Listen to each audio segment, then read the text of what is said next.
Rich Dad, Poor Dad. What the rich teach their kids about money that the poor and middle class do not. By Robert T. Kiyosaki. To parents everywhere, a child's first and most important teachers, and to all those who educate, influence, and lead by example. Acknowledgements. How does a person say thank you when there are so many people to thank? Obviously, this book is a thank you to my two fathers, who were powerful role models, and to my mom, who taught me love and kindness. The person most responsible for this book becoming a reality is my wife, Kim, my partner in marriage, business, and in life. She makes my life complete. Introduction. Rich Dad, Poor Dad. Having two dads offered me the choice of contrasting points of view, one of a rich man and one of a poor man. I had two fathers, a rich one and a poor one. One was highly educated and intelligent. He had a Ph.D. and completed 4 years of undergraduate work in less than 2 years. He then went on to Stanford University, the University of Chicago, and Northwestern University to do his advanced studies, all on full financial scholarships. The other father never finished the 8th grade. Both men were successful in their careers, working hard all their lives. Both earned substantial incomes, yet one always struggled financially. The other would become one of the richest men in Hawaii. One died, leaving tens of millions of dollars to his family, charities, and his church.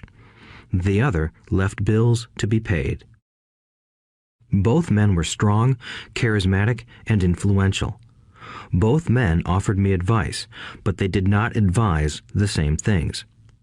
Both men believed strongly in education, but did not recommend the same course of study. If I had had only one dad, I would have had to accept or reject his advice. Having two dads offered me the choice of contrasting points of view, one of a rich man and one of a poor man. Instead of simply accepting or rejecting one or the other, I found myself thinking more, comparing, and then choosing for myself. The problem was that the rich man was not rich yet, and the poor man was not yet poor. Both were just starting out on their careers, and both were struggling with money and families. But they had very different points of view about money. For example, one dad would say, "The love of money is the root of all evil." The other said, "The lack of money is the root of all evil." As a young boy, having two strong fathers, both influencing me, was difficult. I wanted to be a good son and listen, but the two fathers did not say the same things.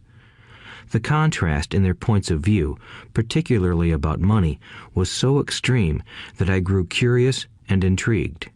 I began to start thinking for long periods of time about what each was saying.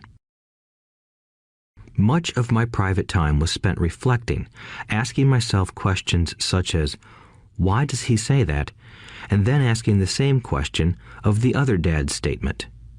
It would have been much easier to simply say, "Yeah, he's right, I agree with that," or to simply reject the point of view by saying, "The old man doesn't know what he's talking about." Instead, having two dads whom I loved forced me to think and ultimately choose a way of thinking for myself. As a process, choosing for myself turned out to be much more valuable in the long run than simply accepting or rejecting a single point of view. One of the reasons the rich get richer, the poor get poorer, and the middle class struggles in debt is that the subject of money is taught at home, not in school. Most of us learn about money from our parents, so what can poor parents tell their child about money? They simply say, "Stay in school and study hard." The child may graduate with excellent grades, but with a poor person's financial programming and mindset. Sadly, money is not taught in schools. Schools focus on scholastic and professional skills, but not on financial skills. This explains how smart bankers, doctors, and accountants who earned excellent grades may struggle financially all of their lives. Our staggering national debt is due in large part to highly educated politicians and government officials making financial decisions with little or no training in the subject of money. Today, I often wonder what will soon happen when we have millions of people who need financial and medical assistance. They will be dependent upon their families or the government for financial support. What will happen when Medicare and Social Security run out of money?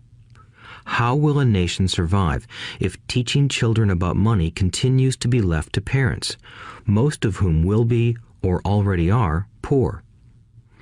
Because I had two influential fathers, I learned from both of them.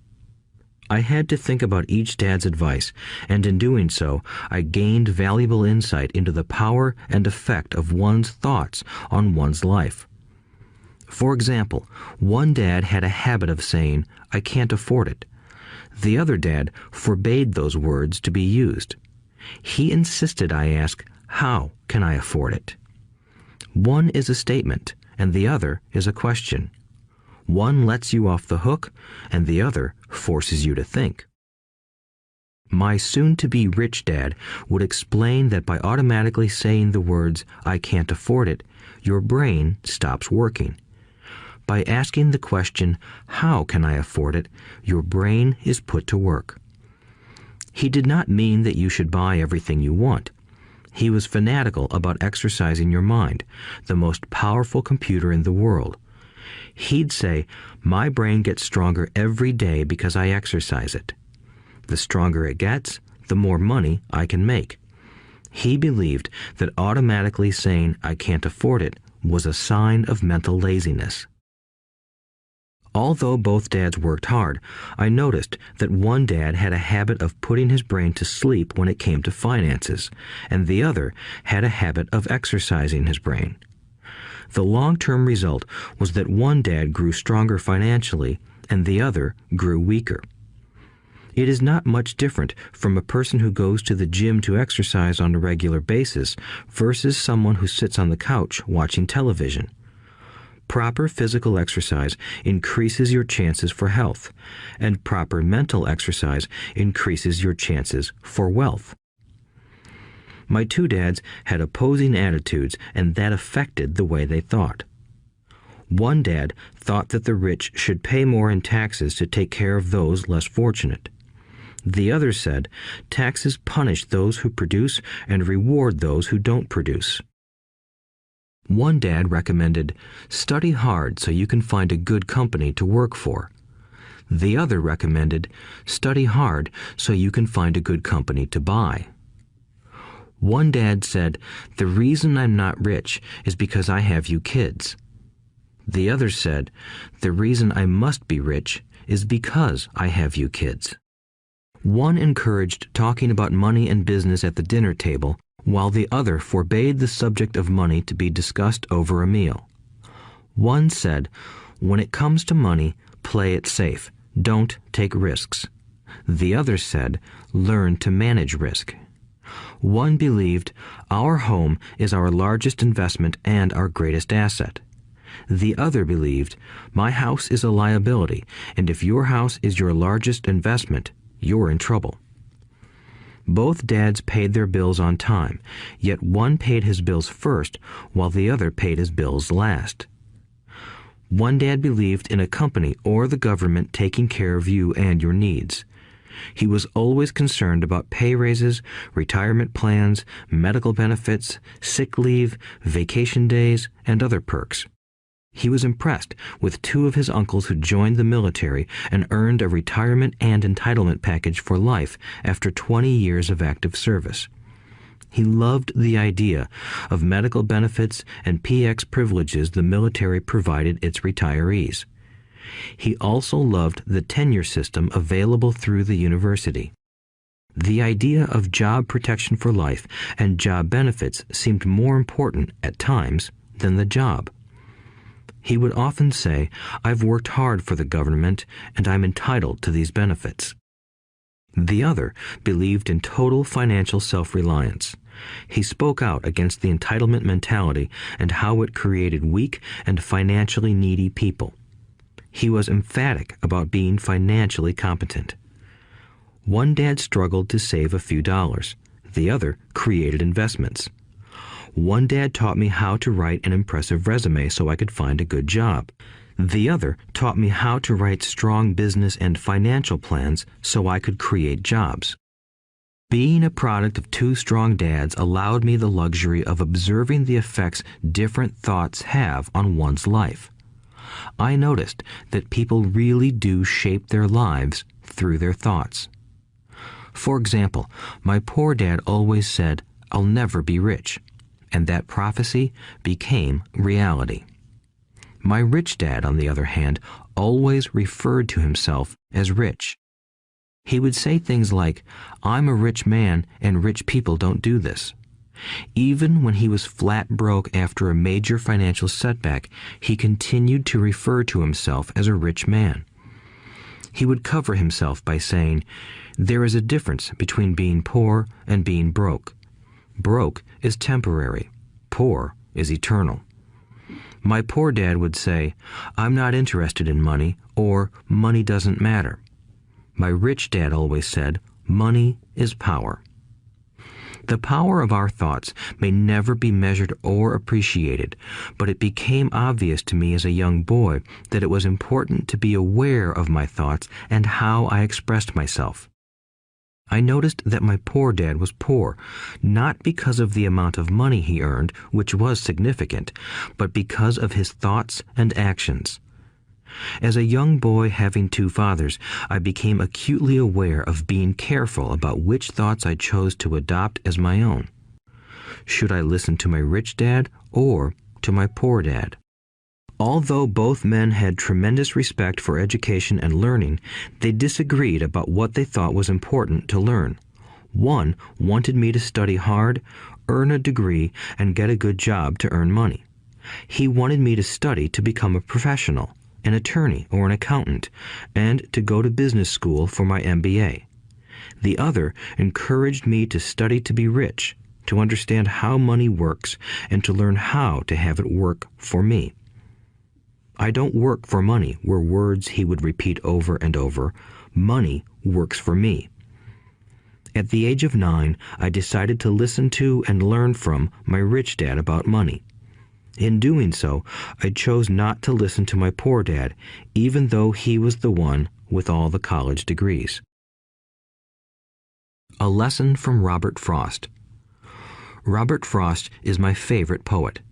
Although I love many of his poems, my favorite is "The Road Not Taken." I use its lesson almost daily. The road not taken. Two roads diverged in a yellow wood, and sorry I could not travel both. And be one traveler long I stood, and looked down one as far as I could, to where it bent in the undergrowth, then took the other as just as fair, and having perhaps the better claim, because it was grassy and wanted wear. Though as for that the passing there had worn them really about the same, and both that morning equally lay in leaves no step had trodden black. Oh, I kept the first for another day, yet knowing how way leads on to way, I doubted if I should ever come back. I shall be telling this with a sigh, somewhere ages and ages hence.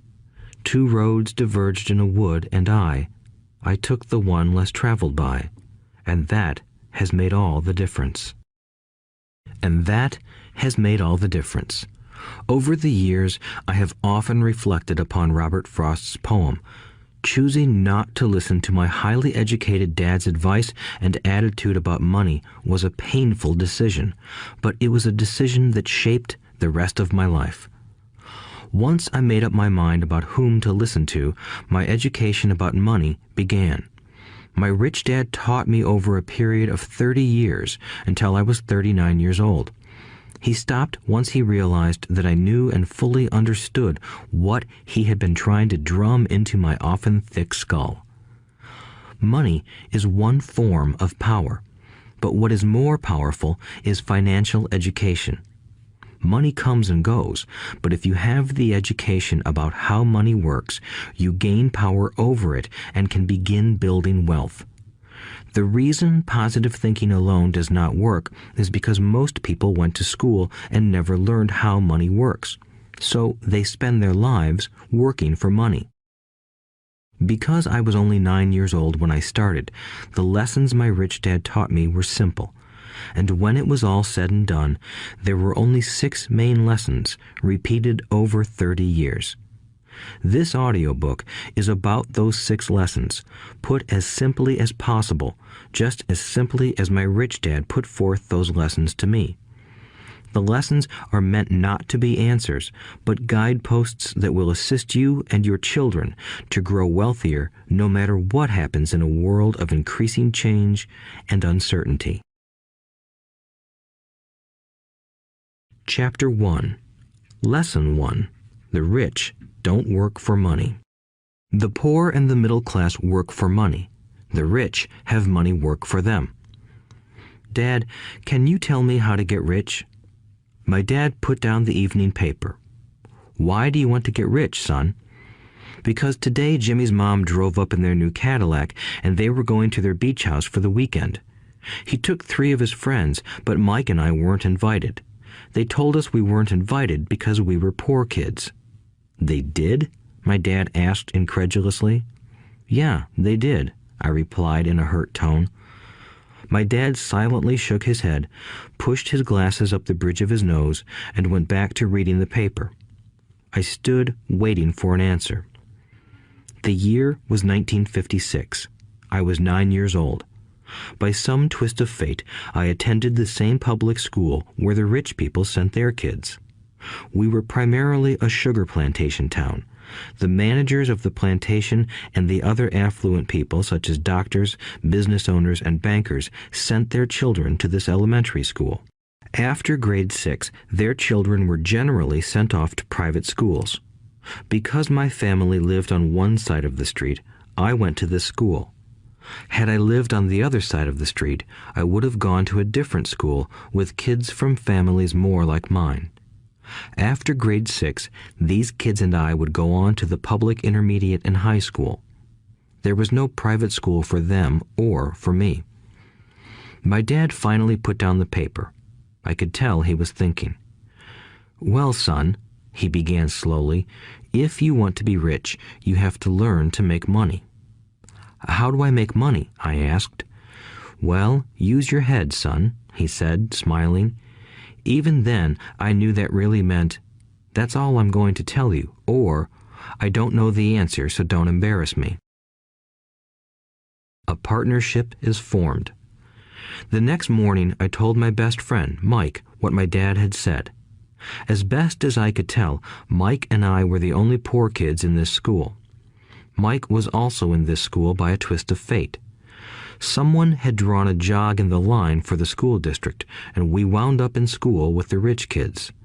We weren't really poor, but we felt as if we were because all the other boys had new baseball gloves, new bicycles, new everything. Mom and Dad provided us with the basics, like food and shelter and clothes, but that was about it. My dad used to say, if you want something, work for it. We wanted things, but there was not much work available for 9-year-old boys. So what do we do to make money? Mike asked. I don't know, I said, but do you want to be my partner? He agreed, and so on that Saturday morning, Mike became my first business partner. We spent all morning coming up with ideas on how to make money. Occasionally, we talked about all the cool guys at Jimmy's beach house having fun. It hurt a little, but that hurt was good, because it inspired us to keep thinking of a way to make money. Finally, that afternoon, a bolt of lightning struck. It was an idea Mike got from a science book he had read. Excitedly, we shook hands, and the partnership now had a business. For the next several weeks, Mike and I ran around our neighborhood, knocking on doors and asking our neighbors if they would save their toothpaste tubes for us. With puzzled looks, most adults consented with a smile. Some asked us what we were doing, to which we replied, "We can't tell you. It's a business secret." My mom grew distressed as the weeks wore on. We had selected a site next to her washing machine as the place we would stockpile our raw materials. In a brown cardboard box that at one time held ketchup bottles, our little pile of used toothpaste tubes began to grow. Finally, my mom put her foot down. The sight of her neighbor's messy, crumpled used toothpaste tubes had gotten to her. "What are you boys doing?" she asked, "and I don't want to hear again that it's a business secret. Do something with this mess or I'm going to throw it out." Mike and I pleaded and begged, explaining that we would soon have enough and then we would begin production. We informed her that we were waiting on a couple of neighbors to finish their toothpaste so we could have their tubes. Mom granted us a 1-week extension. The date to begin production was moved up, and the pressure was on. My first partnership was already being threatened with an eviction notice by my own mom. It became Mike's job to tell the neighbors to quickly use up their toothpaste, saying their dentist wanted them to brush more often anyway. I began to put together the production line. One day, my dad drove up with a friend to see 2 9-year-old boys in the driveway with a production line operating at full speed. There was fine white powder everywhere. On a long table were small milk cartons from school, and our family's hibachi grill was glowing with red-hot coals at maximum heat. Dad walked up cautiously, having to park the car at the base of the driveway since the production line blocked the carport. As he and his friend got closer, they saw a steel pot sitting on top of the coals in which the toothpaste tubes were being melted down. In those days, toothpaste did not come in plastic tubes. The tubes were made of lead, so once the paint was burned off, the tubes were dropped in the small steel pot. They melted until they became liquid, and with my mom's pot holders, we poured the lead through a small hole in the top of the milk cartons. The milk cartons were filled with plaster of Paris. White powder was everywhere. In my haste, I had knocked the bag over, and the entire area looked like it had been hit by a snowstorm. The milk cartons were the outer containers for plaster of Paris molds. My dad and his friend watched as we carefully poured the molten lead through a small hole in the top of the plaster of Paris cube. "Careful," my dad said. I nodded without looking up. Finally, once the pouring was through, I put the steel pot down and smiled at my dad. "What are you boys doing?" he asked with a cautious smile. "We're doing what you told me to do. We're going to be rich," I said. "Yup," said Mike, grinning and nodding his head. "We're partners." "And what is in those plaster molds?" my dad asked. "Watch," I said. "This should be a good batch." With a small hammer, I tapped at the seal that divided the cube in half.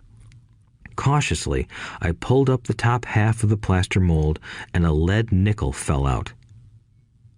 "Oh my God," my dad said, "you're casting nickels out of lead." "That's right," Mike said. "We're doing as you told us to do. We're making money." My dad's friend turned and burst into laughter. My dad smiled and shook his head. Along with a fire and a box of spent toothpaste tubes, in front of him were 2 little boys covered with white dust, smiling from ear to ear. He asked us to put everything down and sit with him on the front step of our house. With a smile, he gently explained what the word counterfeiting meant. Our dreams were dashed. "You mean this is illegal?" asked Mike in a quivering voice. "Let them go," my dad's friend said. "They might be developing a natural talent." My dad glared at him. "Yes, it is illegal," my dad said gently, "but you boys have shown great creativity and original thought. Keep going. I'm really proud of you." Disappointed, Mike and I sat in silence for about 20 minutes before we began cleaning up our mess. The business was over on opening day. Sweeping the powder up, I looked at Mike and said, "I guess Jimmy and his friends are right. We are poor." My father was just leaving as I said that. "Boys," he said, "you're only poor if you give up. The most important thing is that you did something. Most people only talk and dream of getting rich. You've done something. I'm very proud of the two of you. I will say it again. Keep going. Don't quit." Mike and I stood there in silence. They were nice words, but we still did not know what to do. "So how come you're not rich, Dad?" I asked. "Because I chose to be a school teacher. School teachers really don't think about being rich. We just like to teach. I wish I could help you, but I really don't know how to make money." Mike and I turned and continued our cleanup. "I know," said my dad. "If you boys want to learn how to be rich, don't ask me. Talk to your dad, Mike." "My dad?" asked Mike with a scrunched-up face. "Yeah, your dad," repeated my dad with a smile. "Your dad and I have the same banker, and he raves about your father. He's told me several times that your father is brilliant when it comes to making money." "My dad?" Mike asked again in disbelief. "Then how come we don't have a nice car and a nice house like the rich kids at school?" "A nice car and a nice house don't necessarily mean you're rich or you know how to make money," my dad replied. "Jimmy's dad works for the sugar plantation. He's not much different from me. He works for a company and I work for the government. The company buys the car for him. The sugar company is in financial trouble, and Jimmy's dad may soon have nothing. Your dad is different, Mike. He seems to be building an empire, and I suspect in a few years he will be a very rich man." With that, Mike and I got excited again. With new vigor, we began cleaning up the mess caused by our now defunct first business. As we were cleaning, we made plans for how and when to talk to Mike's dad. The problem was that Mike's dad worked long hours and often did not come home until late. His father owned warehouses, a construction company, a chain of stores, and 3 restaurants. It was the restaurants that kept him out late. Mike caught the bus home after we had finished cleaning up. He was going to talk to his dad when he got home that night and ask him if he would teach us how to become rich. Mike promised to call as soon as he had talked to his dad, even if it was late. The phone rang at 8:30 p.m. "Okay," I said, "next Saturday." I put the phone down. Mike's dad had agreed to meet with us. On Saturday, I caught the 7:30 a.m. bus to the poor side of town. The lessons begin. Mike and I met with his dad that morning at 8 o'clock. He was already busy, having been at work for more than an hour. His construction supervisor was just leaving in his pickup truck as I walked up to his simple, small, and tidy home. Mike met me at the door. "Dad's on the phone, and he said to wait on the back porch," Mike said as he opened the door. The old wooden floor creaked as I stepped across the threshold of the aging house. There was a cheap mat just inside the door. The mat was there to hide the years of wear from countless footsteps that the floor had supported. Although clean, it needed to be replaced. I felt claustrophobic as I entered the narrow living room that was filled with old, musty, overstuffed furniture that today would be collector's items. Sitting on the couch were 2 women, both a little older than my mom. Across from the women sat a man in workman's clothes. He wore khaki slacks and a khaki shirt, neatly pressed but without starch, and polished work boots. He was about 10 years older than my dad. They smiled as Mike and I walked past them toward the back porch. I smiled back shyly. "Who are those people?" I asked. "Oh, they work for my dad. The older man runs his warehouses, and the women are the managers of the restaurants. And as you arrived, you saw the construction supervisor who was working on a road project about 50 miles from here. His other supervisor, who was building a track of houses, left before you got here." "Does this go on all the time?" I asked. "Not always, but quite often," said Mike, smiling as he pulled up a chair to sit down next to me. "I asked my dad if he would teach us to make money," Mike said. "Oh, and what did he say to that?" I asked with cautious curiosity. "Well, he had a funny look on his face at first, and then he said he would make us an offer." "Oh," I said, rocking my chair back against the wall. I sat there, perched on two rear legs of the chair. Mike did the same thing. "Do you know what the offer is?" I asked. "No, but we'll soon find out." Suddenly, Mike's dad burst through the rickety screen door and onto the porch. Mike and I jumped to our feet, not out of respect, but because we were startled. "Ready, boys?" he asked as he pulled up a chair to sit down with us. We nodded our heads as we pulled our chairs away from the wall to sit in front of him. He was a big man, about 6 feet tall and 200 pounds. My dad was taller, about the same weight, and 5 years older than Mike's dad. They sort of looked alike, though not of the same ethnic makeup. Maybe their energy was similar. "Mike says you want to learn to make money. Is that correct, Robert?" I nodded my head quickly, but with a little trepidation. He had a lot of power behind his words and smile. "Okay, here's my offer. I'll teach you, but I won't do it classroom style. You work for me, I'll teach you. You don't work for me, I won't teach you. I can teach you faster if you work, and I'm wasting my time if you just want to sit and listen like you do in school. That's my offer. Take it or leave it." May I ask a question first?" I asked. "No. Take it or leave it. I've got too much work to do to waste my time. If you can't make up your mind decisively, then you'll never learn to make money anyway. Opportunities come and go. Being able to know when to make quick decisions is an important skill. You have the opportunity that you asked for. School is beginning, or it's over, in 10 seconds, Mike's dad said with a teasing smile. "Take it," I said. "Take it," said Mike. "Good," said Mike's dad. "Mrs. Martin will be by in 10 minutes. After I'm through with her, you'll ride with her to my superette and you can begin working. I'll pay you 10 cents an hour and you'll work 3 hours every Saturday." "But I have a softball game today," I said. Mike's dad lowered his voice to a stern tone. "Take it or leave it," he said. "I'll take it," I replied, choosing to work and learn instead of playing. 30 cents later. By 9 a.m. that day, Mike and I were working for Mrs. Martin. She was a kind and patient woman. She always said that Mike and I reminded her of her 2 grown sons. Although kind, she believed in hard work and kept us moving. We spent 3 hours taking canned goods off the shelves, brushing each can with a feather duster to get the dust off, and then restacking them neatly. It was excruciatingly boring work. Mike's dad, whom I called my rich dad, owned 9 of these little superettes, each with a large parking lot.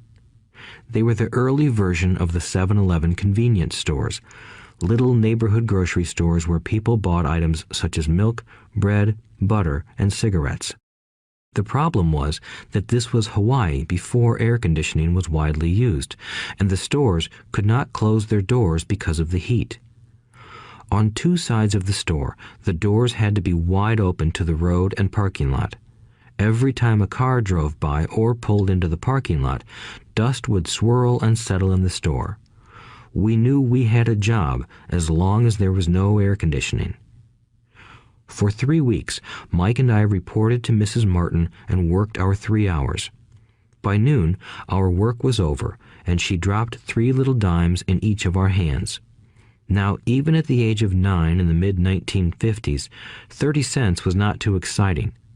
Comic books cost 10 cents back then, so I usually spent my money on comic books and went home. By Wednesday of the 4th week, I was ready to quit. I had agreed to work only because I wanted to learn to make money from Mike's dad, and now I was a slave for 10 cents an hour. On top of that, I had not seen Mike's dad since that first Saturday. "I'm quitting," I told Mike at lunchtime. School was boring, and now I did not even have my Saturdays to look forward to. But it was the 30 cents that really got to me. This time, Mike smiled. "What are you laughing at?" I asked with anger and frustration. "Dad said this would happen. He said to meet with him when you were ready to quit." "What?" I said indignantly. "He's been waiting for me to get fed up?" Sort of, Mike said. Dad's kind of different. He doesn't teach like your dad. Your mom and dad lecture a lot. My dad is quiet and a man of few words. You just wait till this Saturday. I'll tell him you're ready. You mean I've been set up? No, not really. But maybe. Dad will explain on Saturday. Waiting in line on Saturday. I was ready to face Mike's dad. Even my real dad was angry with him. My real dad, the one I called the poor one, thought that my rich dad was violating child labor laws and should be investigated. My educated poor dad told me to demand what I deserve, at least 25 cents an hour. My poor dad told me that if I did not get a raise, I was to quit immediately. You don't need that damn job anyway, said my poor dad with indignation. At 8 o'clock Saturday morning, I walked through the door of Mike's house when Mike's dad opened it. Take a seat and wait in line, he said as I entered. He turned and disappeared into his little office next to a bedroom. I looked around the room and didn't see Mike anywhere. Feeling awkward, I cautiously sat down next to the same two women who were there 4 weeks earlier. They smiled and slid down the couch to make room for me. 45 minutes went by, and I was steaming. The two women had met with him and left 30 minutes earlier. An older gentleman was in there for 20 minutes and was also gone. The house was empty, and here I sat in a musty, dark living room on a beautiful, sunny Hawaiian day, waiting to talk to a cheapskate who exploited children. I could hear him rustling around the office, talking on the phone, and ignoring me. I was ready to walk out, but for some reason I stayed. Finally, 15 minutes later, at exactly 9 o'clock, Rich Dad walked out of his office, said nothing, and signaled with his hand for me to enter. I understand you want a raise or you're going to quit, Rich Dad said as he swiveled in his office chair. Well, you're not keeping your end of the bargain, I blurted out, nearly in tears.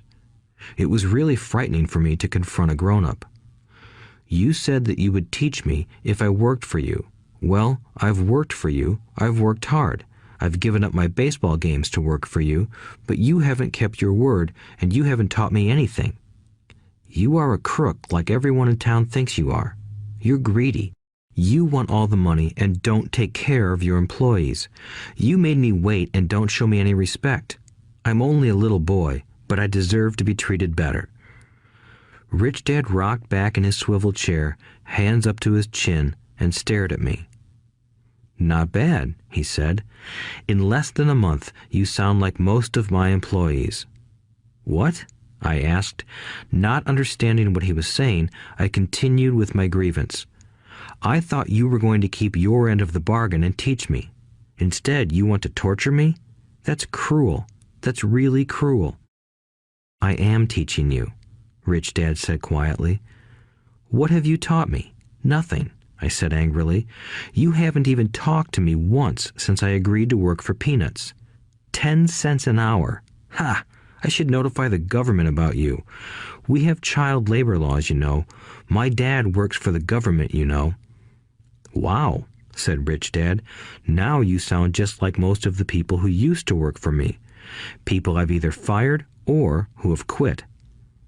So, what do you have to say? I demanded, feeling pretty brave for a little kid. You lied to me. I've worked for you, and you have not kept your word. You haven't taught me anything.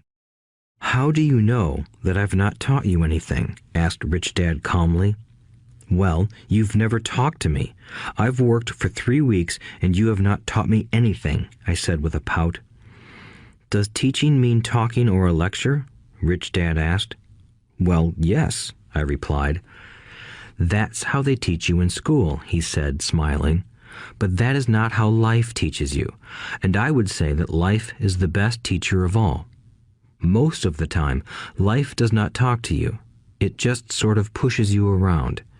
Each push is life saying, wake up, there's something I want you to learn. What is this man talking about? I asked myself silently. Life pushing me around was life talking to me?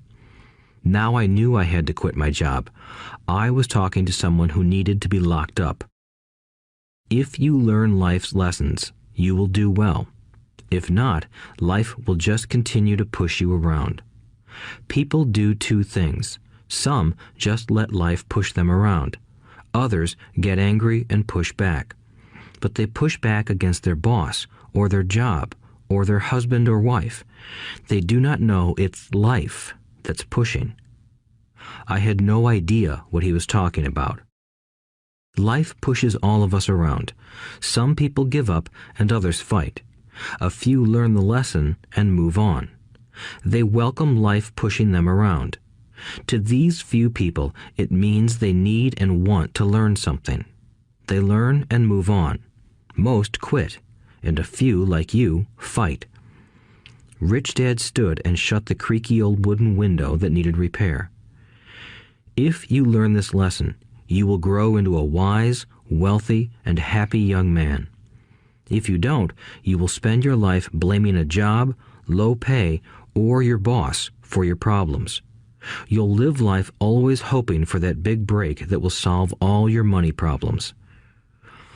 Rich Dad looked over at me to see if I was still listening. His eyes met mine.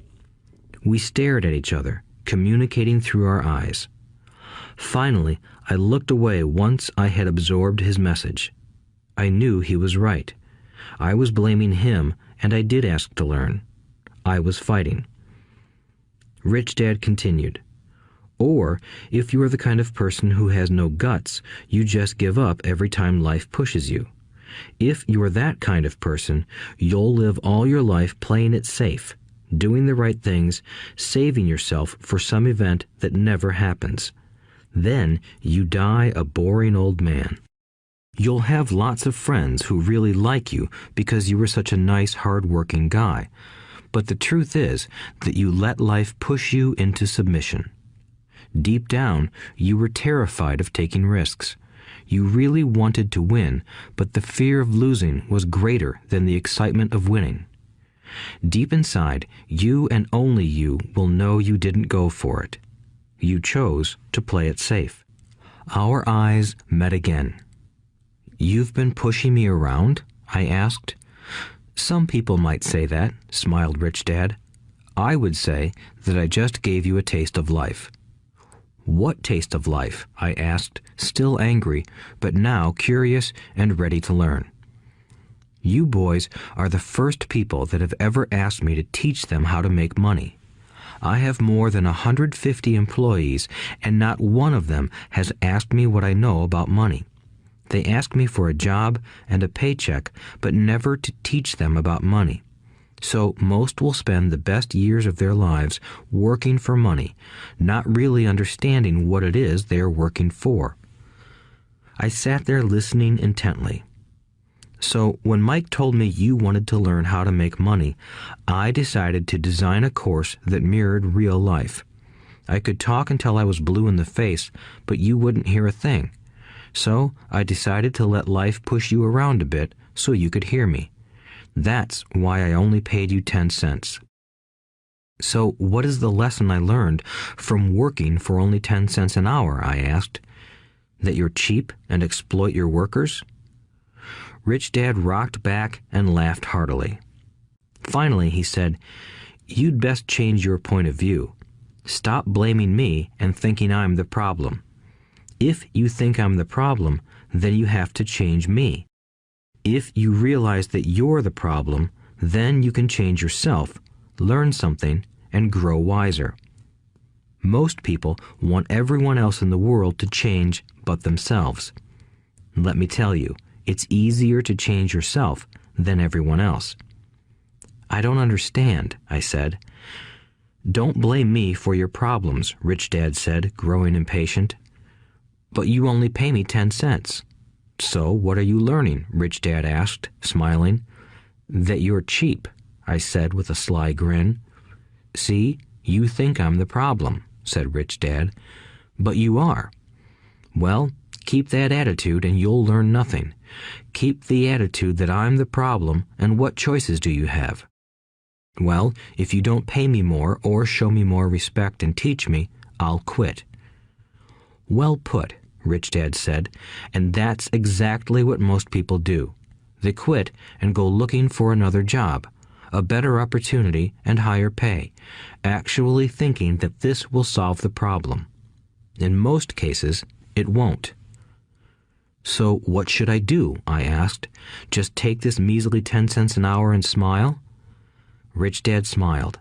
That's what the other people do. But that's all they do, waiting for a raise, thinking that more money will solve their problems. Most just accept it, and some take a second job working harder, but again, accepting a small paycheck. I sat staring at the floor, beginning to understand the lesson Rich Dad was presenting. I could sense it was a taste of life. Finally, I looked up and asked, "So what will solve the problem?" "This," he said, leaning forward in his chair and tapping me gently on the head. "This stuff between your ears." It was at that moment that Rich Dad shared the pivotal point of view that separated him from his employees and my poor dad, and led him to eventually become one of the richest men in Hawaii, while my highly educated but poor dad struggled financially all his life. It was a singular point of view that made all the difference over a lifetime. Rich Dad said this point of view over and over, which I call lesson number 1. The poor and the middle class work for money. The rich have money work for them. On that bright Saturday morning, I learned a completely different point of view from what I had been taught by my poor dad. At the age of 9, I understood that both dads wanted me to learn. Both dads encouraged me to study, but not the same things. My highly educated dad recommended that I do what he did. "Son, I want you to study hard, get good grades so you can find a safe, secure job with a big company, and make sure it has excellent benefits." My rich dad wanted me to learn how money works so I could make it work for me. These lessons I would learn through life with his guidance, not because of a classroom. My rich dad continued my first lesson. "I'm glad you got angry about working for 10 cents an hour. If you hadn't got angry and had simply accepted it, I would have to tell you that I could not teach you. You see, true learning takes energy, passion, and a burning desire. Anger is a big part of that formula, for passion is anger and love combined. When it comes to money, most people want to play it safe and feel secure, so passion does not direct them. Fear does."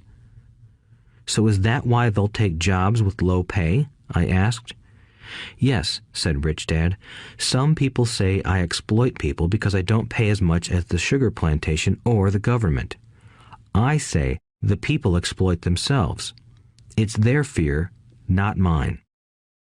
"But don't you feel you should pay them more?" I asked. "I don't have to.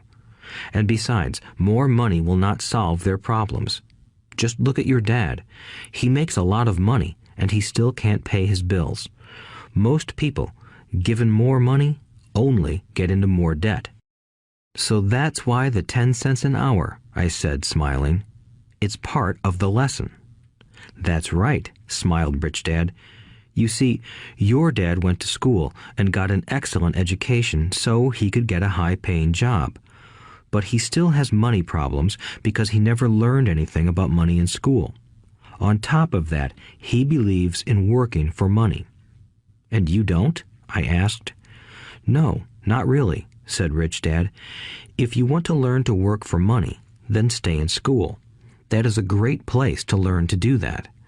But if you want to learn how to have money work for you, then I will teach you that. But only if you want to learn." "Wouldn't everyone want to learn that?" I asked. "No," said Rich Dad, "simply because it's easier to learn to work for money, especially if fear is your primary emotion when the subject of money is discussed." "I don't understand," I said with a frown. "Don't worry about that for now. Just know that it's fear that keeps most people working at a job. The fear of not paying their bills, the fear of being fired, the fear of not having enough money, and the fear of starting over. That's the price of studying to learn a profession or trade and then working for money. Most people become a slave to money and then get angry at their boss. Learning to have money work for you is a completely different course of study? I asked. Absolutely, Rich Dad answered. Absolutely. We sat in the silence on that beautiful Hawaiian Saturday morning. My friends had just started their Little League baseball game, but for some reason I was now thankful I had decided to work for 10 cents an hour.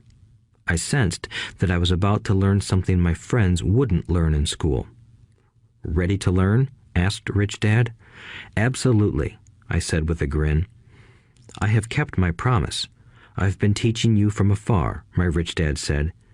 At 9 years old, you've gotten a taste of what it feels like to work for money.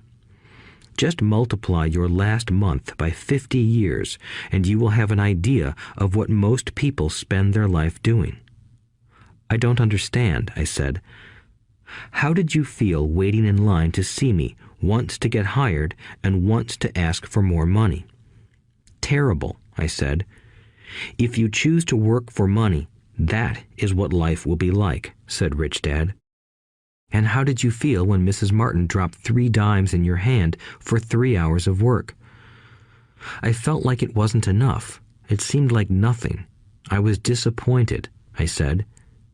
And that is how most employees feel when they look at their paychecks, especially after all the tax and other deductions are taken out. At least you got 100%. You mean most workers don't get paid everything? I asked with amazement. Heavens no, said Rich Dad. The government always takes its share first. How do they do that? I asked. Taxes, said Rich Dad. You're taxed when you earn. You're taxed when you spend. You're taxed when you save. You're taxed when you die. Why do people let the government do that to them? The rich don't, said Rich Dad with a smile. The poor and the middle class do. I'll bet you that I earn more than your dad, yet he pays more in taxes. How can that be? I asked. At my age, that made no sense to me. Why would someone let the government do that to them? Rich Dad rocked slowly and silently in his chair, just looking at me. Ready to learn? He asked. I nodded my head slowly. As I said, there is a lot to learn. Learning how to have money work for you is a lifetime study. Most people go to college for 4 years and their education ends. I already know that my study of money will continue over my lifetime, simply because the more I find out I need to know. Most people never study the subject.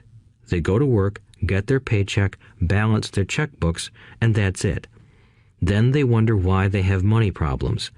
They think that more money will solve the problem, and don't realize that it's their lack of financial education that is the problem. So my dad has tax problems because he doesn't understand money? I asked, confused. Look, said Rich Dad, taxes are just one small section on learning how to have money work for you. Today, I just wanted to find out if you still have the passion to learn about money. Most people don't. They want to go to school, learn a profession, have fun at their work, and earn lots of money. One day they wake up with big money problems, and then they can't stop working. That's the price of only knowing how to work for money instead of studying how to have money work for you. So, do you still have the passion to learn? Asked Rich Dad. I nodded my head. Good, said Rich Dad. Now get back to work. This time, I will pay you nothing. What? I asked in amazement. You heard me. Nothing.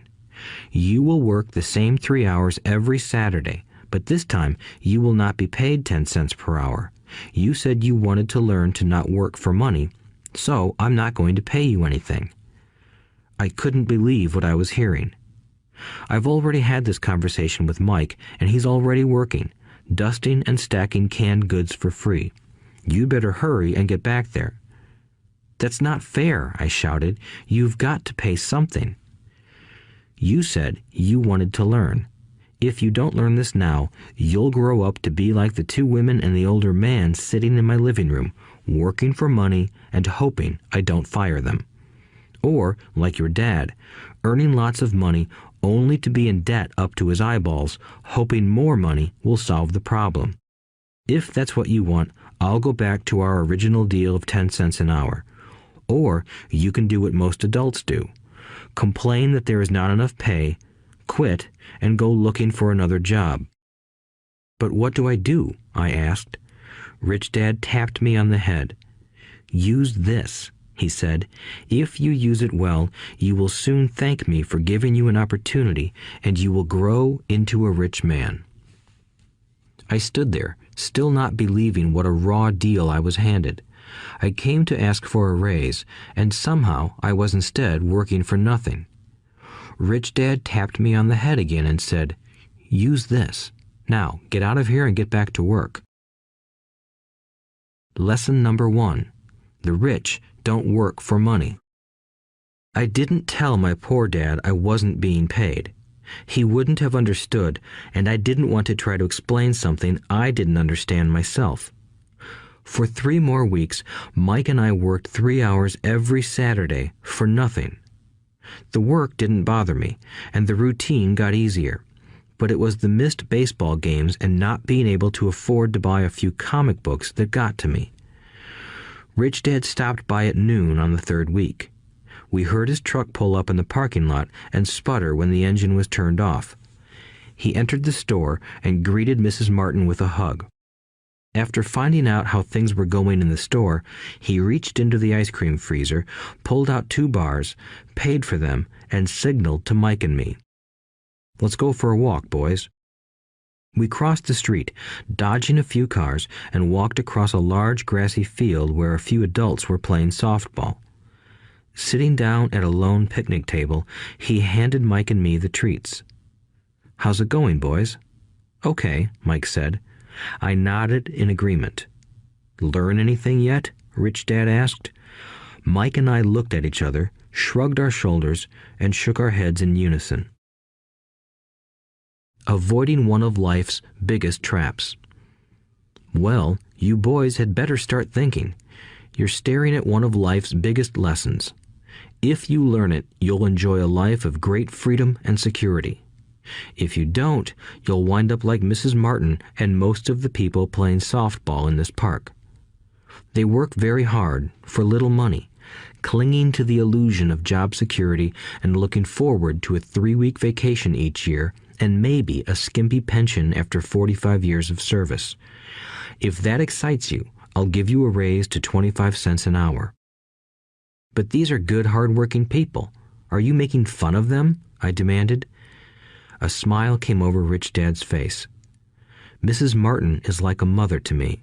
I would never be that cruel. I may sound unkind because I'm doing my best to point something out to the 2 of you. I want to expand your point of view so you can see something most people never have the benefit of seeing because their vision is too narrow. Most people never see the trap they are in. Mike and I sat there, uncertain of his message. He sounded cruel, yet we could sense he was trying to drive home a point. With a smile, Rich Dad said, "Doesn't that 25 cents an hour sound good? Doesn't it make your heart beat a little faster?" I shook my head no, but it really did. 25 cents an hour would be big bucks to me. "Okay, I'll pay you $1 an hour," Rich Dad said, with a sly grin. Now my heart started to race. My brain was screaming, "Take it, take it." I could not believe what I was hearing. Still, I said nothing. "Okay, $2 an hour." My little brain and heart nearly exploded. After all, it was 1956, and being paid $2 an hour would have made me the richest kid in the world. I couldn't imagine earning that kind of money. I wanted to say yes. I wanted the deal. I could picture a new bicycle, new baseball glove, and the adoration of my friends when I flashed some cash. On top of that, Jimmy and his rich friends could never call me poor again. But somehow, my mouth stayed shut. The ice cream had melted and was running down my hand. Rich Dad was looking at two boys staring back at him, eyes wide open and brains empty. He was testing us, and he knew there was a part of our emotions that wanted to take the deal. He understood that every person has a weak and needy part of their soul that can be bought, and he knew that every individual also had a part of their soul that was resilient and could never be bought. It was only a question of which one was stronger.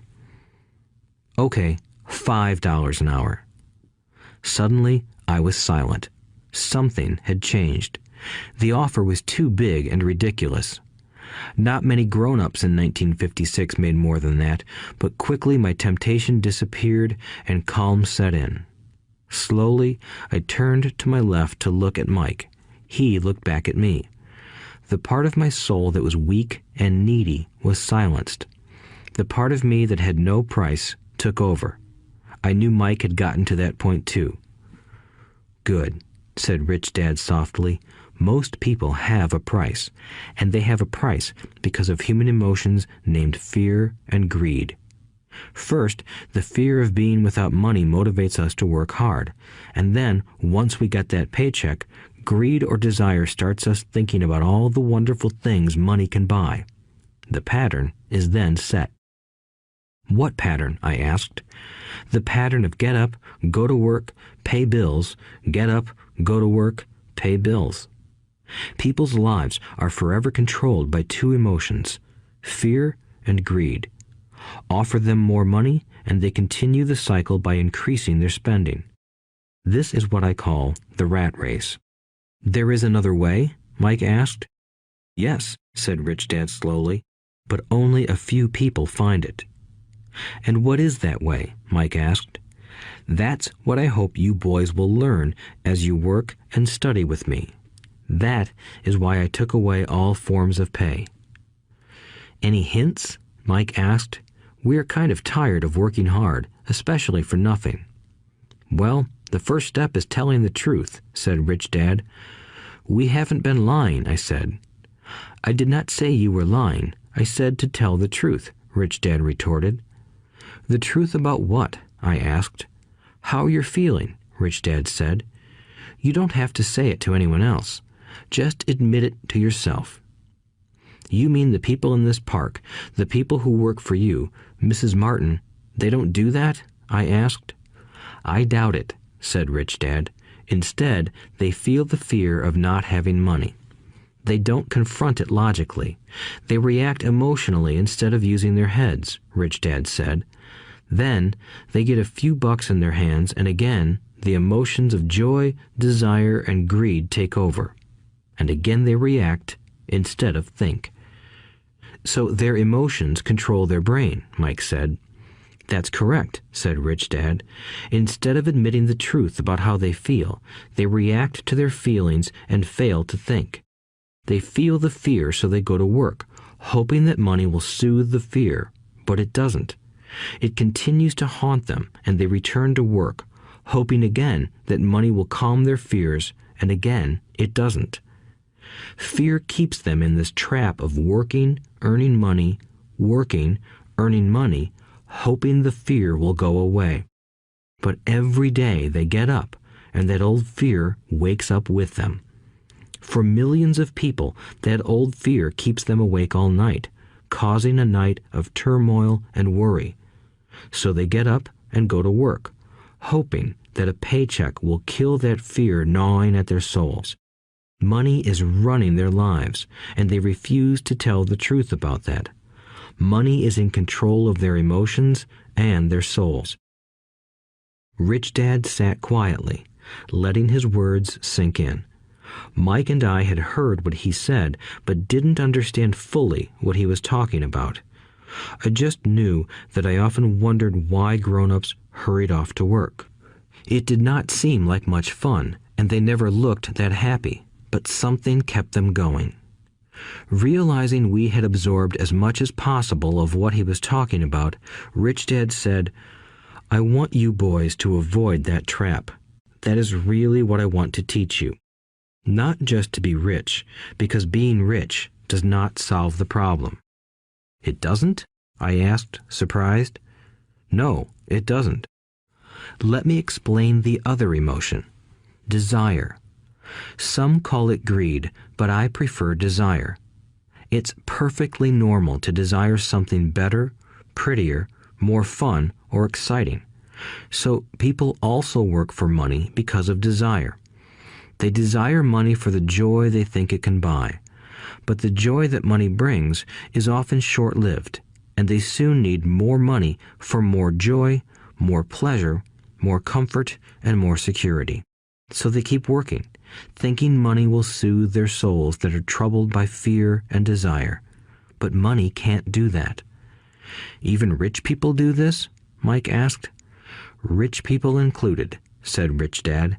In fact, the reason many rich people are rich isn't because of desire, but because of fear. They believe that money can eliminate the fear of being poor, so they amass tons of it, only to find the fear gets worse. Now they fear losing the money. I have friends who keep working even though they have plenty. I know people who have millions who are more afraid now than when they were poor. They're terrified of losing it all. The fears that drove them to get rich got worse. That weak and needy part of their soul is actually screaming louder. They don't want to lose the big houses, the cars, and the high life money has bought them. They worry about what their friends would say if they lost all their money. Many are emotionally desperate and neurotic, although they look rich and have more money. So, is a poor man happier? I asked. No, I don't think so, replied Rich Dad. The avoidance of money is just as psychotic as being attached to money. As if on cue, the town derelict went past our table, stopping by the large rubbish can and rummaging around in it. The three of us watched him with great interest, when before we probably would have just ignored him. Rich Dad pulled $1 out of his wallet and gestured to the older man. Seeing the money, the derelict came over immediately, took the bill, thanked Rich Dad profusely, and hurried off, ecstatic with his good fortune. He's not much different from most of my employees, said Rich Dad. I've met so many people who say, "Oh, I'm not interested in money," yet they'll work at a job for 8 hours a day. That's a denial of truth. If they weren't interested in money, then why are they working? That kind of thinking is probably more psychotic than a person who hoards money. As I sat there listening to my Rich Dad, my mind flashed back to the countless times my own dad said, "I'm not interested in money." He said those words often. He also covered himself by always saying, "I work because I love my job." So, what do we do? I asked. Not work for money until all traces of fear and greed are gone? No, that would be a waste of time, said Rich Dad. Emotions are what make us human. The word emotion stands for energy in motion. Be truthful about your emotions and use your mind and emotions in your favor, not against yourself. Whoa, said Mike. Don't worry about what I just said. It will make more sense in years to come.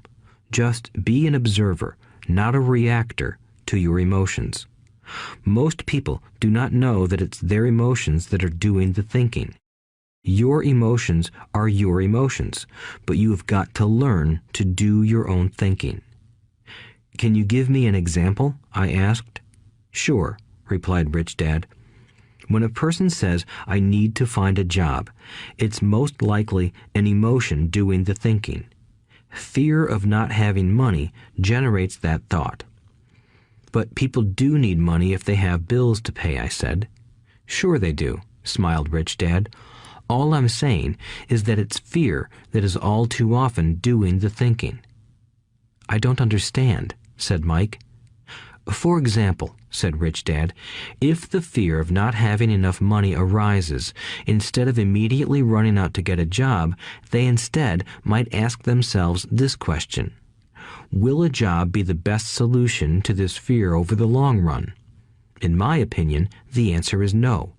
A job is really a short-term solution to a long-term problem. But my dad is always saying, stay in school and get good grades so you can find a safe, secure job, I interjected, somewhat confused.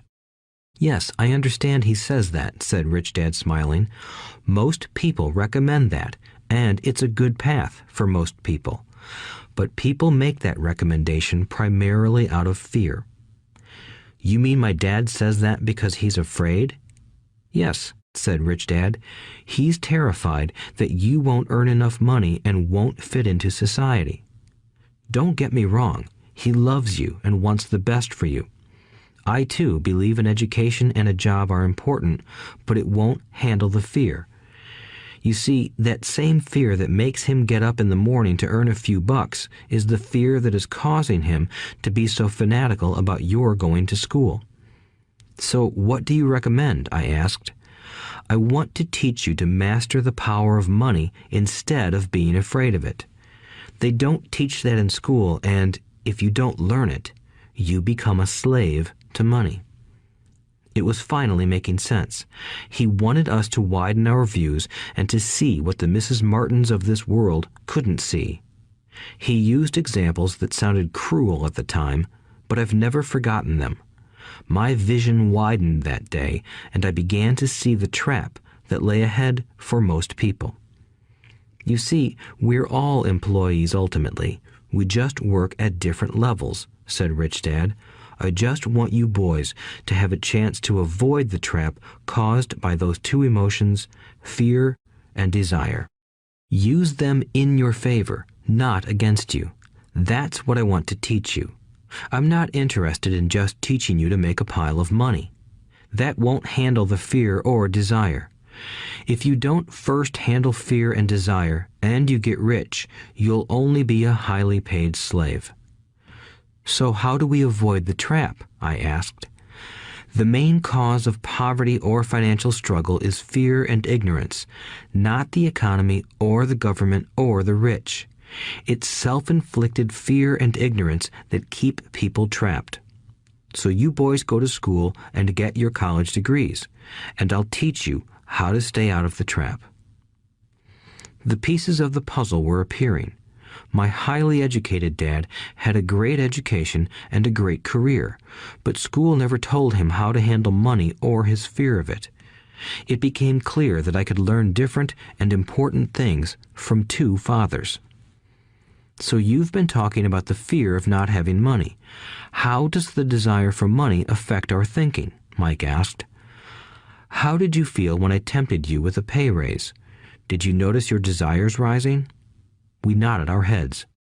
By not giving in to your emotions, you were able to delay your reactions and think. That is important. We will always have emotions of fear and greed. From here on in, it's imperative for you to use those emotions to your advantage, and for the long term to not let your emotions control your thinking. Most people use fear and greed against themselves. That's the start of ignorance. Most people live their lives chasing paychecks, pay raises, and job security because of the emotions of desire and fear, not really questioning where those emotion-driven thoughts are leading them. It's just like the picture of a donkey dragging a cart with its owner dangling a carrot just in front of its nose. The donkey's owner may be going where he wants to, but the donkey is chasing an illusion. Tomorrow, there will only be another carrot for the donkey. You mean the moment I pictured a new baseball glove, candy, and toys, that's like a carrot to a donkey? Mike asked. Yes, and as you get older, your toys get more expensive. A new car, a boat, and a big house to impress your friends, said Rich Dad with a smile. Fear pushes you out the door, and desire calls to you. That's the trap. So what's the answer? Mike asked. What intensifies fear and desire is ignorance. That is why rich people with lots of money often have more fear the richer they get. Money is the carrot, the illusion. If the donkey could see the whole picture, it might rethink its choice to chase the carrot. Rich Dad went on to explain that a human's life is a struggle between ignorance and illumination. He explained that once a person stops searching for information and self-knowledge, ignorance sets in. That struggle is a moment-to-moment decision to learn to open or close one's mind. Look, school is very important. You go to school to learn a skill or profession to become a contributing member of society. Every culture needs teachers, doctors, mechanics, artists, cooks, business people, police officers, firefighters, and soldiers. Schools train them so society can thrive and flourish, said Rich Dad.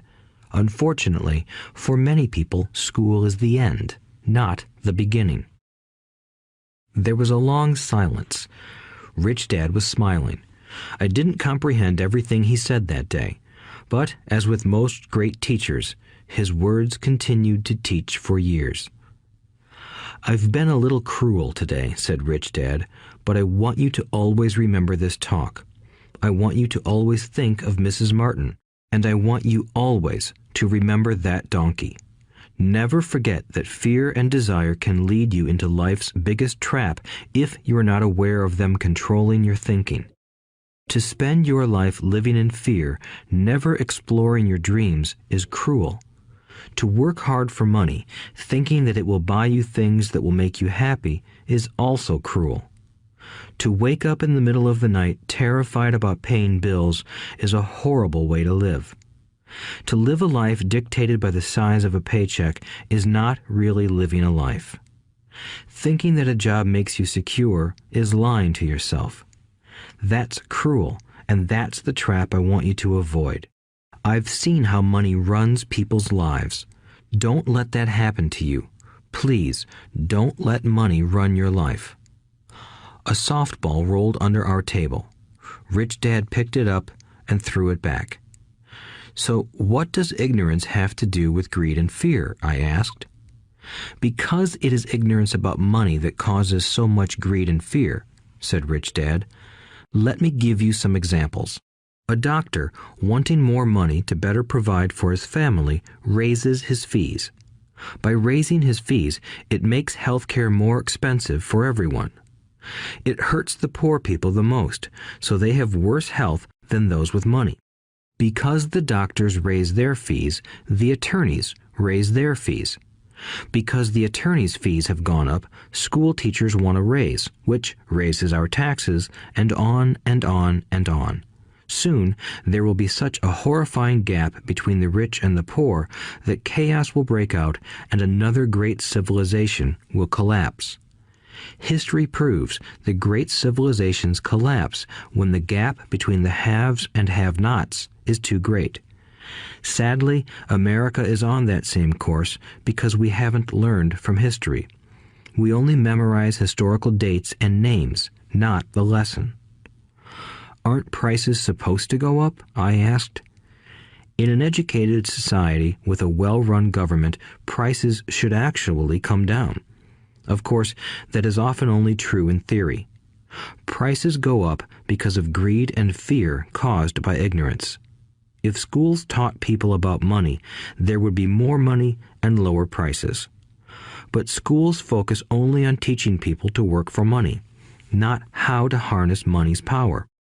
But don't we have business schools? Mike asked. And haven't you encouraged me to go for my MBA?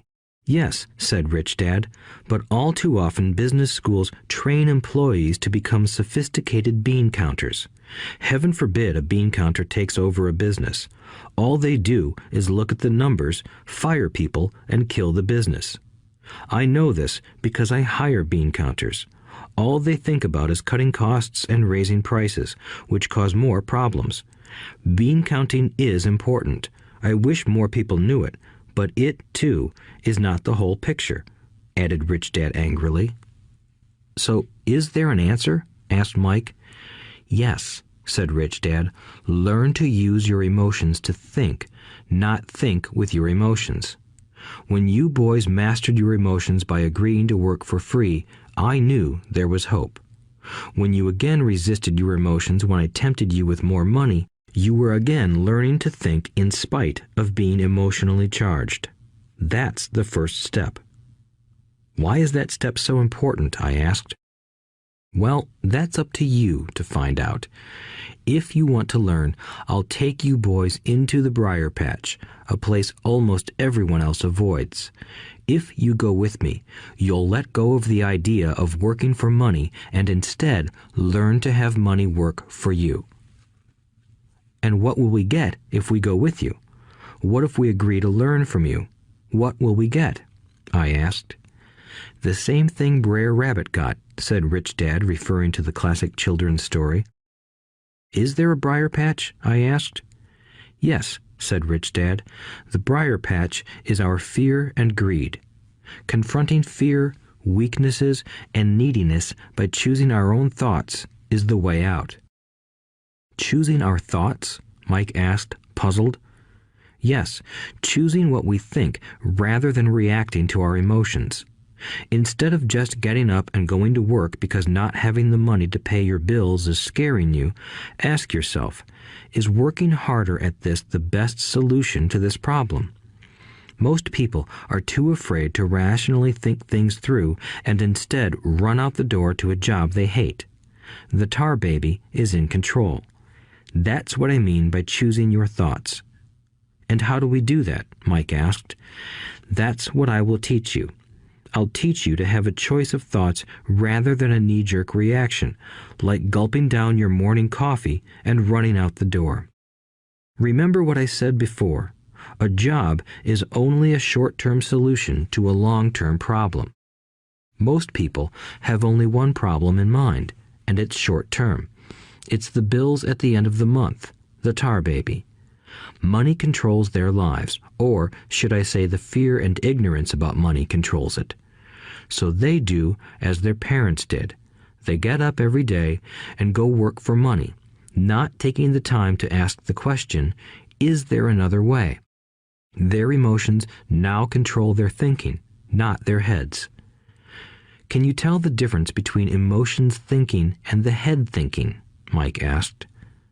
Oh yes, I hear it all the time, said Rich Dad. I hear things like, well, everyone has to work, or the rich are crooks, or I'll get another job, I deserve this raise, you can't push me around, or I like this job because it's secure. No one asks, is there something I'm missing here? Which would break through the emotional thought and give you time to think clearly. As we headed back to the store, Rich Dad explained that the rich really did make money. They did not work for it. He went on to explain that when Mike and I were casting 5-cent pieces out of lead, thinking we were making money, we were very close to thinking the way the rich think. The problem was that creating money is legal for the government and banks to do, but illegal for us to do. There are legal ways to create money from nothing, he told us. Rich Dad went on to explain that the rich know that money is an illusion, truly like the carrot for the donkey. It's only out of fear and greed that the illusion of money is held together by billions of people who believe that money is real. It's not. Money is really made up. It is only because of the illusion of confidence and the ignorance of the masses that this house of cards stands. He talked about the gold standard that America was on, and that each dollar bill was actually a silver certificate. What concerned him was the rumor that we would someday go off the gold standard and our dollars would no longer be backed by something tangible. If that happens, boys, all hell will break loose. The poor, the middle class, and the ignorant will have their lives ruined simply because they will continue to believe that money is real and that the company they work for, or the government, will look after them. We really did not understand what he was saying that day, but over the years, it made more and more sense. Seeing what others miss. As he climbed into his pickup truck outside his convenience store, Rich Dad said, "Keep working, boys, but the sooner you forget about needing a paycheck, the easier your adult life will be. Keep using your brain, work for free, and soon your mind will show you ways of making money far beyond what I could ever pay you. You will see things that other people never see. Most people never see these opportunities because they're looking for money and security, so that's all they get. The moment you see one opportunity, you'll see them for the rest of your life. The moment you do that, I'll teach you something else. Learn this, and you'll avoid one of life's biggest traps. Mike and I picked up our things from the store and waved goodbye to Mrs. Martin.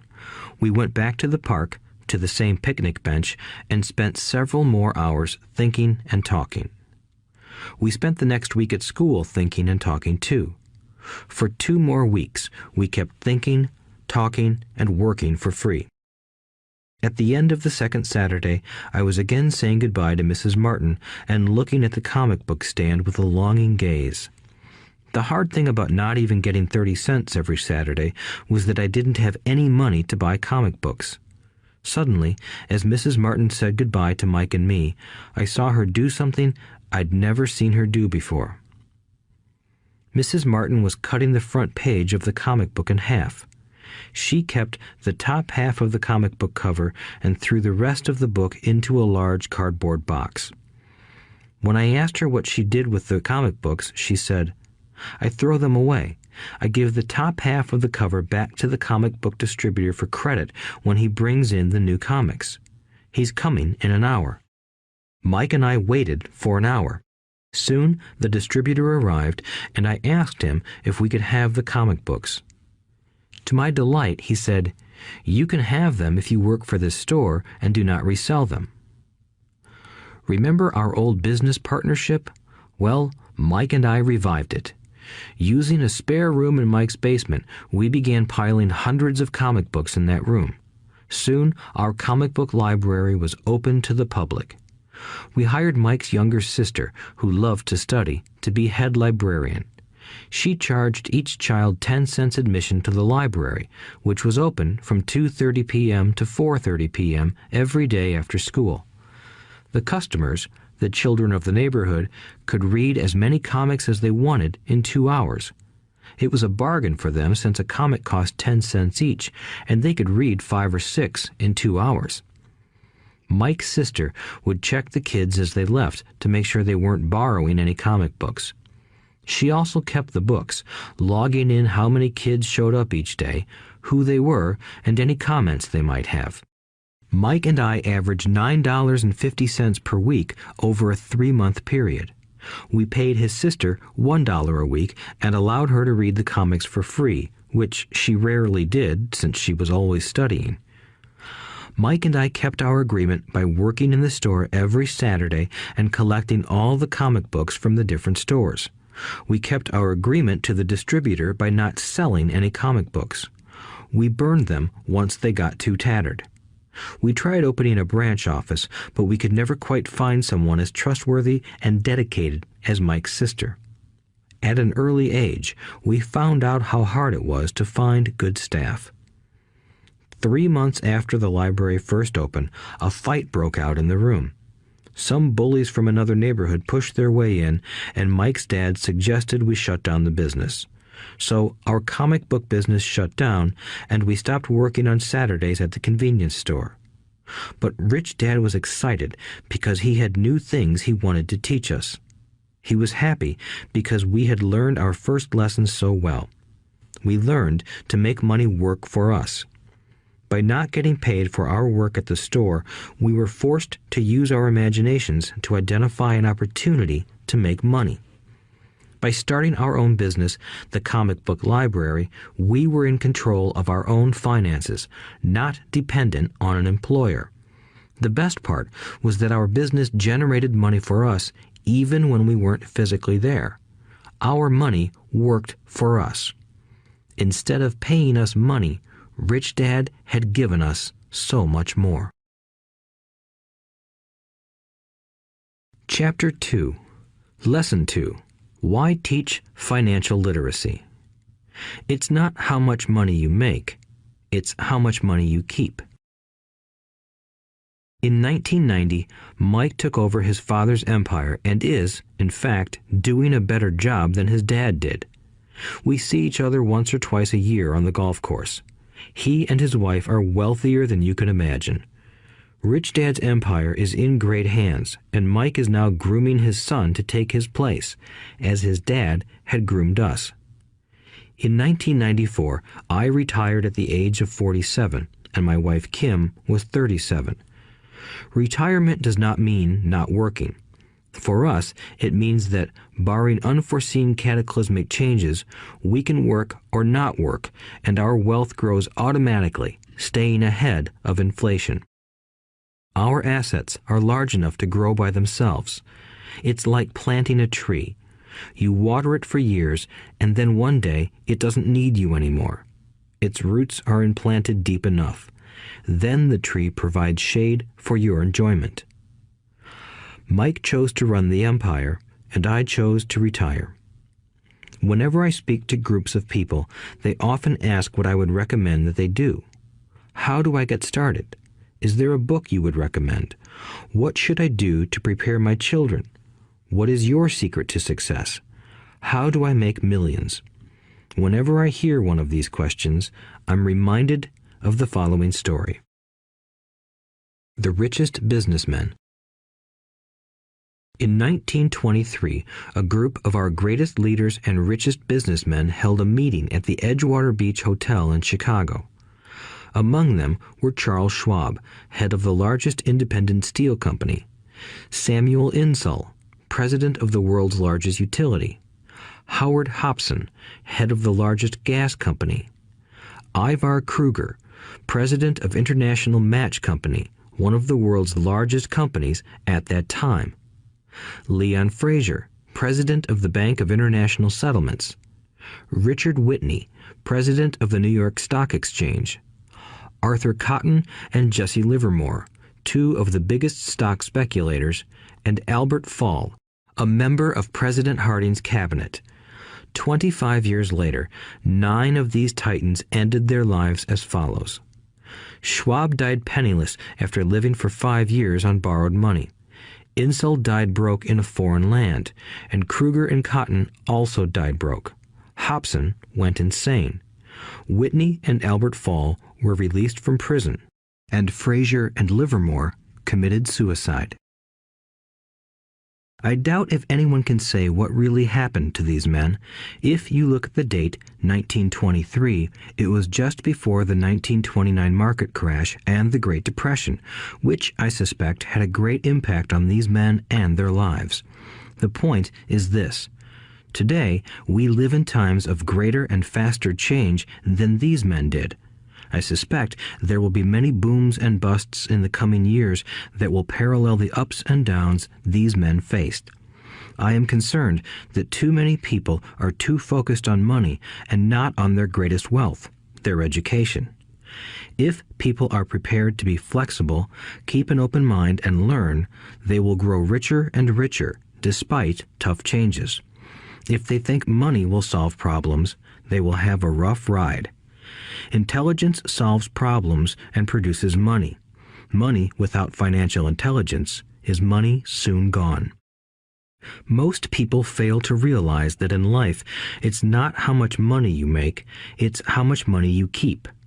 We've all heard stories of lottery winners who are poor, then suddenly rich, and then poor again. They win millions, yet are soon back where they started. Or stories of professional athletes who at the age of 24 are earning millions, but are sleeping under a bridge 10 years later. I remember a story of a young basketball player who a year ago had millions. Today, at just 29, he claims his friends, attorney, and accountant took his money and he was forced to work at a car wash for minimum wage. He was fired from the car wash because he refused to take off his championship ring as he was wiping off the cars. His story made national news, and he is appealing his termination, claiming hardship and discrimination. He claims that the ring is all he has left, and if it was stripped away, he'll crumble.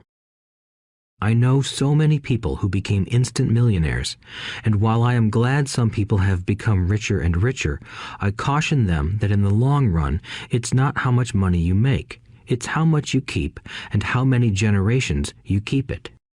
So when people ask, "Where do I get started?" or "Tell me how to get rich quick," they often are greatly disappointed with my answer. I simply say to them what my rich dad said to me when I was a little kid.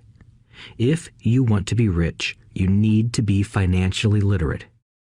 That idea was drummed into my head every time we were together. As I said, my educated dad stressed the importance of reading books, while my rich dad stressed the need to master financial literacy. If you are going to build the Empire State Building, the first thing you need to do is dig a deep hole and pour a strong foundation. If you are going to build a home in the suburbs, all you need to do is pour a 6-inch slab of concrete. Most people, in their drive to get rich, are trying to build an Empire State Building on a 6-inch slab. Our school system, created in the agrarian age, still believes in homes with no foundation.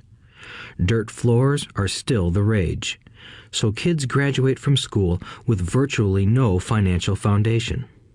One day, sleepless and deep in debt in suburbia, living the American dream, they decide that the answer to their financial problems is to find a way to get rich quick.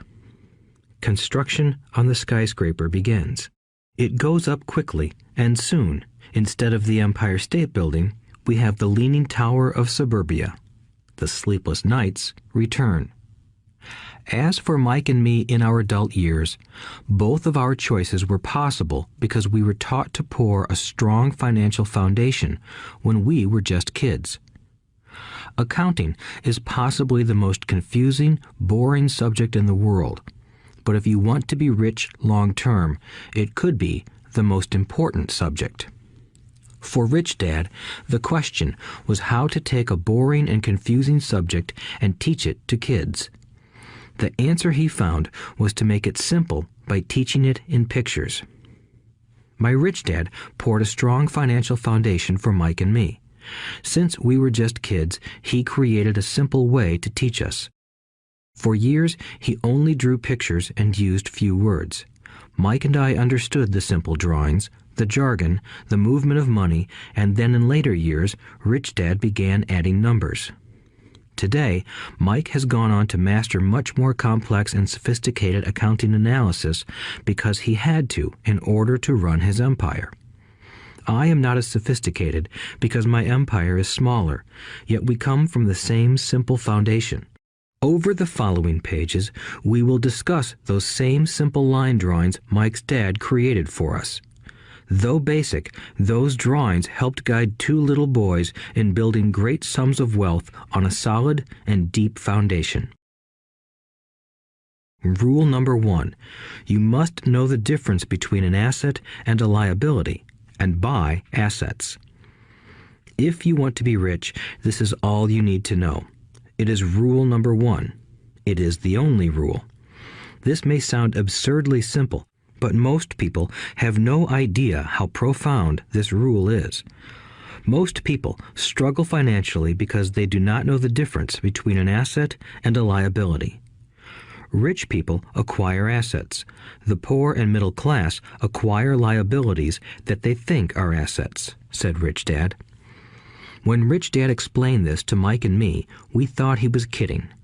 Here we were, nearly teenagers, and waiting for the secret to getting rich. And this was his answer.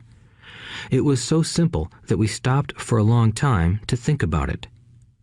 "What is an asset?" asked Mike. "Don't worry right now," said Rich Dad. "Just let the idea sink in. If you can comprehend the simplicity, your life will have a plan and be financially easy. It is simple. That is why the idea is missed." "You mean all we need to know is what an asset is, acquire them, and we'll be rich?" I asked. Rich Dad nodded his head. "It's that simple." "If it's that simple, how come everyone is not rich?" I asked. Rich Dad smiled. "Because people do not know the difference between an asset and a liability." I remember asking, how could adults be so misguided? If it is that simple, if it is that important, why would everyone not want to find out? It took Rich Dad only a few minutes to explain what assets and liabilities were. As an adult, I have difficulty explaining it to other adults. The simplicity of the idea escapes them because they have been educated differently. They were taught by other educated professionals, such as bankers, accountants, real estate agents, financial planners, and so forth. The difficulty comes in asking adults to unlearn or become children again. An intelligent adult often feels it is demeaning to pay attention to simplistic definitions. Rich Dad believed in the KISS principle. Keep it simple, stupid, or keep it super simple. So he kept it simple for us, and that made our financial foundation strong. So what causes the confusion? How could something so simple be so screwed up? Why would someone buy an asset that was really a liability? The answer is found in basic education. We focus on the word literacy and not financial literacy. What defines something to be an asset or a liability are not words. In fact, if you really want to be confused, look up the words asset and liability in the dictionary. I know the definition may sound good to a trained accountant, but for the average person, it makes no sense. But we adults are often too proud to admit that something does not make sense. To us young boys, Rich Dad said, "What defines an asset are not words, but numbers. And if you can't read the numbers, you can't tell an asset from a hole in the ground." In accounting, Rich Dad would say, it's not the numbers, but what the numbers are telling you. It's just like words. It's not the words, but the story the words are telling you. If you want to be rich, you've got to read and understand numbers. If I heard that once, I heard it 1,000 times from my rich dad. And I also heard the rich acquire assets and the poor and middle class acquire liabilities. Here is how to tell the difference between an asset and a liability. Most accountants and financial professionals do not agree with the definitions, but these simple drawings were the start of strong financial foundations for two young boys. An asset is something that puts money in my pocket. A liability is something that takes money out of my pocket. This is really all you need to know. If you want to be rich, simply spend your life buying assets. If you want to be poor or middle class, spend your life buying liabilities. Illiteracy, both in words and numbers, is the foundation of financial struggle. If people are having difficulties financially, there is something that they don't understand, either in words or numbers. The rich are rich because they are more literate in different areas than people who struggle financially. So if you want to be rich and maintain your wealth, it's important to be financially literate in words as well as numbers. Numbers alone mean little, just as words out of context mean little. It's the story that counts.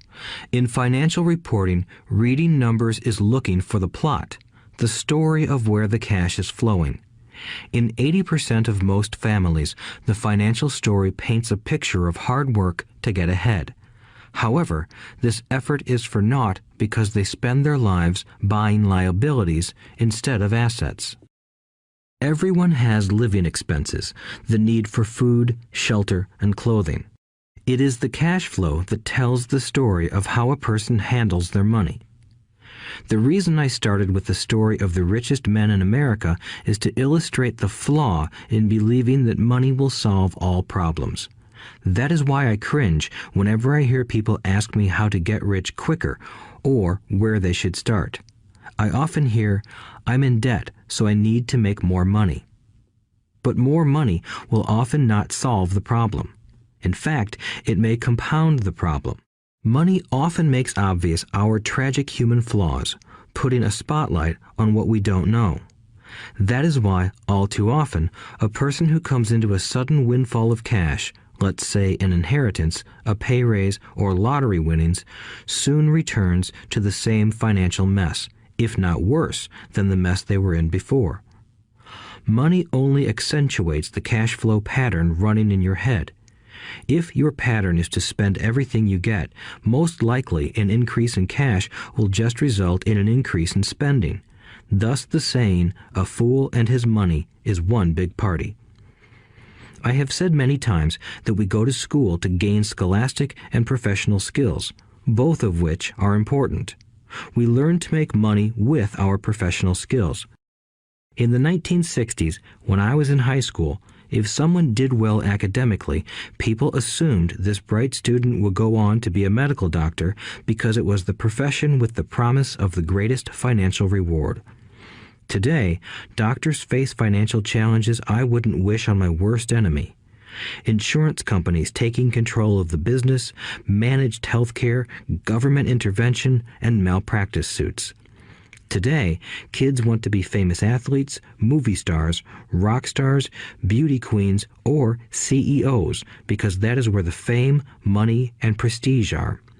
That is the reason it is so hard to motivate kids in school today.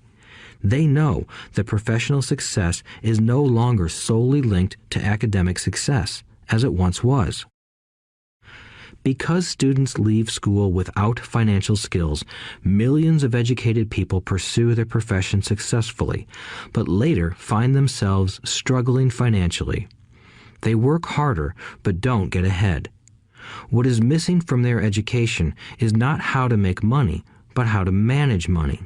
It's called financial aptitude, what you do with the money once you make it, how to keep people from taking it from you, how to keep it longer, and how to make that money work hard for you. Most people don't understand why they struggle financially because they don't understand cash flow. A person can be highly educated, professionally successful, and financially illiterate. These people often work harder than they need to because they learned how to work hard, but not how to have their money work hard for them. The story of how the quest for a financial dream turns into a financial nightmare.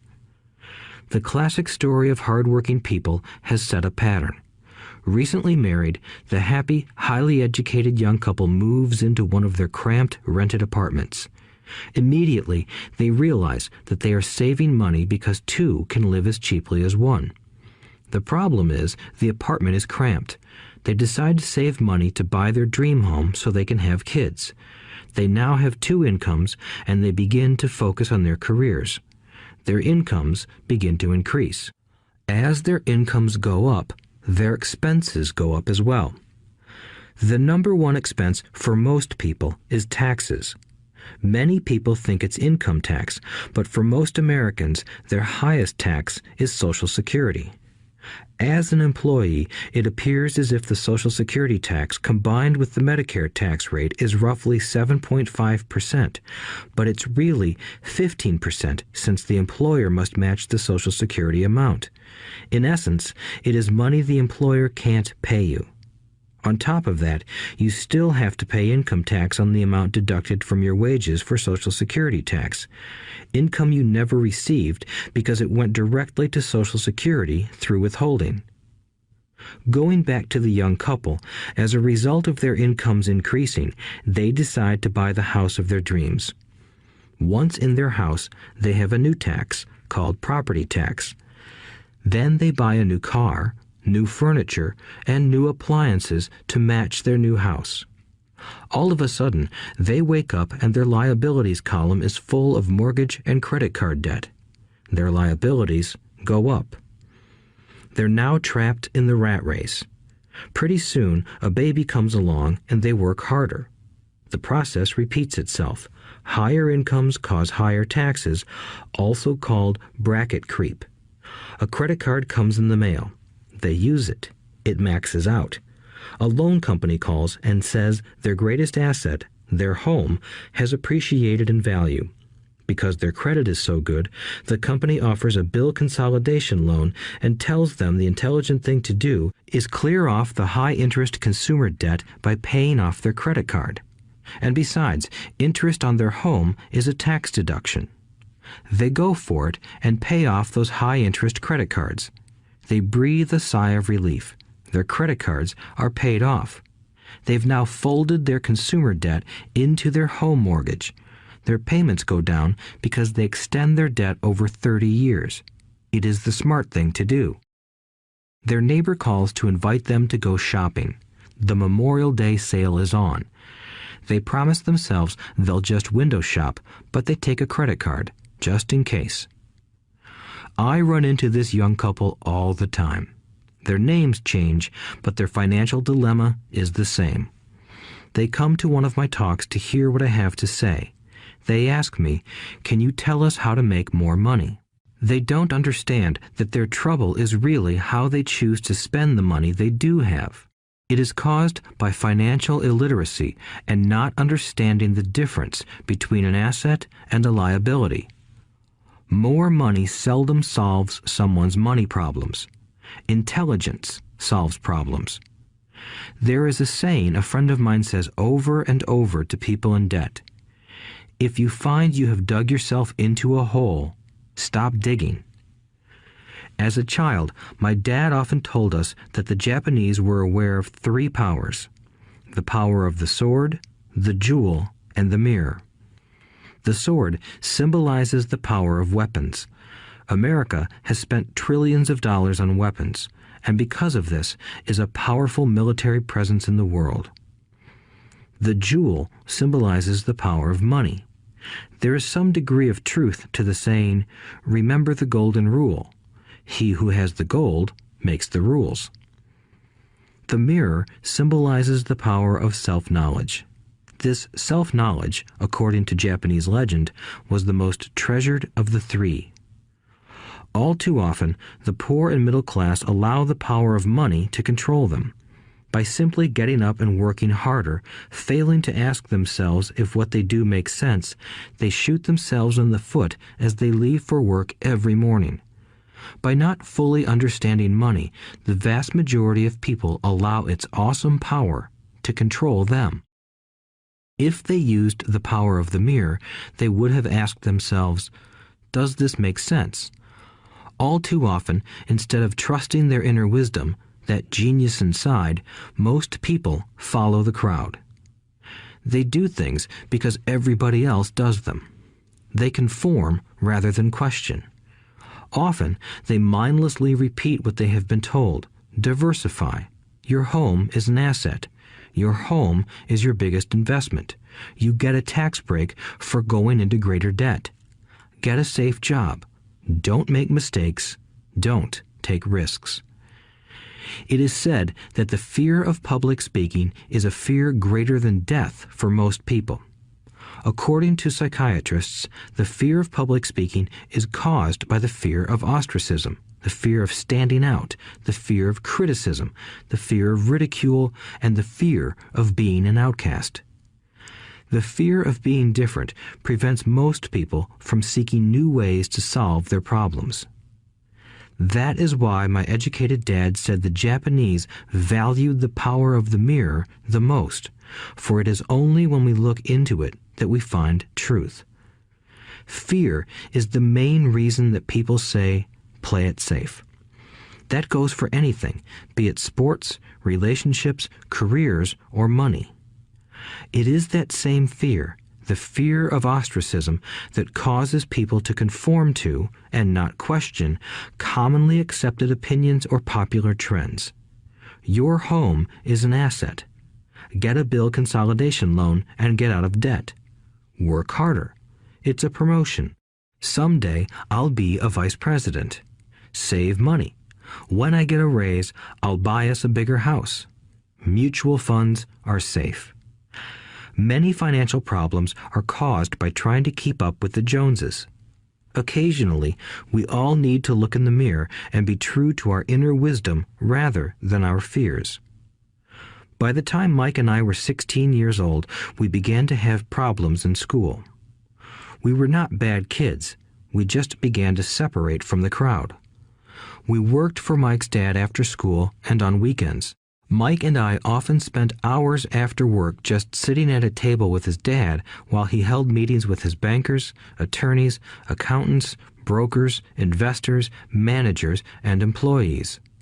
Here was a man who had left school at 13, who was now directing, instructing, ordering, and asking questions of educated people. They came at his beck and call and cringed when he didn't approve of them. Here was a man who had not gone along with the crowd. He was a man who did his own thinking and detested the words, "We have to do it this way because that's the way everyone else does it." He also hated the word can't. If you wanted him to do something, just say, "I don't think you can do it." Mike and I learned more sitting in on his meetings than we did in all our years of school, college included. Mike's dad was not book smart, but he was financially educated and successful as a result. He told us over and over again, an intelligent person hires people who are more intelligent than he is. So Mike and I had the benefit of spending hours listening to and learning from intelligent people. But because of this, Mike and I couldn't go along with the standard dogma our teachers preached, and that caused problems. Whenever the teacher said, "If you don't get good grades, you won't do well in the real world," Mike and I just raised our eyebrows. When we were told to follow set procedures and not deviate from the rules, we could see how school discouraged creativity. We started to understand why our rich dad told us that schools were designed to produce good employees instead of employers. Occasionally, Mike or I would ask our teachers how what we studied was applicable to the real world, or why we never studied money and how it worked. To the latter question, we often got the answer that money was not important, that if we excelled in our education, the money would follow. The more we knew about the power of money, the more distant we grew from the teachers and our classmates. My highly educated dad never pressured me about my grades, but we did begin to argue about money. By the time I was 16, I probably had a far better foundation with money than both my parents. I could keep books, I listened to tax accountants, corporate attorneys, bankers, real estate brokers, investors, and so forth. By contrast, my dad talked to other teachers. One day, my dad told me that our home was his greatest investment. A not too pleasant argument took place when I showed him why I thought a house was not a good investment. I showed him the ancillary expenses that went along with owning the home. A bigger home meant bigger expenses, and the cash flow kept going out through the expense column. Today, people still challenge me on the idea of a house not being an asset. I know that for many people, it is their dream as well as their largest investment. And owning your own home is better than nothing. I simply offer an alternative way of looking at this popular dogma. If my wife and I were to buy a bigger, flashier house, we realize it wouldn't be an asset. It would be a liability since it would take money out of our pocket. So here is the argument I put forth. I really don't expect most people to agree with it because your home is an emotional thing, and when it comes to money, high emotions tend to lower financial intelligence. I know from personal experience that money has a way of making every decision emotional. 1. When it comes to houses, most people work all their lives paying for a home they never own. In other words, most people buy a new house every few years, each time incurring a new 30-year loan to pay off the previous one. 2. Even though people receive a tax deduction for interest on mortgage payments, they pay for all their other expenses with after-tax dollars, even after they pay off their mortgage. 3. My wife's parents were shocked when the property taxes on their home increased to $1,000 a month. This was after they had retired, so the increase put a strain on their retirement budget and they felt forced to move. 4. Houses do not always go up in value. I have friends who owe $1 million for a home that today would sell for far less. 5. The greatest losses of all are those from missed opportunities. If all your money is tied up in your house, you may be forced to work harder because your money continues blowing out of the expense column instead of adding to the asset column, the classic middle-class cash flow pattern. If a young couple would put more money into their asset column early on, their later years would be easier. Their assets would have grown and would be available to help cover expenses. All too often, a house only serves as a vehicle for incurring a home equity loan to pay for mounting expenses. In summary, the end result in making a decision to own a house that is too expensive in lieu of starting an investment portfolio impacts an individual in at least the following 3 ways. 1. Loss of time during which other assets could have grown in value. 2. Loss of additional capital which could have been invested instead of paying for high maintenance expenses related directly to the home. 3. Loss of education. Too often, people count their house and savings and retirement plans as all they have in their asset column. Because they have no money to invest, they simply don't invest. This costs them investment experience. Most never become what the investment world calls a sophisticated investor. And the best investments are usually first sold to sophisticated investors, who then turn around and sell them to the people playing it safe. I am not saying don't buy a house. What I'm saying is that you should understand the difference between an asset and a liability. When I want a bigger house, I first buy assets that will generate the cash flow to pay for the house. My educated dad's personal financial statement best demonstrates the life of someone caught in the rat race. His expenses match his income, never allowing him enough left over to invest in assets. As a result, his liabilities are larger than his assets. Why the rich get richer. A review of my rich dad's financial statement shows why the rich get richer. The asset column generates more than enough income to cover expenses, with the balance reinvested into the asset column. The asset column continues to grow, and therefore the income it produces grows with it. The result is that the rich get richer. Why the middle class struggle. The middle class finds itself in a constant state of financial struggle. Their primary income is through their salary. As their wages increase, so do their taxes. Their expenses tend to increase in proportion to their salary increase, hence the phrase, the rat race. They treat their home as their primary asset instead of investing in income-producing assets. This pattern of treating your home as an investment and the philosophy that a pay raise means you can buy a larger home or spend more is the foundation of today's debt-ridden society.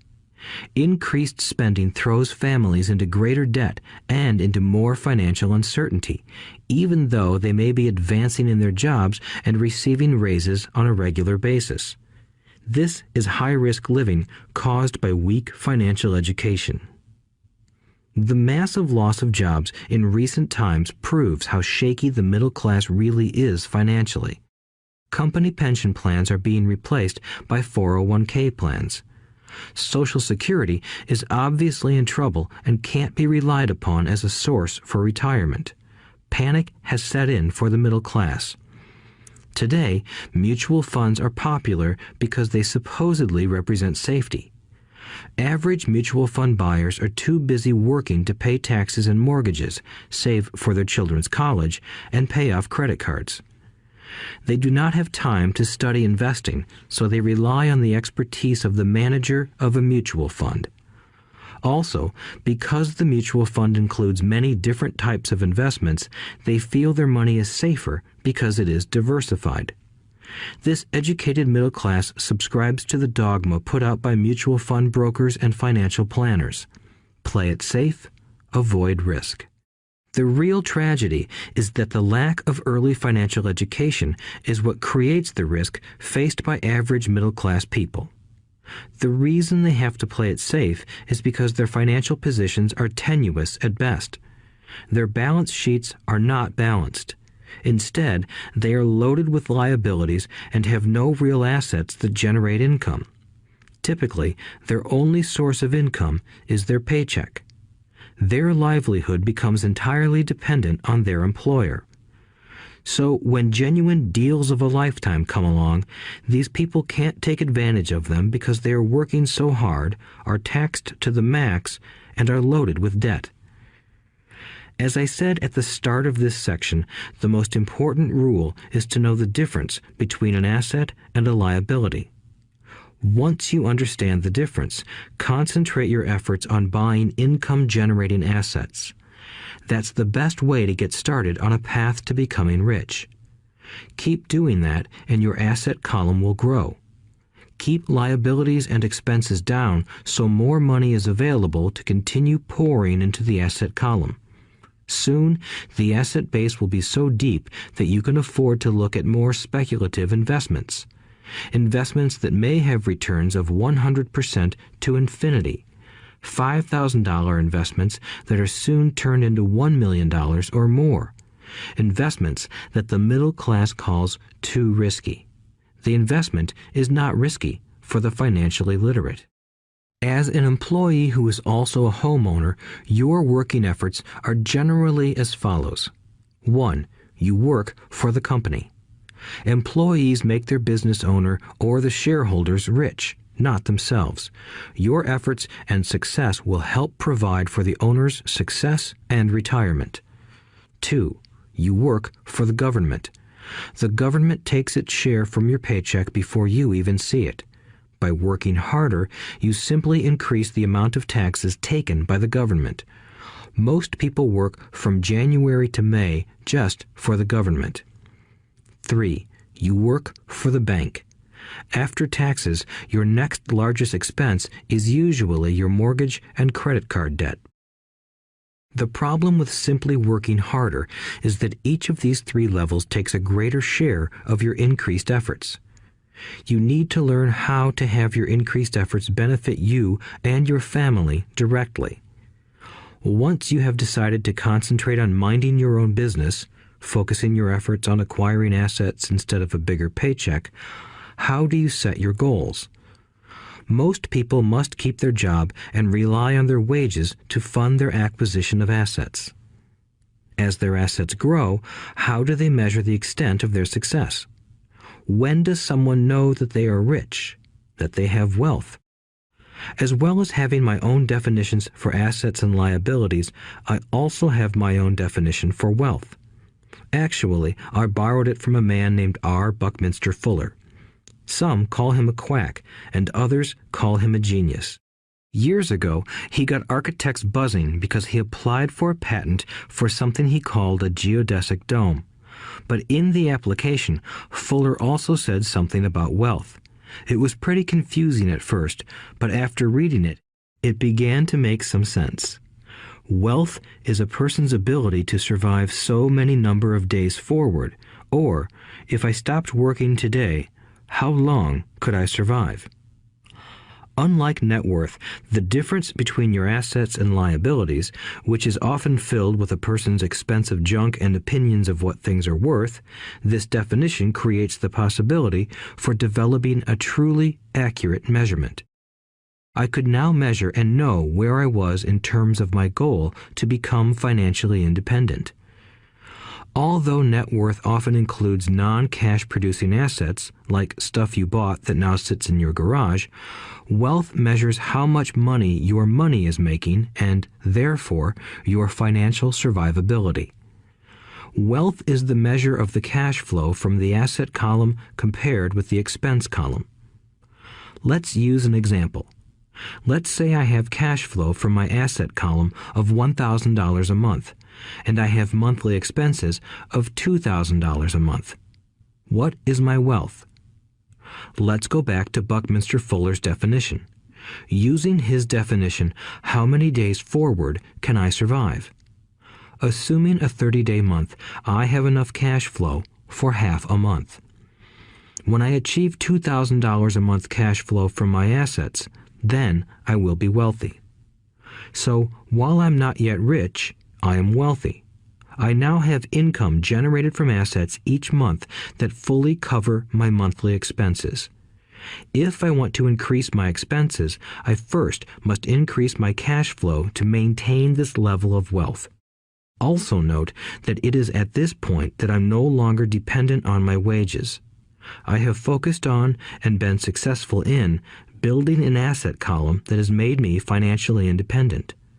If I quit my job today, I would be able to cover my monthly expenses with the cash flow from my assets. My next goal would be to have the excess cash flow from my assets reinvested into the asset column. The more money that goes into my asset column, the more my asset column grows. The more my assets grow, the more my cash flow grows. And as long as I keep my expenses less than the cash flow from these assets, I grow richer with more and more income from sources other than my physical labor. As this reinvestment process continues, I am well on my way to becoming rich. Just remember this simple observation. The rich buy assets. The poor only have expenses.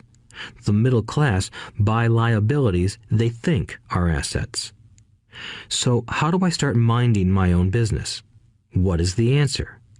Listen to the founder of McDonald's in the next chapter. Chapter 3. Lesson 3. Mind your own business. The rich focus on their asset columns while everyone else focuses on their income statements. In 1974, Ray Kroc, the founder of McDonald's, was asked to speak to the MBA class at the University of Texas at Austin. A friend of mine was a student in that MBA class. After a powerful and inspiring talk, the class adjourned and the students asked Ray if he would join them at their favorite hangout to have a few beers. Ray graciously accepted. "What business am I in?" Ray asked once the group had all their beers in hand. Everyone laughed, my friend said. Most of the MBA students thought Ray was just fooling around. No one answered, so Ray asked again. "What business do you think I'm in?" The students laughed again, and finally one brave soul yelled out, "Ray, who in the world doesn't know that you're in the hamburger business?" Ray chuckled. "That's what I thought you would say." He paused and then quickly added, "Ladies and gentlemen, I'm not in the hamburger business. My business is real estate." As my friend tells the story, Ray spent a good amount of time explaining his viewpoint. In his business plan, Ray knew that the primary business focus was to sell hamburger franchises, but what he never lost sight of was the location of each franchise. He knew that the land and its location were the most significant factors in the success of each franchise. Basically, the person who bought the franchise was also buying the real estate under the franchise for Ray Kroc's organization. Today, McDonald's is the largest single owner of real estate in the world, owning even more than the Catholic Church. McDonald's owns some of the most valuable intersections and street corners in America and around the globe. My friend considers this as one of the most important lessons in his life. Today, he owns car washes, but his business is the real estate under those car washes. The previous chapter presented that most people work for everyone but themselves. They work first for the owners of the company, then for the government through taxes, and finally for the bank that owns their mortgage.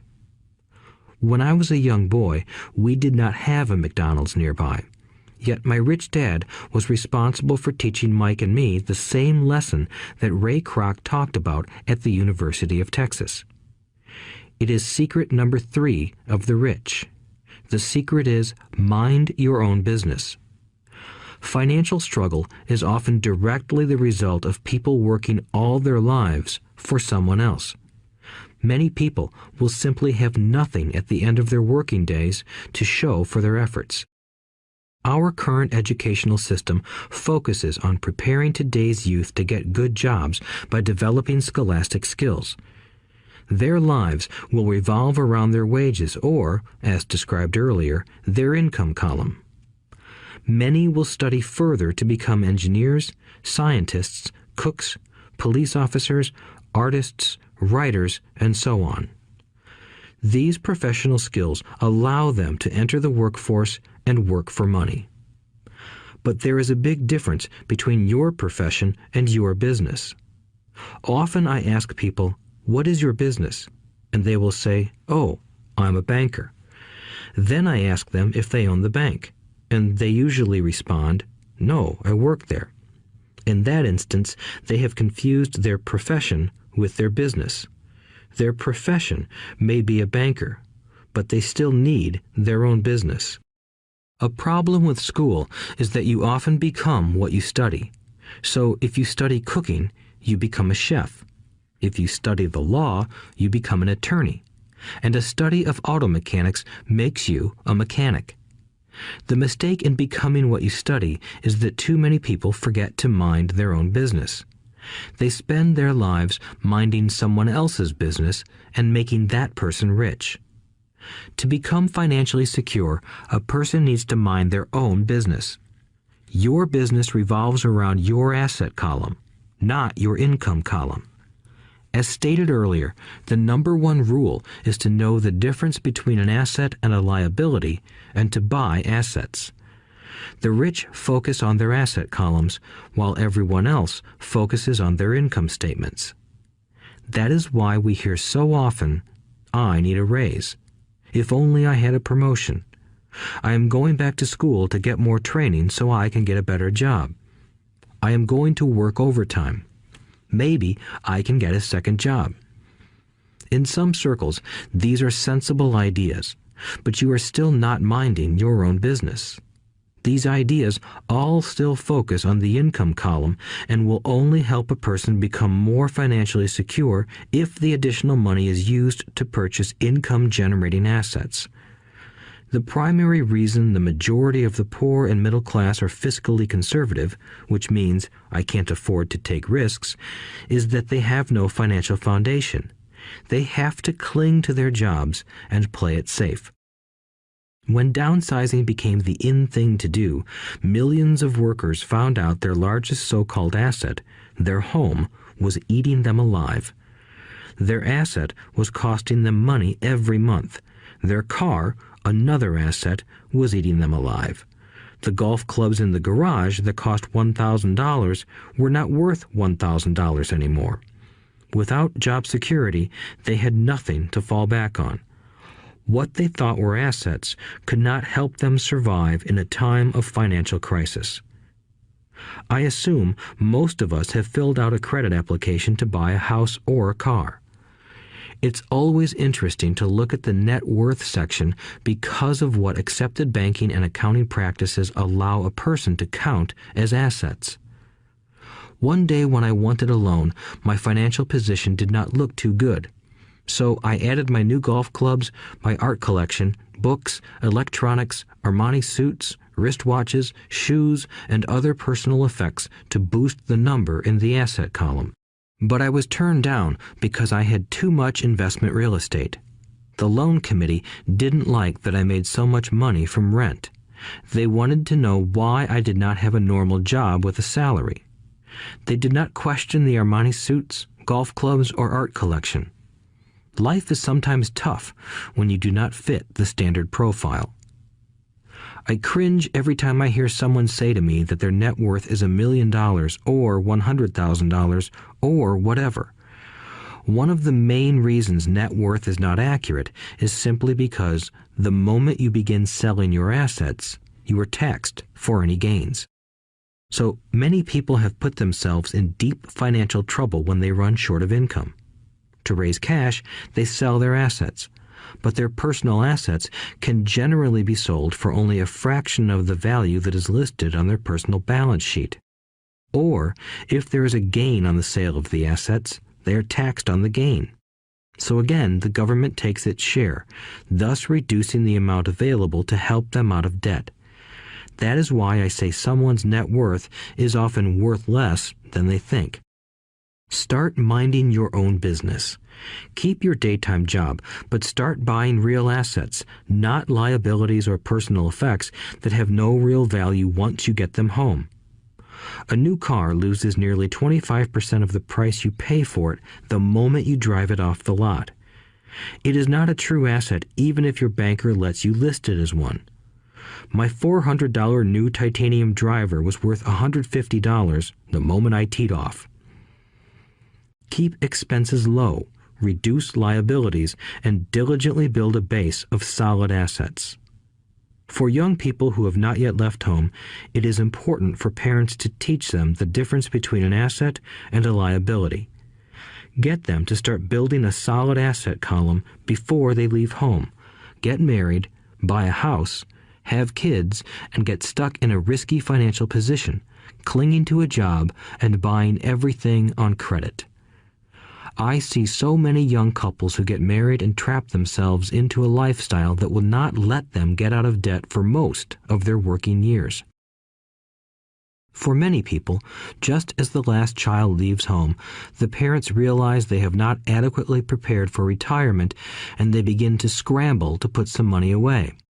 Then their own parents become ill and they find themselves with new responsibilities. So what kind of assets am I suggesting that you or your children acquire? In my world, real assets fall into the following categories. Businesses that do not require my presence. I own them, but they are managed or run by other people. If I have to work there, it's not a business. It becomes my job. Stocks, bonds, income-generating real estate, notes, IOUs, royalties from intellectual property such as music, scripts, and patents. Anything else that has value, produces income, or appreciates, and has a ready market. As a young boy, my educated dad encouraged me to find a safe job, but my rich dad encouraged me to begin acquiring assets that I loved. If you don't love it, you won't take care of it. I collect real estate simply because I love buildings and land. I love shopping for them, and I could look at them all day long. When problems arise, the problems aren't so bad that it changes my love for real estate. For people who hate real estate, they shouldn't buy it. I also love stocks of small companies, especially startups, because I am an entrepreneur, not a corporate person. In my early years, I worked in large organizations such as Standard Oil of California, the U.S. Marine Corps, and Xerox Corporation. I enjoyed my time with those organizations and have fond memories, but I know deep down I am not a company man. I like starting companies, not running them. So my stock buys are usually of small companies. Sometimes I even start the company and take it public. Fortunes are made in new stock issues, and I love the game. Many people are afraid of small cap companies and call them risky, and they are. But that risk is diminished if you love what the investment is, understand it, and know the game. With small companies, my investment strategy is to be out of the stock in a year. On the other hand, my real estate strategy is to start small and keep trading up for bigger properties, and, therefore, delay paying taxes on the gain. This allows the value to increase dramatically. I generally hold real estate less than 7 years. For years, even while I was with the Marine Corps and Xerox, I did what my rich dad recommended. I kept my day job, but I still minded my own business. I was active in my asset column trading real estate and small stocks. Rich Dad always stressed the importance of financial literacy. The better I was at understanding the accounting and cash management, the better I would be at analyzing investments and eventually starting and building my own company. I don't encourage anyone to start a company unless they really want to. Knowing what I know about running a company, I wouldn't wish that task on anyone. There are times when people can't find employment and starting a company seems like the best solution. But the odds are against success. 9 out of 10 companies fail in 5 years. Of those that survive the first 5 years, 9 out of every 10 of those eventually fail as well. So only if you really have the desire to own your own company do I recommend it. Otherwise, keep your day job and mind your own business. When I say mind your own business, I mean to build and keep your asset column strong. Once a dollar goes into it, never let it come out. Think of it this way. Once a dollar goes into your asset column, it becomes your employee. The best thing about money is that it works 24 hours a day and can work for generations. Keep your day job, be a great hard-working employee, but keep building that asset column. As your cash flow grows, you can indulge in some luxuries. An important distinction is that rich people buy luxuries last, while the poor and middle class tend to buy luxuries first. The poor and the middle class often buy luxury items like big houses, diamonds, furs, jewelry, or boats because they want to look rich. They look rich, but in reality they just get deeper in debt on credit. The old money people, the long-term rich, build their asset column first. Then the income generated from the asset column buys their luxuries. The poor and middle class buy luxuries with their own sweat, blood, and children's inheritance. A true luxury is a reward for investing in and developing a real asset. For example, when my wife Kim and I had extra money coming from our apartment houses, she went out and bought her Mercedes. It didn't take any extra work or risk on her part because the apartment house bought the car. She did, however, have to wait 4 years while the real estate investment portfolio grew and began generating enough extra cash flow to pay for the car. But the luxury, the Mercedes, was a true reward because she proved she knew how to grow her asset column. That car now means a lot more to her than simply another pretty car.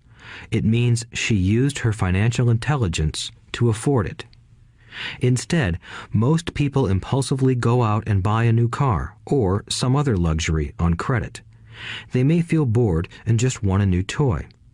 Buying a luxury on credit often causes a person to eventually resent that luxury because the debt becomes a financial burden. After you've taken the time and invested in and built your own business, you are now ready to learn the biggest secret of the rich, the secret that puts the rich way ahead of the pack. Chapter 4. Lesson 4. The History of Taxes and the Power of Corporations. My rich dad just played the game smart, and he did it through corporations, the biggest secret of the rich. I remember in school being told the story of Robin Hood and his merry men. My teacher thought it was a wonderful story of a romantic hero who robbed from the rich and gave to the poor. My rich dad did not see Robin Hood as a hero. He called Robin Hood a crook. Robin Hood may be long gone, but his followers live on. I often still hear people say, "Why don't the rich pay for it?" Or, "The rich should pay more in taxes and give it to the poor." It is this Robin Hood fantasy, or taking from the rich to give to the poor, that has caused the most pain for the poor and the middle class. The reason the middle class is so heavily taxed is because of the Robin Hood ideal. The reality is that the rich are not taxed.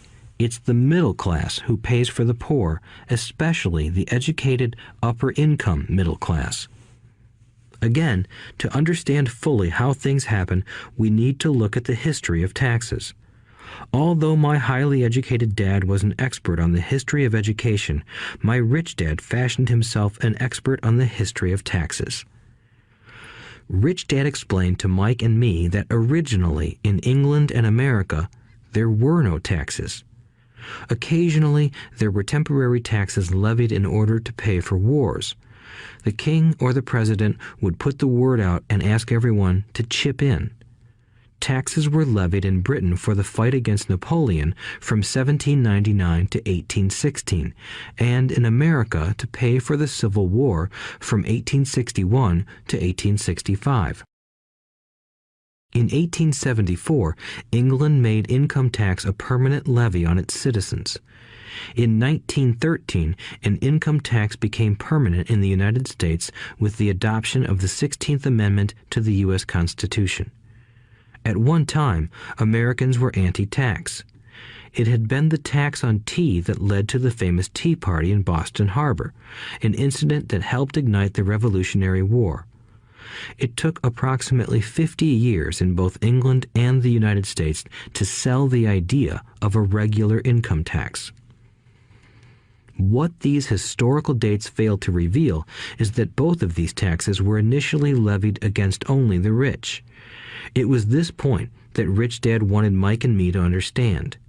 He explained that the idea of taxes was made popular and accepted by the majority by telling the poor and the middle class that taxes were created only to punish the rich. This is how the masses voted for the law, and it became constitutionally legal. Although it was intended to punish the rich, in reality it wound up punishing the very people who voted for it, the poor and middle class. Once government got a taste of money, its appetite grew, said Rich Dad. Your dad and I are exactly opposite. He's a government bureaucrat, and I am a capitalist. We get paid, and our success is measured on opposite behaviors. He gets paid to spend money and hire people. The more he spends and the more people he hires, the larger his organization becomes. In the government, a large organization is a respected organization. On the other hand, within my organization, the fewer people I hire and the less money I spend, the more I am respected by my investors. That's why I don't like government people. They have different objectives than most business people. As the government grows, more and more tax dollars are needed to support it. My educated dad sincerely believed that government should help people. He loved John F. Kennedy and especially the idea of the Peace Corps. He loved the idea so much that both he and my mom worked for the Peace Corps, training volunteers to go to Malaysia, Thailand, and the Philippines. He always strived for additional grants and budget increases so he could hire more people, both in his job with the Education Department and in the Peace Corps. From the time I was about 10 years old, I would hear from my rich dad that government workers were a pack of lazy thieves, and from my poor dad I would hear how the rich were greedy crooks who should be made to pay more taxes. Both sides had valid points. It was difficult to go to work for one of the biggest capitalists in town and come home to a father who was a prominent government leader. It was not easy to know which dad to believe. Yet, when you study the history of taxes, an interesting perspective emerges. As I said, the passage of taxes was only possible because the masses believed in the Robin Hood theory of economics. Take from the rich and give to everyone else. The problem was that the government's appetite for money was so great that taxes soon needed to be levied on the middle class, and from there it kept trickling down. However, the rich saw an opportunity because they don't play by the same set of rules. The rich knew about corporations, which became popular in the days of sailing ships. The rich created the corporation as a vehicle to limit their risk to the assets of each voyage. The rich put their money into a corporation to finance the voyage. The corporation would then hire a crew to sail to the New World to look for treasure. If the ship was lost, the crew lost their lives, but the loss to the rich would be limited only to the money they invested for that particular voyage. It is the knowledge of the legal corporate structure that really gives the rich a vast advantage over the poor and middle class. Having two fathers teaching me, one a socialist and the other a capitalist, I quickly began to realize that the philosophy of the capitalist made more financial sense to me. It seemed to me that the socialists ultimately penalized themselves due to their lack of financial education. No matter what the take from the rich crowd came up with, the rich always found a way to outsmart them. That is how taxes were eventually levied on the middle class. The rich outsmarted the intellectuals solely because they understood the power of money, a subject not taught in schools. How did the rich outsmart the intellectuals? Once the take from the rich tax was passed, cash started flowing into government coffers. Initially, people were happy. Money was handed out to government workers and the rich. It went to government workers in the form of jobs and pensions, and it went to the rich via their factories receiving government contracts. The government received a large pool of money, but the problem was the fiscal management of that money. The government ideal is to avoid having excess money. If you fail to spend your allotted funds, you risk losing it in the next budget. You would certainly not be recognized for being efficient. Business people, on the other hand, are rewarded for having excess money and are applauded for their efficiency. As this cycle of growing government spending continued, the demand for money increased, and the tax the rich idea was adjusted to include lower income levels down to the very people who voted it in, the poor and the middle class. True capitalists used their financial knowledge to simply find an escape. They headed back to the protection of a corporation. But what many people who have never formed a corporation don't know is that a corporation is not really a thing.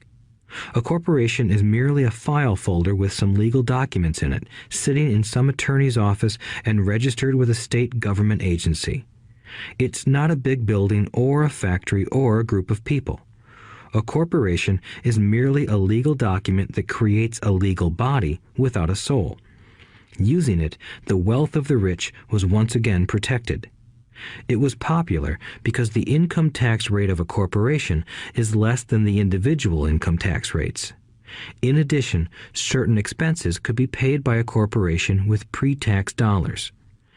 This war between the haves and have-nots has raged for hundreds of years. The battle is waged whenever and wherever laws are made, and it will go on forever. The problem is that the people who lose are the uninformed, the ones who get up every day and diligently go to work and pay taxes. If they only understood the way the rich play the game, they could play it too. Then they would be on their way to their own financial independence. This is why I cringe every time I hear a parent advise their children to go to school so they can find a safe, secure job. An employee with a safe, secure job without financial aptitude has no escape. Average Americans today work 5 to 6 months for the government just to cover their taxes. In my opinion, that is simply too long. The harder you work, the more you pay the government. That is why I believe that the idea of take from the rich backfired on the very people who voted it in. Every time people try to punish the rich don't simply comply. They react. They have the money, power, and intent to change things. They don't just sit there and voluntarily pay more taxes. Instead, they search for ways to minimize their tax burden. They hire smart attorneys and accountants and persuade politicians to change laws or create legal loopholes. They use their resources to effect change. The tax code of the United States also allows other ways to reduce taxes. Most of these vehicles are available to anyone, but it is the rich who find them because they are minding their own business. For example, 1031 is jargon for Section 1031 of the Internal Revenue Code, which allows a seller to delay paying taxes on a piece of real estate that is sold for a capital gain through an exchange for a more expensive piece of real estate. Real estate is one investment vehicle that has a great tax advantage. As long as you keep trading up in value, you will not be taxed on the gains until you liquidate. People who don't take advantage of these legal tax savings are missing a great opportunity to build their asset columns. The poor and middle class don't have the same resources. They sit there and let the government's needles enter their arm and allow the blood donation to begin. Today, I am constantly shocked at the number of people who pay more taxes or take fewer deductions simply because they are afraid of the government.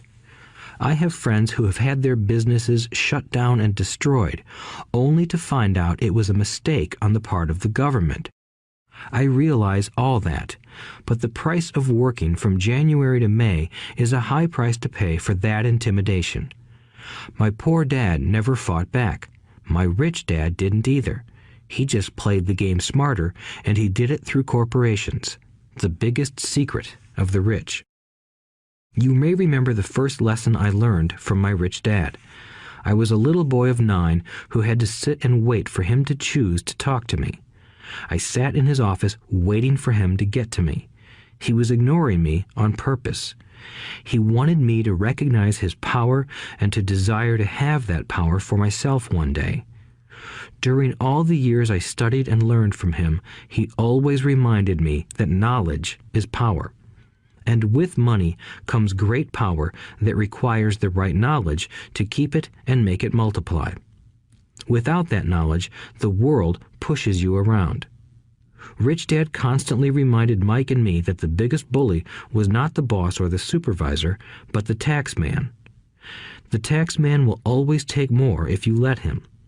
The first lesson of having money work for you, as opposed to you working for money, is all about power. If you work for money, you give the power to your employer. If money works for you, you keep the power and control it. Once we had this knowledge of the power of money working for us, he wanted us to be financially smart and not let anyone or anything push us around. If you're ignorant, it's easy to be bullied. If you know what you're talking about, you have a fighting chance. That is why he paid so much for smart tax accountants and attorneys. It was less expensive to pay them than to pay the government. His best lesson to me was, be smart and you won't be pushed around as much. He knew the law because he was a law-abiding citizen and because it was expensive to not know the law. If you know you're right, you're not afraid of fighting back, even if you are taking on Robin Hood and his band of merry men. My highly educated dad always encouraged me to land a good job with a strong corporation. He spoke of the virtues of working your way up the corporate ladder. He didn't understand that, by relying solely on a paycheck from a corporate employer, I would be a docile cow ready for milking. When I told my rich dad of my father's advice, he only chuckled. "Why not own the ladder?" was all he said. As a young boy, I did not understand what Rich Dad meant by owning my own corporation. It was an idea that seemed impossible and intimidating. Although I was excited by the idea, my inexperience wouldn't let me envision the possibility that grown-ups would someday work for a company I would own. The point is that, if not for my rich dad, I would have probably followed my educated dad's advice. It was merely the occasional reminder of my rich dad that kept the idea of owning my own corporation alive and kept me on a different path. By the time I was 15 or 16, I knew I wasn't going to continue down the path my educated dad recommended. I didn't know how I was going to do it, but I was determined not to head in the direction most of my classmates were heading. That decision changed my life. It was not until my mid-20s that my rich dad's advice began to make more sense to me. I was just out of the Marine Corps and working for Xerox. I was making a lot of money, but every time I looked at my paycheck, I was disappointed. The deductions were so large, and the more I worked, the greater they became. As I became more successful, my bosses talked about promotions and raises. It was flattering, but I could hear my rich dad asking in my ear, "Who are you working for? Who are you making rich?" In 1974, while still an employee for Xerox, I formed my first corporation and began minding my own business.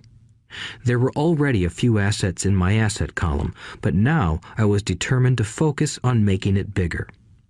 Those paychecks, with all the deductions, made all the years of my rich dad's advice make total sense. I could see the future if I followed my educated dad's advice. Many employers feel that advising their workers to mind their own business is bad for business. But for me, focusing on my own business and developing assets made me a better employee because I now had a purpose. I came in early and worked diligently, amassing as much money as possible so I could invest in real estate.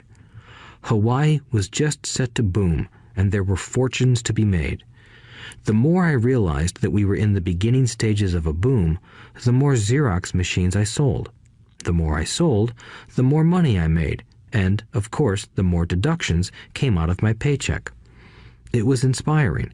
I wanted out of the employee trap so badly that I worked even harder so I could invest more. By 1978, I was consistently one of the top 5 salespeople at the company.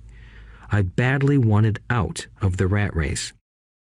In less than 3 years, I was making more in my real estate holding corporation than I was making at Xerox, and the money I was making in my asset column in my own corporation was money working for me, not me pounding on doors selling copiers. My rich dad's advice made much more sense. Soon, the cash flow from my properties were so strong that my company bought me my first Porsche. My fellow Xerox salespeople thought I was spending my commissions. I wasn't. I was investing my commissions in assets. My money was working hard to make more money. Each dollar in my asset column was a great employee, working hard to make more employees and buy the boss a new Porsche with before-tax dollars. I began to work harder for Xerox. The plan was working, and my Porsche was the proof. By using the lessons I learned from my rich dad, I was able to get out of the proverbial rat race at an early age. It was made possible because of the strong financial knowledge I had acquired through Rich Dad's lessons. Without this financial knowledge, which I call financial intelligence or financial IQ, my road to financial independence would have been much more difficult. I now teach others in the hope that I may share my knowledge with them. I remind people that financial IQ is made up of knowledge from 4 broad areas of expertise. 1. Accounting. Accounting is financial literacy or the ability to read numbers.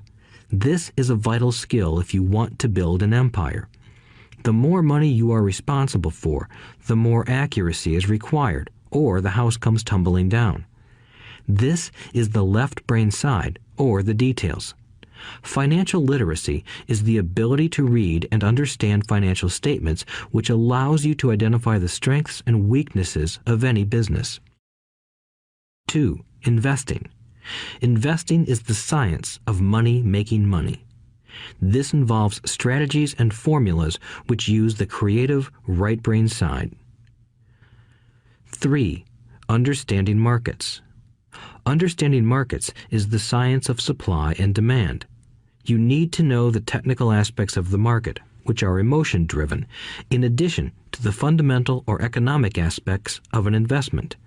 Does an investment make sense or does it not make sense based on current market conditions?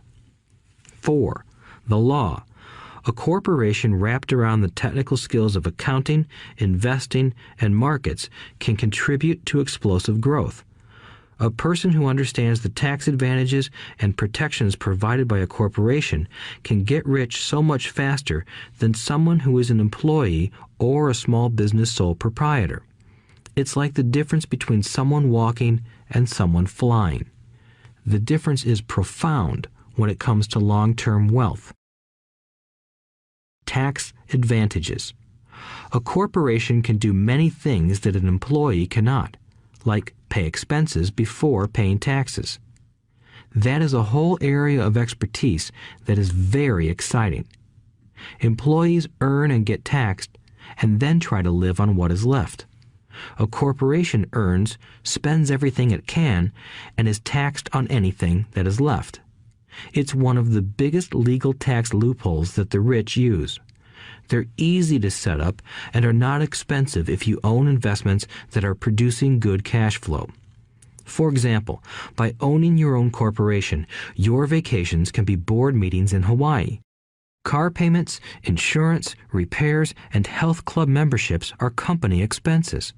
Most restaurant meals are partial expenses, and on. But it's done legally with pre-tax dollars. Protection from lawsuits. We live in a litigious society. Everybody wants a piece of your action. The rich hide much of their wealth using vehicles such as corporations and trusts to protect their assets from creditors. When someone sues a wealthy individual, they are often met with layers of legal protection and often find that the wealthy person actually owns nothing. They control everything, but own nothing. The poor and middle class try to own everything and lose it to the government or to fellow citizens who like to sue the rich. They learned it from the Robin Hood story. Take from the rich and give it to the poor. It is not the purpose of this audiobook to go into the specifics of owning a corporation. But I will say that if you own any kind of legitimate assets, I would consider finding out more about the benefits and protection offered by a corporation as soon as possible. There are many books written on the subject that will detail the benefits and even walk you through the steps necessary to set up a corporation. Garrett Sutton's books on corporations provide wonderful insight into the power of personal corporations.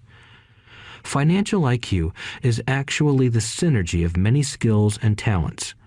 I would say it is the combination of the 4 technical skills listed above that make up basic financial intelligence. If you aspire to great wealth, it is the combination of these skills that will greatly amplify your financial intelligence. In summary, business owners with corporations 1. Earn, 2. Spend, 3. Pay taxes. Employees who work for corporations 1. Earn, 2. Pay taxes, 3. Spend. As part of your overall financial strategy, I recommend that you learn about the protection that legal entities can provide for businesses and assets. Chapter 5. Lesson 5. The rich invent money. Often in the real world, it's not the smart who get ahead, but the bold. Last night, I took a break from writing and watched a TV program on the history of a young man named Alexander Graham Bell. Bell had just patented his telephone and was having growing pains because the demand for his new invention was so strong. Needing a bigger company, he then went to the giant at that time, Western Union, and asked them if they would buy his patent and his tiny company. He wanted $100,000 for the whole package. The president of Western Union scoffed at him and turned him down, saying the price was ridiculous. The rest is history. A multi-billion-dollar industry emerged, and AT&T was born. The evening news came on right after the story of Alexander Graham Bell. On the news was a story of another downsizing at a local company. The workers were angry and complained that the company ownership was unfair. A terminated manager of about 45 years of age had his wife and 2 babies at the plant and was begging the guards to let him talk to the owners to ask if they would reconsider his termination. He had just bought a house and was afraid of losing it. The camera focused in on his pleading for all the world to see. Needless to say, it held my attention. I have been teaching professionally since 1984. It has been a great experience and a rewarding one. It is also a disturbing profession, for I have taught thousands of individuals, and I see one thing in common in all of us, myself included.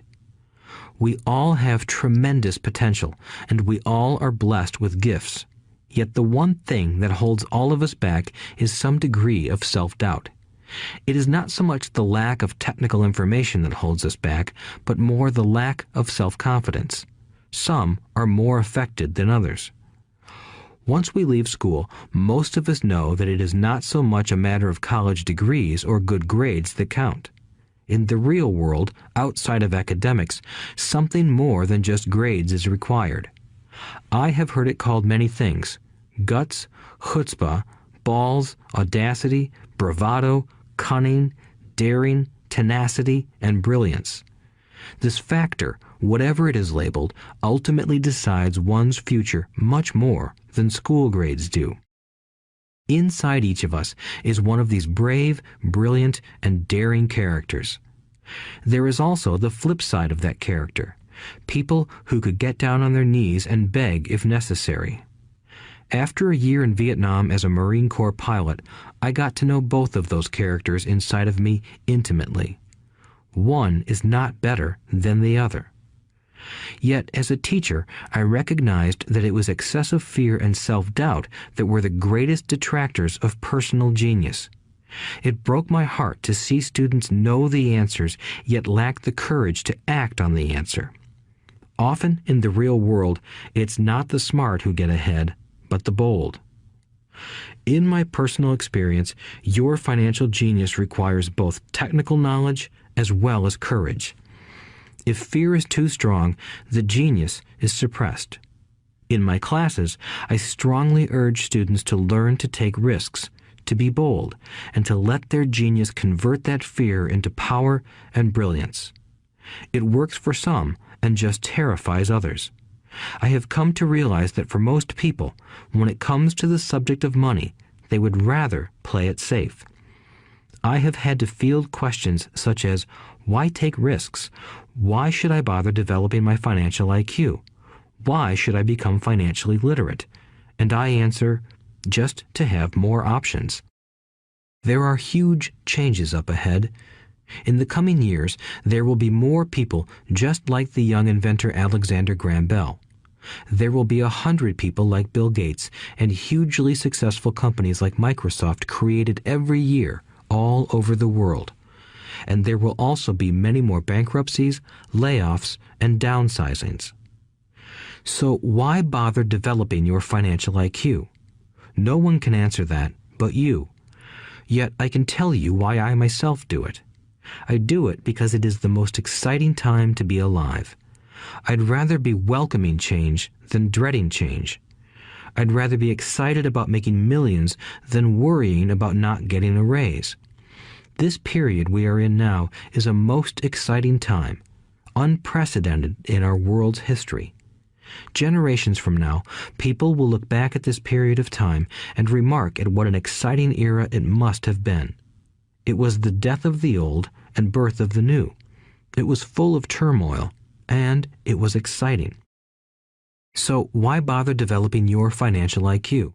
Because if you do, you will prosper greatly. And if you don't, this period of time will be a frightening one. It will be a time of watching some people move boldly forward while others cling to worn-out life preservers.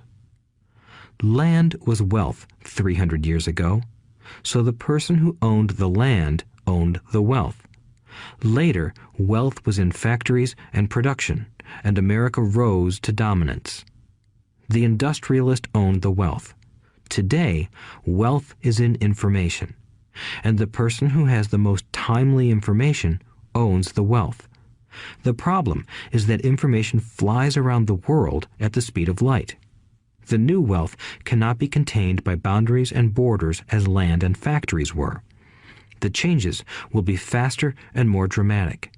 There will be a dramatic increase in the number of new multimillionaires. There also will be those who are left behind. I find so many people struggling today, often working harder, simply because they cling to old ideas. They want things to be the way they were, and they resist change. I know people who are losing their jobs or their houses, and they blame technology or the economy or their boss. Sadly, they fail to realize that they might be the problem. Old ideas are their biggest liability. It is a liability simply because they fail to realize that while that idea or way of doing something was an asset yesterday, yesterday is gone. One afternoon, I was teaching how to invest using a board game I had invented, Cash Flow, as a teaching tool. A friend had brought someone along to attend the class. This friend of a friend was recently divorced, had been badly burned in the divorce settlement, and was now searching for some answers. Her friend thought the class might help. The game was designed to help people learn how money works. In playing the game, they learn about the interaction of the income statement with the balance sheet. They learn how cash flows between the two and how the road to wealth is through striving to increase your monthly cash flow from the asset column to the point that it exceeds your monthly expenses. Once you accomplish this, you are able to get out of the rat race and out onto the fast track. As I have said, some people hate the game, some love it, and others miss the point. This woman missed a valuable opportunity to learn something. In the opening round, she drew a doodad card with the boat on it. At first, she was happy. "Oh, I've got a boat."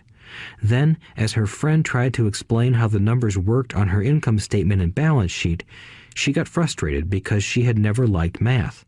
The rest of her table waited while her friend continued explaining the relationship between the income statement, balance sheet, and monthly cash flow. Suddenly, when she realized how the numbers worked, it dawned on her that her boat was eating her alive. Later on in the game, she was also downsized and had a child. It was a horrible game for her. After the class, her friend came by and told me that she was upset. She had come to the class to learn about investing and did not like the idea that it took so long to play a silly game.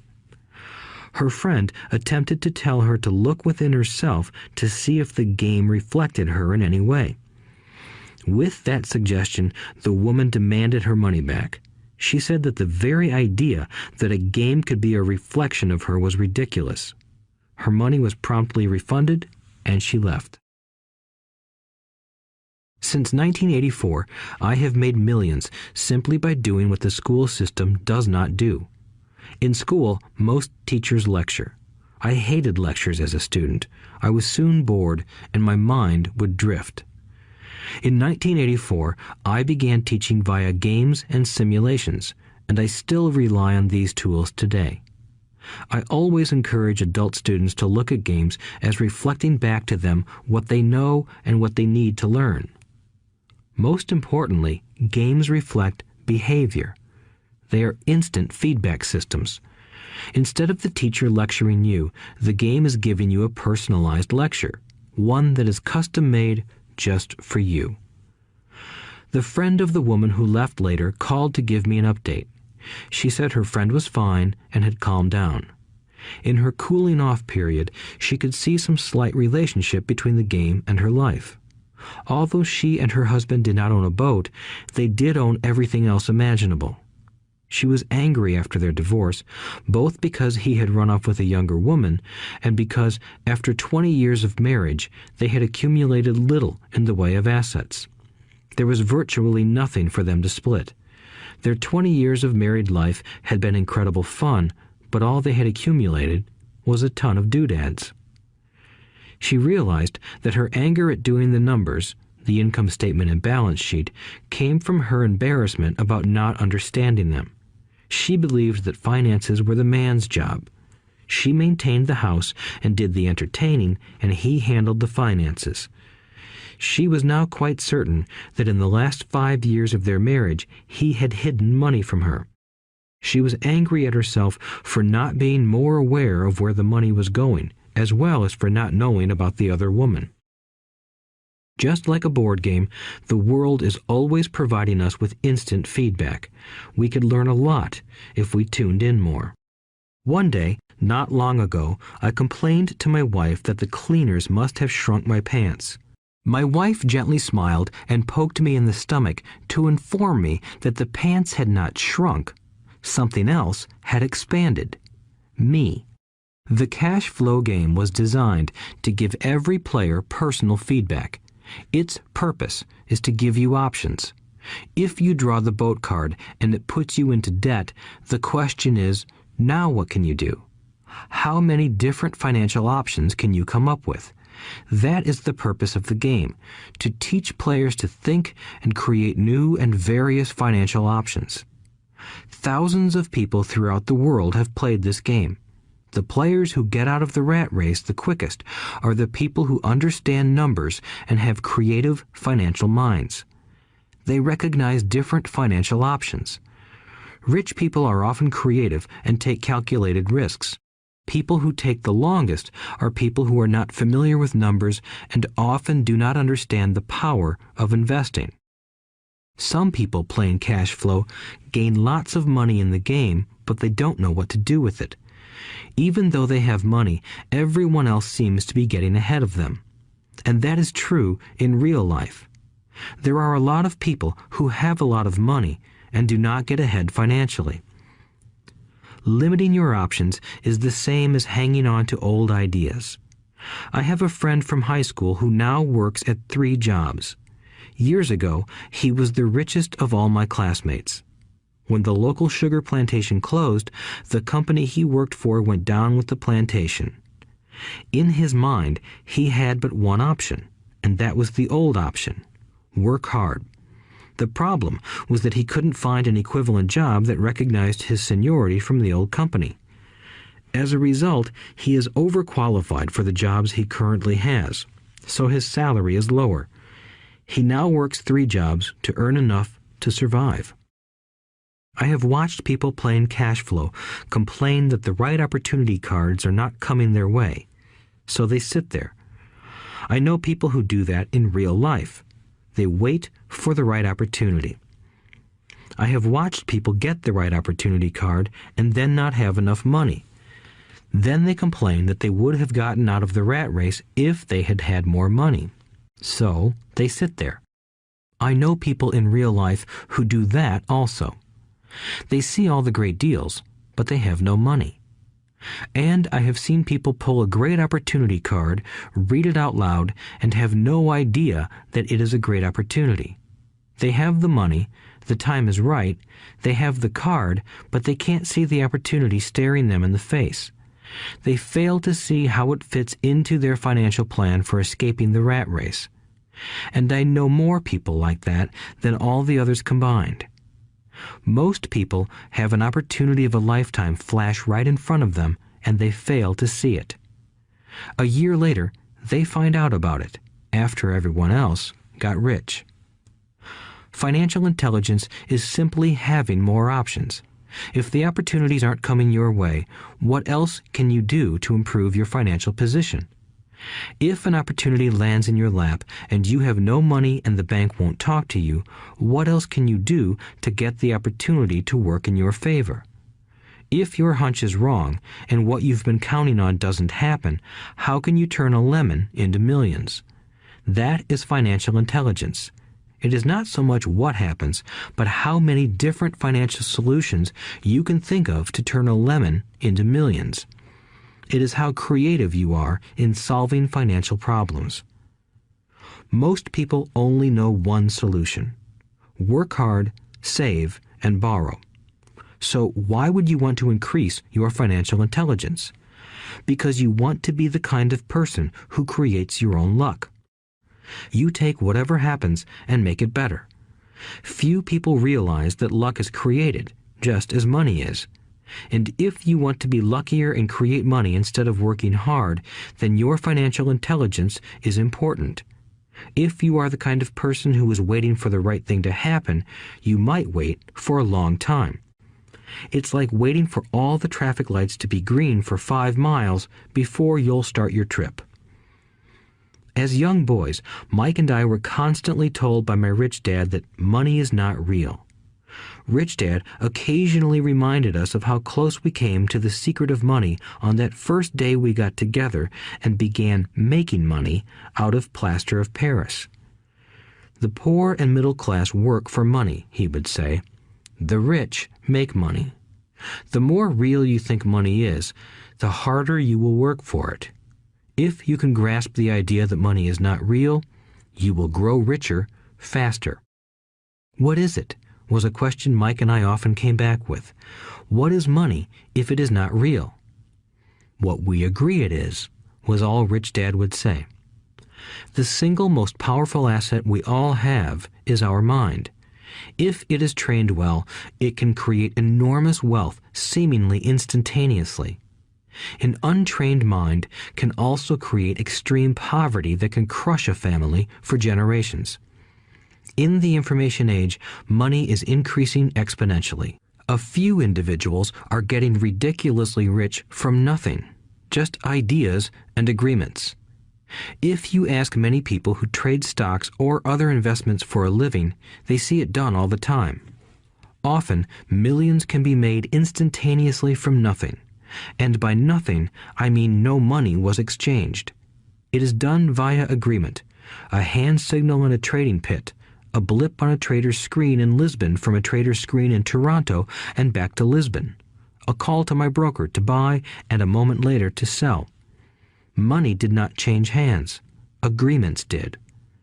So why develop your financial genius? Only you can answer that. I can tell you why I have been developing this area of my intelligence. I do it because I want to make money fast. Not because I need to, but because I want to. It is a fascinating learning process. I develop my financial IQ because I want to participate in the fastest game and biggest game in the world. And, in my own small way, I would like to be part of this unprecedented evolution of humanity, the era where humans work purely with their minds and not with their bodies. Besides, it is where the action is. It is what is happening. It's hip, it's scary, and it's fun.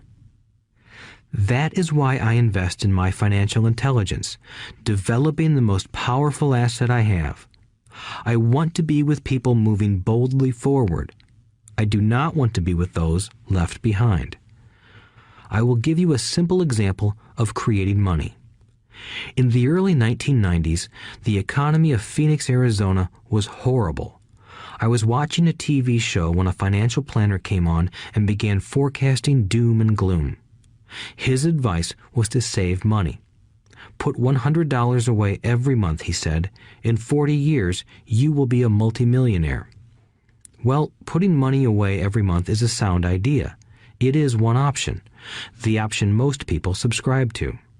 The problem is this. It blinds the person to what is really going on. It causes them to miss major opportunities for much more significant growth of their money. The world is passing them by. As I said, the economy was terrible at that time. For investors, this is the perfect market condition. A chunk of my money was in the stock market and in apartment houses. I was short of cash. Because people were giving properties away, I was buying. I was not saving money. I was investing. Kim and I had more than $1 million in cash working in a market that was rising fast. It was the best opportunity to invest. The economy was terrible. I just could not pass up these small deals.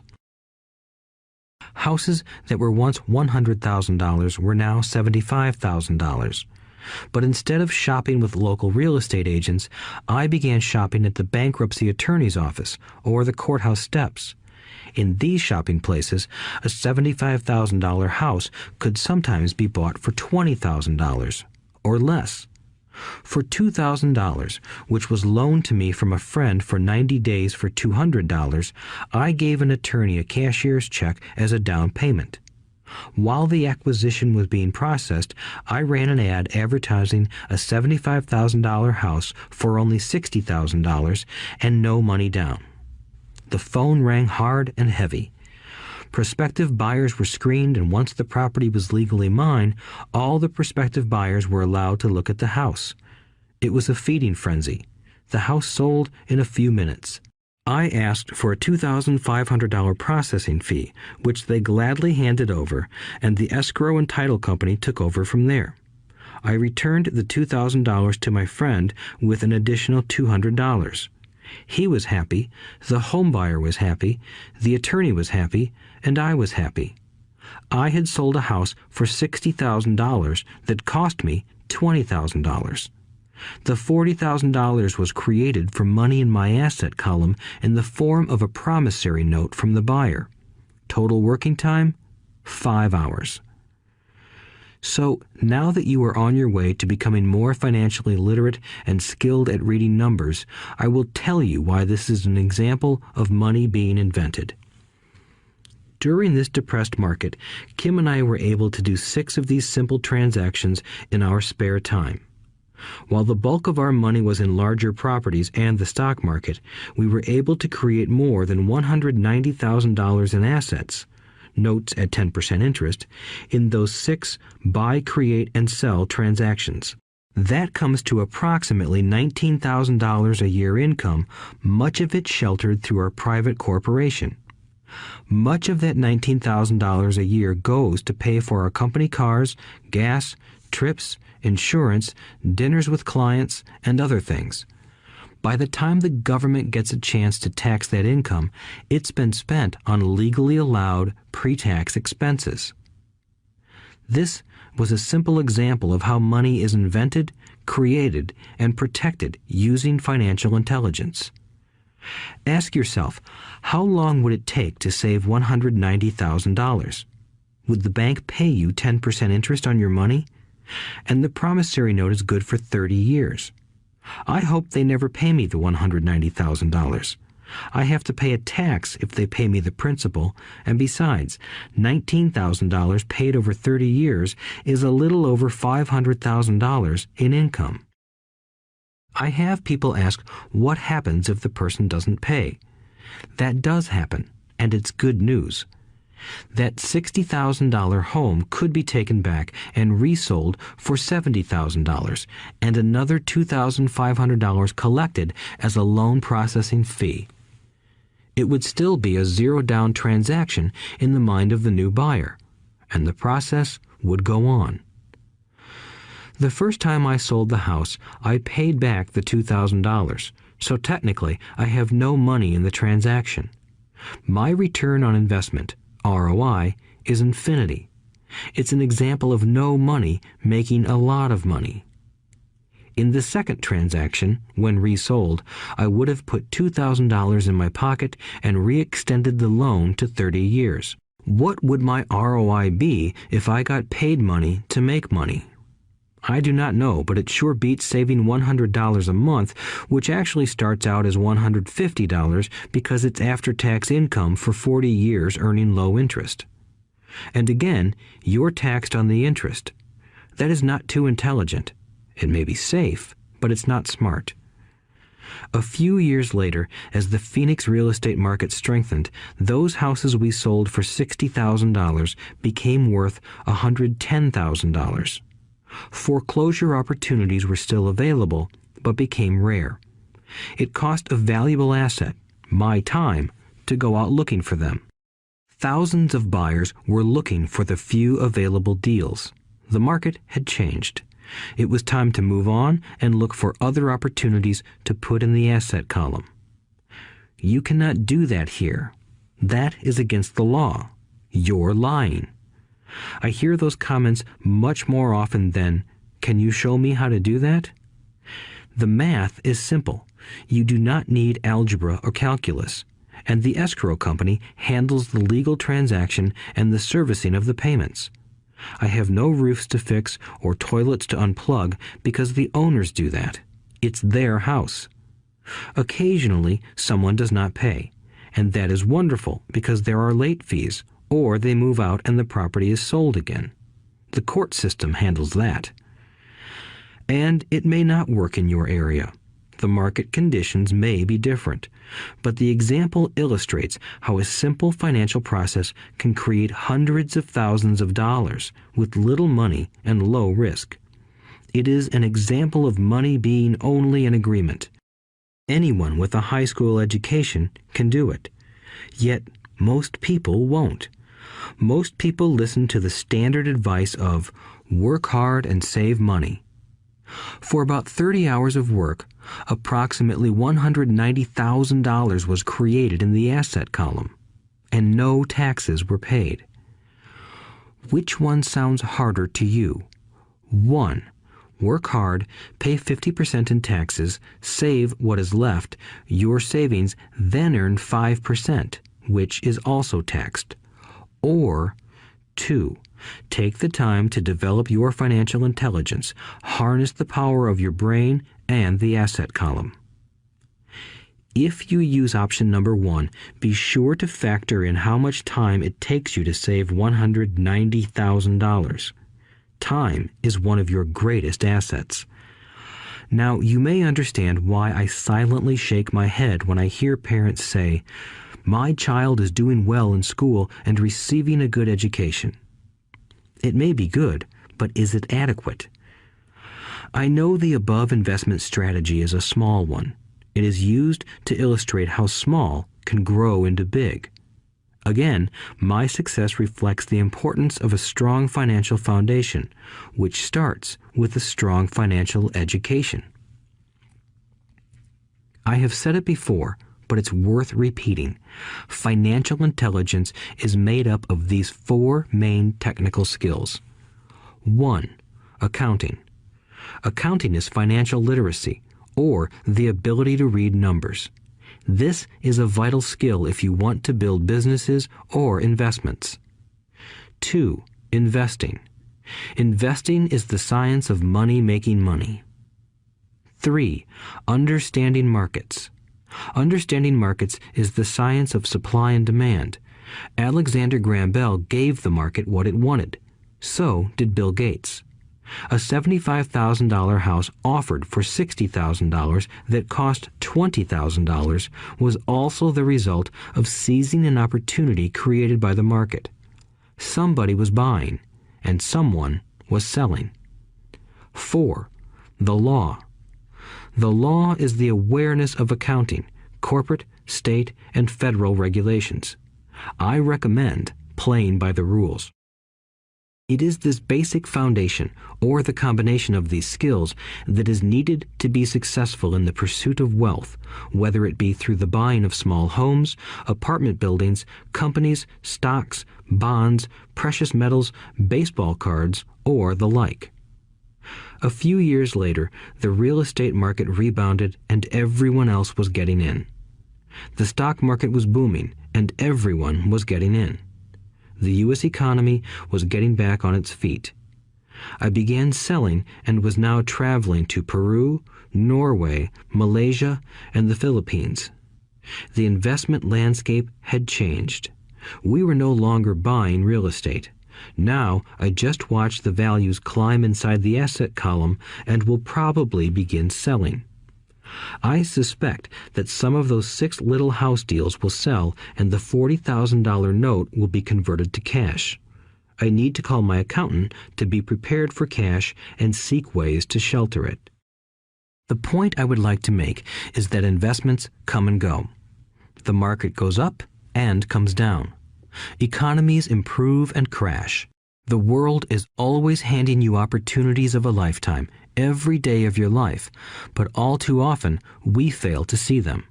But they are there.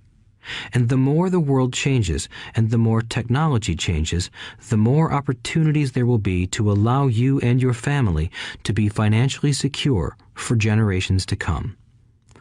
So why bother developing your financial intelligence?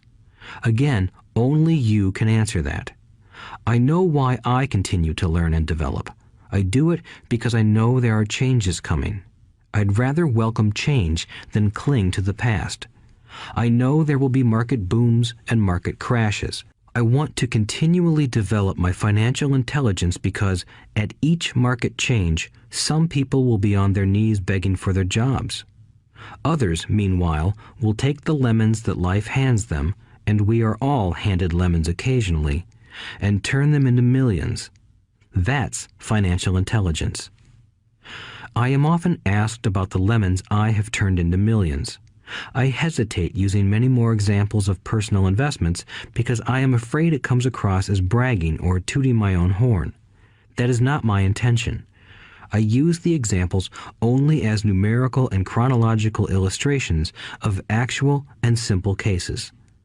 I use the examples because I want you to know that it is easy. And the more familiar you become with the 4 pillars of financial intelligence, the easier it becomes.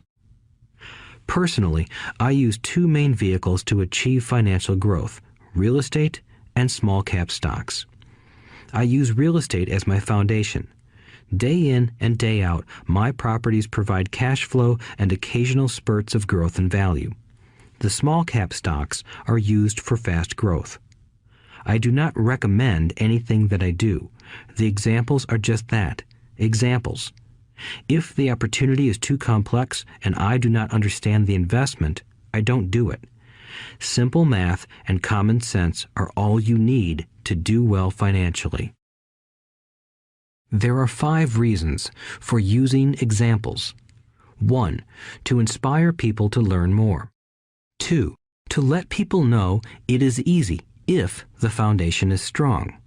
3. To show that anyone can achieve great wealth. 4. To show that there are millions of ways to achieve your goals. 5. To show that it's not rocket science. In 1989, I used to jog through a lovely neighborhood in Portland, Oregon. It was a suburb that had little gingerbread houses. They were small and cute. I almost expected to see Little Red Riding Hood skipping down the sidewalk on her way to Granny's. There were for sale signs everywhere. The timber market was terrible. The stock market had just crashed, and the economy was depressed. On one street, I noticed a for sale sign that was up longer than most. It looked old. Jogging past it one day, I ran into the owner, who looked troubled. "What are you asking for your house?" I asked. The owner turned and smiled weakly. "Make me an offer," he said. "It's been for sale for over a year. Nobody even comes by anymore to look at it." "I'll look," I said, and I bought the house a half hour later for $20,000 less than his asking price. It was a cute little 2-bedroom home with gingerbread trim on all the windows. It was light blue with gray accents and had been built in 1930. Inside, there was a beautiful rock fireplace, as well as 2 tiny bedrooms. It was a perfect rental house.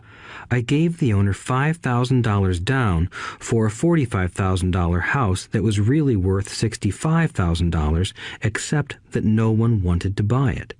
The owner moved out in a week, happy to be free, and my first tenant moved in, a local college professor.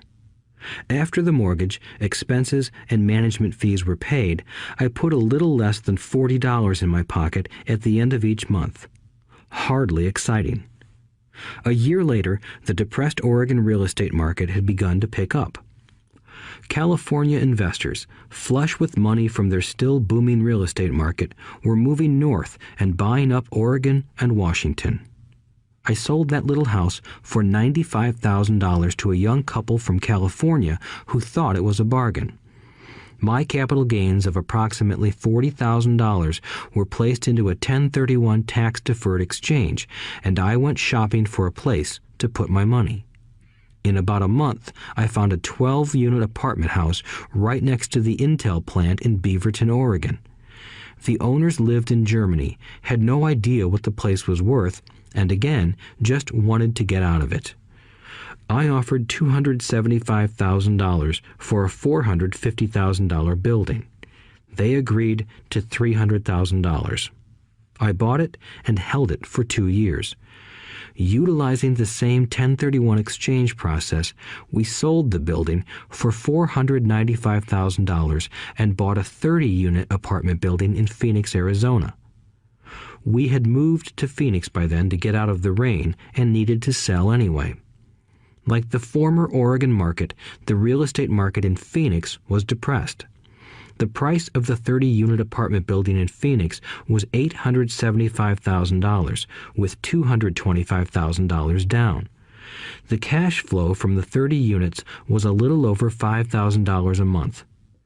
The Arizona market began moving up, and a few years later, a Colorado investor offered us $1.2 million for the property. The point of this example is how a small amount can grow into a large amount. Again, it is a matter of understanding financial statements, investment strategies, a sense of the market, and the laws. If people are not versed in these subjects, then obviously they must follow standard dogma, which is to play it safe, diversify, and only invest in secure investments. The problem with secure investments is that they are often sanitized, that is, made so safe that the gains are less. Most large brokerage houses will not touch speculative transactions in order to protect themselves and their clients, and that is a wise policy. The really hot deals are not offered to people who are novices. Often, the best deals that make the rich even richer are reserved for those who understand the game. It is technically illegal to offer speculative deals to someone who is considered not sophisticated, but of course, it happens. The more sophisticated I get, the more opportunities come my way. Another case for developing your financial intelligence over a lifetime is simply that more opportunities are presented to you. And the greater your financial intelligence, the easier it is to tell whether a deal is good. It's your intelligence that can spot a bad deal or make a bad deal good. The more I learn, and there is a lot to learn, the more money I make simply because I gain experience and wisdom as the years go on. I have friends who are playing it safe, working hard at their profession and failing to gain financial wisdom, which does take time to develop. My overall philosophy is to plant seeds inside my asset column. That is my formula. I start small and plant seeds. Some grow, some don't. Inside our real estate corporation, we have property worth several $1 million. It is our own right, or real estate investment trust. The point I'm making is that most of those millions started out as little $5,000 to $10,000 investments. All of those down payments were fortunate to catch a fast-rising market and increase tax-free. We traded in and out several times over a number of years. We also own a stock portfolio, surrounded by a corporation that Kim and I call our personal mutual fund. We have friends who deal specifically with investors like us who have extra money each month to invest. We buy high-risk, speculative private companies that are just about to go public on a stock exchange in the United States or Canada. An example of how fast gains can be made are 100,000 shares purchased for 25 cents each before the company goes public. 6 months later, the company is listed, and the 100,000 shares now are worth $2 each. If the company is well managed, the price keeps going up, and the stock may go to $20 or more per share. There are years when our $25,000 has gone to $1 million in less than a year. It is not gambling if you know what you're doing. It is gambling if you're just throwing money into a deal and praying. The idea in anything is to use your technical knowledge, wisdom, and love of the game to cut the odds down, to lower the risk. Of course, there is always risk. It is financial intelligence that improves the odds. Thus, what is risky for one person is less risky to someone else. That is the primary reason I constantly encourage people to invest more in their financial education than in stocks, real estate, or other markets. The smarter you are, the better chance you have of beating the odds. The stock plays I personally invested in were extremely high risk for most people and absolutely not recommended.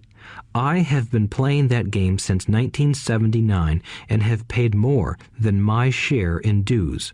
But if you will review why investments such as these are high risk for most people, you may be able to set your life up differently, so that the ability to take $25,000 and turn it into $1 million in a year is low risk for you. As stated earlier, nothing I have written is a recommendation. It is only used as an example of what is simple and possible. What I do is small potatoes in the grand scheme of things. Yet, for the average individual, a passive income of more than $100,000 a year is nice and not hard to achieve. Depending on the market and how smart you are, it could be done in 5 to 10 years. If you keep your living expenses modest, $100,000 coming in as additional income is pleasant, regardless of whether you work.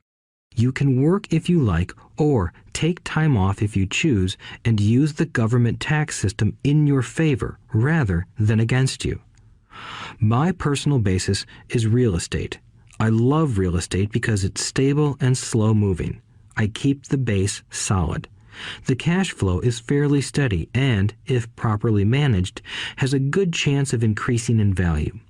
The beauty of a solid base of real estate is that it allows me to take greater risks, as I do with speculative stocks.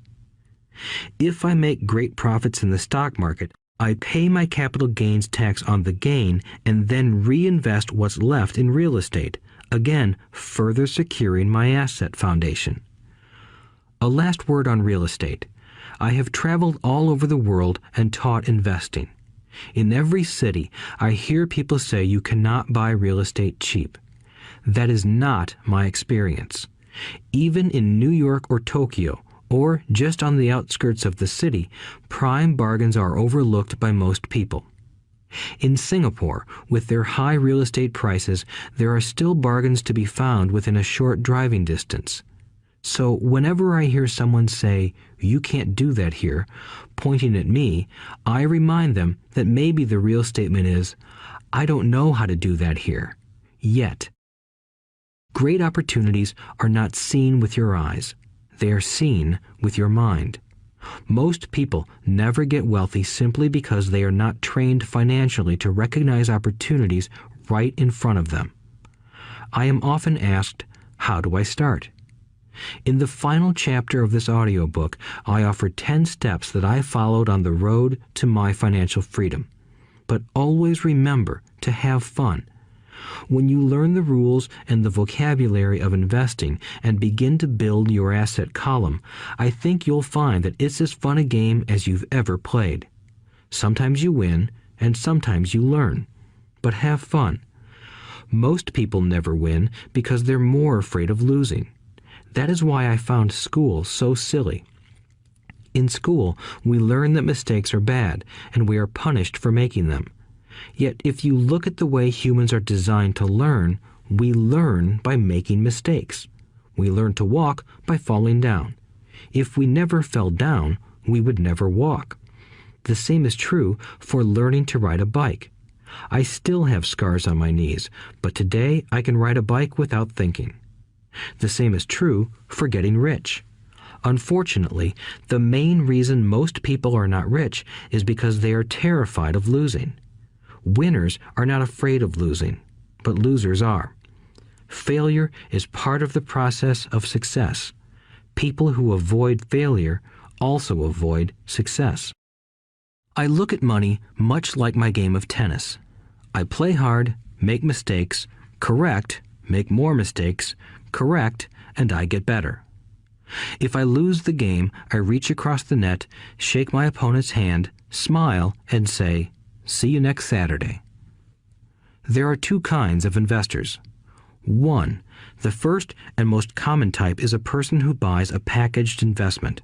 They call a retail outlet, such as a real estate company, a stockbroker, or a financial planner, and they buy something. It could be a mutual fund, a right, a stock, or bond. It is a clean and simple way of investing. An analogy would be a shopper who goes to a computer store and buys a computer right off the shelf. 2. The second type is an investor who creates investments. This investor usually assembles a deal in the same way a person who buys components builds a computer. I do not know the first thing about putting components of a computer together, but I do know how to put pieces of opportunities together, or know people who know how. It is this second type of investor who is the more professional investor. Sometimes it may take years for all the pieces to come together. And sometimes they never do. It is this second type of investor that my rich dad encouraged me to be. It is important to learn how to put the pieces together, because that is where the huge wins reside, and sometimes some huge losses if the tide goes against you. If you want to be the second type of investor, you need to develop 3 main skills. These skills are in addition to those required to become financially intelligent. 1. Find an opportunity that everyone else missed. You see with your mind what others miss with their eyes. For example, a friend bought this run-down old house. It was spooky to look at. Everyone wondered why he bought it. What he saw that we did not was that the house came with 4 extra empty lots. He discovered that after going to the title company. After buying the house, he tore the house down and sold the 5 lots to a builder for 3 times what he paid for the entire package. He made $75,000 for 2 months of work. It's not a lot of money, but it sure beats minimum wage, and it's not technically difficult. 2. Raise money. The average person only goes to the bank. This second type of investor needs to know how to raise capital, and there are many ways that don't require a bank. To get started, I learned how to buy houses without a bank. It was the learned skill of raising money more than the houses themselves that was priceless. All too often, I hear people say, "The bank won't lend me money," or "I don't have the money to buy it." If you want to be a Type 2 investor, you need to learn how to do that which stops most people. In other words, a majority of people let their lack of money stop them from making a deal. If you can avoid that obstacle, you will be millions ahead of those who don't learn those skills. There have been many times I have bought a house, a stock, or an apartment building without a penny in the bank. I once bought an apartment house for $1.2 million. I did what is called tying it up with a written contract between seller and buyer. I then raised the $100,000 deposit, which bought me 90 days to raise the rest of the money. Why did I do it? Simply because I knew it was worth $2 million. I never raised the money. Instead, the person who put up the $100,000 gave me $50,000 for finding the deal, took over my position, and I walked away. Total working time? 3 days. Again, it's what you know more than what you buy. Investing is not buying. It's more a case of knowing. 3. Organize smart people. Intelligent people are those who work with or hire a person who is more intelligent than they are. When you need advice, make sure you choose your advisor wisely. There is a lot to learn, but the rewards can be astronomical. If you do not want to learn those skills, then being a Type 1 investor is highly recommended. It is what you know that is your greatest wealth. It is what you do not know that is your greatest risk. There is always risk, so learn to manage risk instead of avoiding it. Chapter 6. Lesson 6. Work to learn, don't work for money. Job security meant everything to my educated dad. Learning meant everything to my rich dad. A few years ago, I granted an interview with a newspaper in Singapore. The young female reporter was on time, and the interview got underway immediately. We sat in the lobby of a luxurious hotel, sipping coffee and discussing the purpose of my visit to Singapore. I was to share the platform with Zig Ziglar. He was speaking on motivation, and I was speaking on the secrets of the rich. Someday, I would like to be a best-selling author like you, she said. I had seen some of the articles she had written for the paper, and I was impressed. She had a tough, clear style of writing. Her articles held a reader's interest. You have a great style, I said in reply. What holds you back from achieving your dream?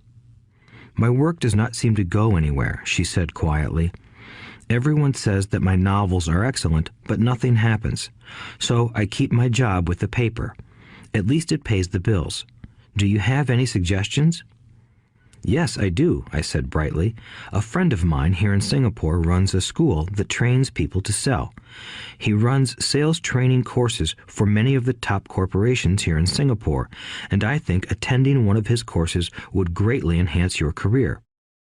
She stiffened. Are you saying I should go to school to learn to sell? I nodded. You aren't serious, are you? Again, I nodded. What is wrong with that? I was now backpedaling.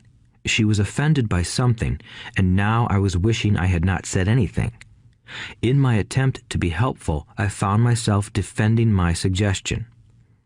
I have a master's degree in English literature. Why would I go to school to learn to be a salesperson? I am a professional. I went to school to be trained in a profession so I would not have to be a salesperson. I hate salespeople. All they want is money. So tell me why I should study sales. She was packing her briefcase. The interview was over. On the coffee table sat a copy of an earlier best-selling book I wrote. I picked it up as well as the notes she had jotted down on her legal pad. Do you see this? I said, pointing to her notes. She looked down at her notes. What? She said, confused. Again, I pointed deliberately to her notes. On her pad she had written, Robert Kiyosaki, best-selling author.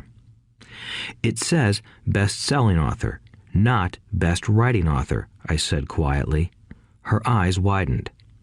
I am a terrible writer, I said. You are a great writer.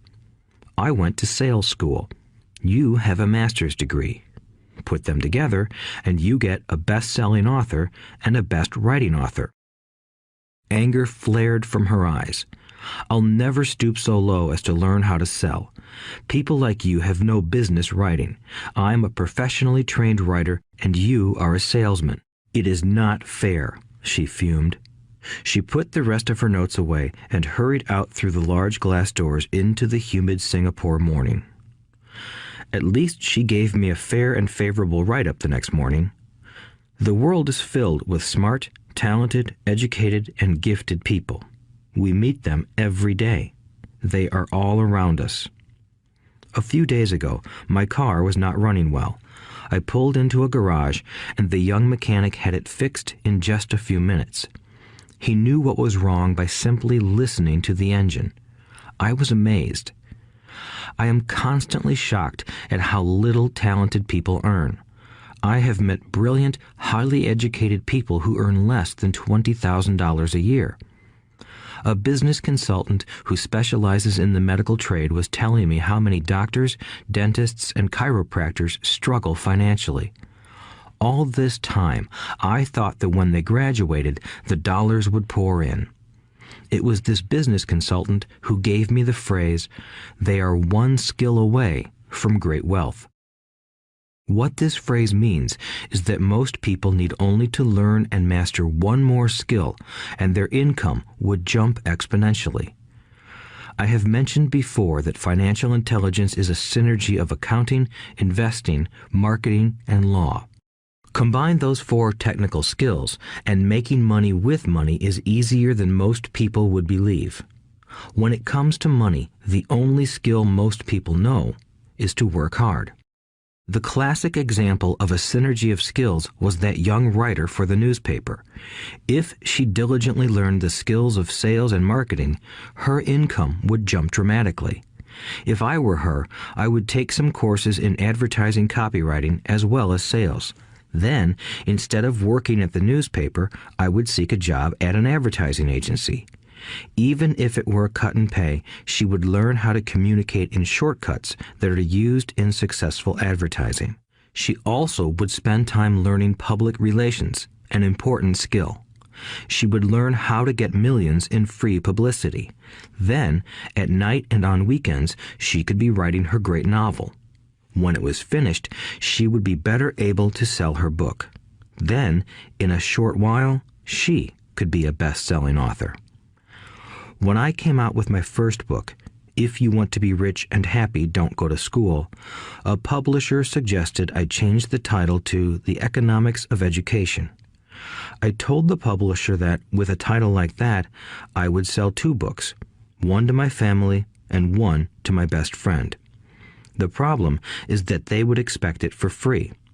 The obnoxious title, If You Want to Be Rich and Happy, Don't Go to School, was chosen because we knew it would get tons of publicity. I am pro-education and believe in education reform. If I were not pro-education, why would I continue to press for changing our antiquated educational system? So I chose a title that would get me on more TV and radio shows simply because I was willing to be controversial. Many people thought I was a fruitcake, but the book sold and sold. When I graduated from the U.S. Merchant Marine Academy in 1969, my educated dad was happy. Standard Oil of California had hired me for its oil tanker fleet as a third mate. The pay was low compared with my classmates, but it was okay for a first real job after college. My starting pay was about $42,000 a year, including overtime, and I only had to work for 7 months. I had 5 months of vacation. If I had wanted to, I could have taken the run to Vietnam with a subsidiary shipping company and easily doubled my pay instead of taking 5 months of vacation. I had a great career ahead of me, yet I resigned after 6 months with the company and joined the Marine Corps to learn how to fly. My educated dad was devastated. Rich Dad congratulated me. In school and in the workplace, the popular opinion is the idea of specialization. That is, in order to make more money or get promoted, you need to specialize. That is why medical doctors immediately begin to seek a specialty such as orthopedics or pediatrics. The same is true for accountants, architects, lawyers, pilots, and others. My educated dad believed in the same dogma. That is why he was thrilled when he eventually achieved his doctorate. He often admitted that schools reward people who study more and more about less and less. Rich Dad encouraged me to do exactly the opposite. You want to know a little about a lot, was his suggestion. That is why for years I worked in different areas of his companies. For a while, I worked in his accounting department. Although I would probably never have been an accountant, he wanted me to learn via osmosis. Rich Dad knew I would pick up jargon and a sense of what is important and what is not. I also worked as a busboy and construction worker as well as in sales, reservations, and marketing. He was grooming Mike and me. That is why he insisted we sit in on the meetings with his bankers, lawyers, accountants, and brokers. He wanted us to know a little about every aspect of his empire. When I quit my high-paying job with Standard Oil, my educated dad had a heart-to-heart talk with me. He was bewildered. He could not understand my decision to resign from a career that offered high pay, great benefits, lots of time off, and opportunity for promotion. When he asked me one evening, "Why did you quit?" I could not explain it to him, though I tried hard to. My logic did not fit his logic. The big problem was that my logic was my rich dad's logic. Job security meant everything to my educated dad. Learning meant everything to my rich dad. Educated dad thought I went to school to learn to be a ship's officer. Rich dad knew that I went to school to study international trade. So as a student, I made cargo runs, navigating large freighters, oil tankers, and passenger ships to the Far East and the South Pacific. Rich Dad emphasized that I should stay in the Pacific instead of taking ships to Europe because he knew that the emerging nations were in Asia, not Europe. While most of my classmates, including Mike, were partying at their fraternity houses, I was studying trade, people, business styles, and cultures in Japan, Taiwan, Thailand, Singapore, Hong Kong, Vietnam, Korea, Tahiti, Samoa, and the Philippines. I was partying also, but it was not in any frat house. I grew up rapidly. Educated Dad just could not understand why I decided to quit and join the Marine Corps. I told him I wanted to learn to fly, but really I wanted to learn to lead troops. Rich Dad explained to me that the hardest part of running a company is managing people. He had spent 3 years in the Army. My educated dad was draft exempt. Rich Dad valued learning to lead men into dangerous situations. Leadership is what you need to learn next, he said. If you are not a good leader, you'll get shot in the back, just like they do in business. Returning from Vietnam in 1973, I resigned my commission, even though I loved flying. I found a job with Xerox Corporation. I joined it for one reason, and it was not for the benefits. I was a shy person, and the thought of selling was the most frightening subject in the world.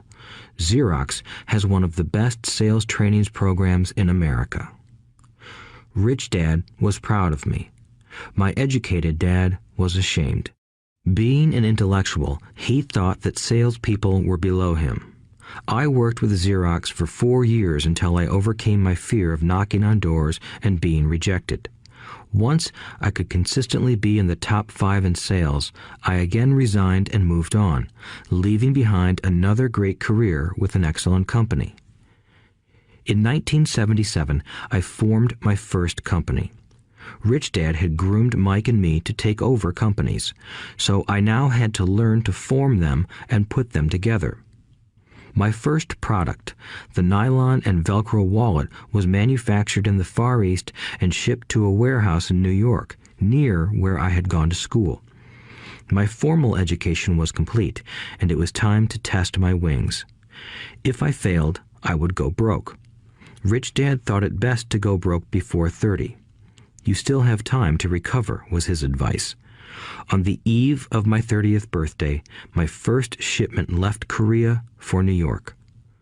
Today, I still do business internationally, and as my rich dad encouraged me to do, I keep seeking the emerging nations.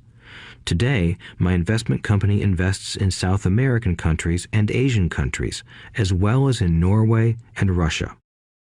There is an old cliche that goes, "Job is an acronym for just over broke." Unfortunately, I would say that applies to millions of people. Because school does not think financial intelligence is an intelligence, most workers live within their means. They work and they pay bills. There is another horrible management theory that goes, workers work hard enough to not be fired, and owners pay just enough so that workers won't quit. And if you look at the pay scales of most companies, again, I would say there is a degree of truth to that statement. The net result is that most workers never get ahead. They do what they've been taught to do, get a secure job. Most workers focus on working for pay and benefits that reward them in the short term, but are often disastrous in the long run. Instead, I recommend to young people to seek work for what they will learn more than what they will earn. Look down the road at what skills they want to acquire before choosing a specific profession and before getting trapped in the rat race. Once people are trapped in the lifelong process of bill paying, they become like those little hamsters running around in those metal wheels. Their little furry legs are spinning furiously, the wheel is turning furiously, but come tomorrow morning, they'll still be in the same cage. Great job. In the movie Jerry Maguire, starring Tom Cruise, there are many great one-liners. Probably the most memorable is, "Show me the money." But there is one line I thought most truthful. It comes from the scene where Tom Cruise is leaving the firm. He has just been fired, and he is asking the entire company, "Who wants to come with me?" And the whole place is silent and frozen. Only one woman speaks up and says, "I'd like to, but I'm due for a promotion in 3 months." That statement is probably the most truthful statement in the whole movie. It is the type of statement that people use to keep themselves busy, working away to pay bills. I know my educated dad looked forward to his pay raise every year, and every year he was disappointed. So he would go back to school to earn more qualifications so he could get another raise. Then, once again, there would be another disappointment. The question I often ask people is, where is this daily activity taking you? Just like the little hamster, I wonder if people look at where their hard work is taking them. What does the future hold? In his book, The Retirement Myth, Craig S. Carpel writes, "I visited the headquarters of a major national pension consulting firm and met with a managing director who specializes in designing lush retirement plans for top management. When I asked her what people who don't have corner offices will be able to expect in the way of pension income, she said with a confident smile, 'The silver bullet.'" "What," I asked, "is the silver bullet?" She shrugged and said, "If baby boomers discover they don't have enough money to live on when they're older, they can always blow their brains out." Carpel goes on to explain the difference between the old defined benefit retirement plans and the new 401k plans that are riskier. It is not a pretty picture for most people working today, and that is just for retirement. Add medical fees and long-term nursing home care, and the picture is frightening. Already, many hospitals in countries with socialized medicine need to make tough decisions such as who will live and who will die. They make those decisions purely on how much money they have and how old the patients are. If the patient is old, they often will give the medical care to someone younger. The older, poor patient gets put to the back of the line. Just as the rich can afford better education, the rich will be able to keep themselves alive, while those who have little wealth will die. So I wonder, are workers looking into the future or just until their next paycheck, never questioning where they are headed? When I speak to adults who want to earn more money, I always recommend the same thing. I suggest taking a long view of their life. Instead of simply working for the money and security, which I admit are important, I suggest they take a second job that will teach them a second skill. Often I recommend joining a network marketing company, also called multi-level marketing, if they want to learn sales skills.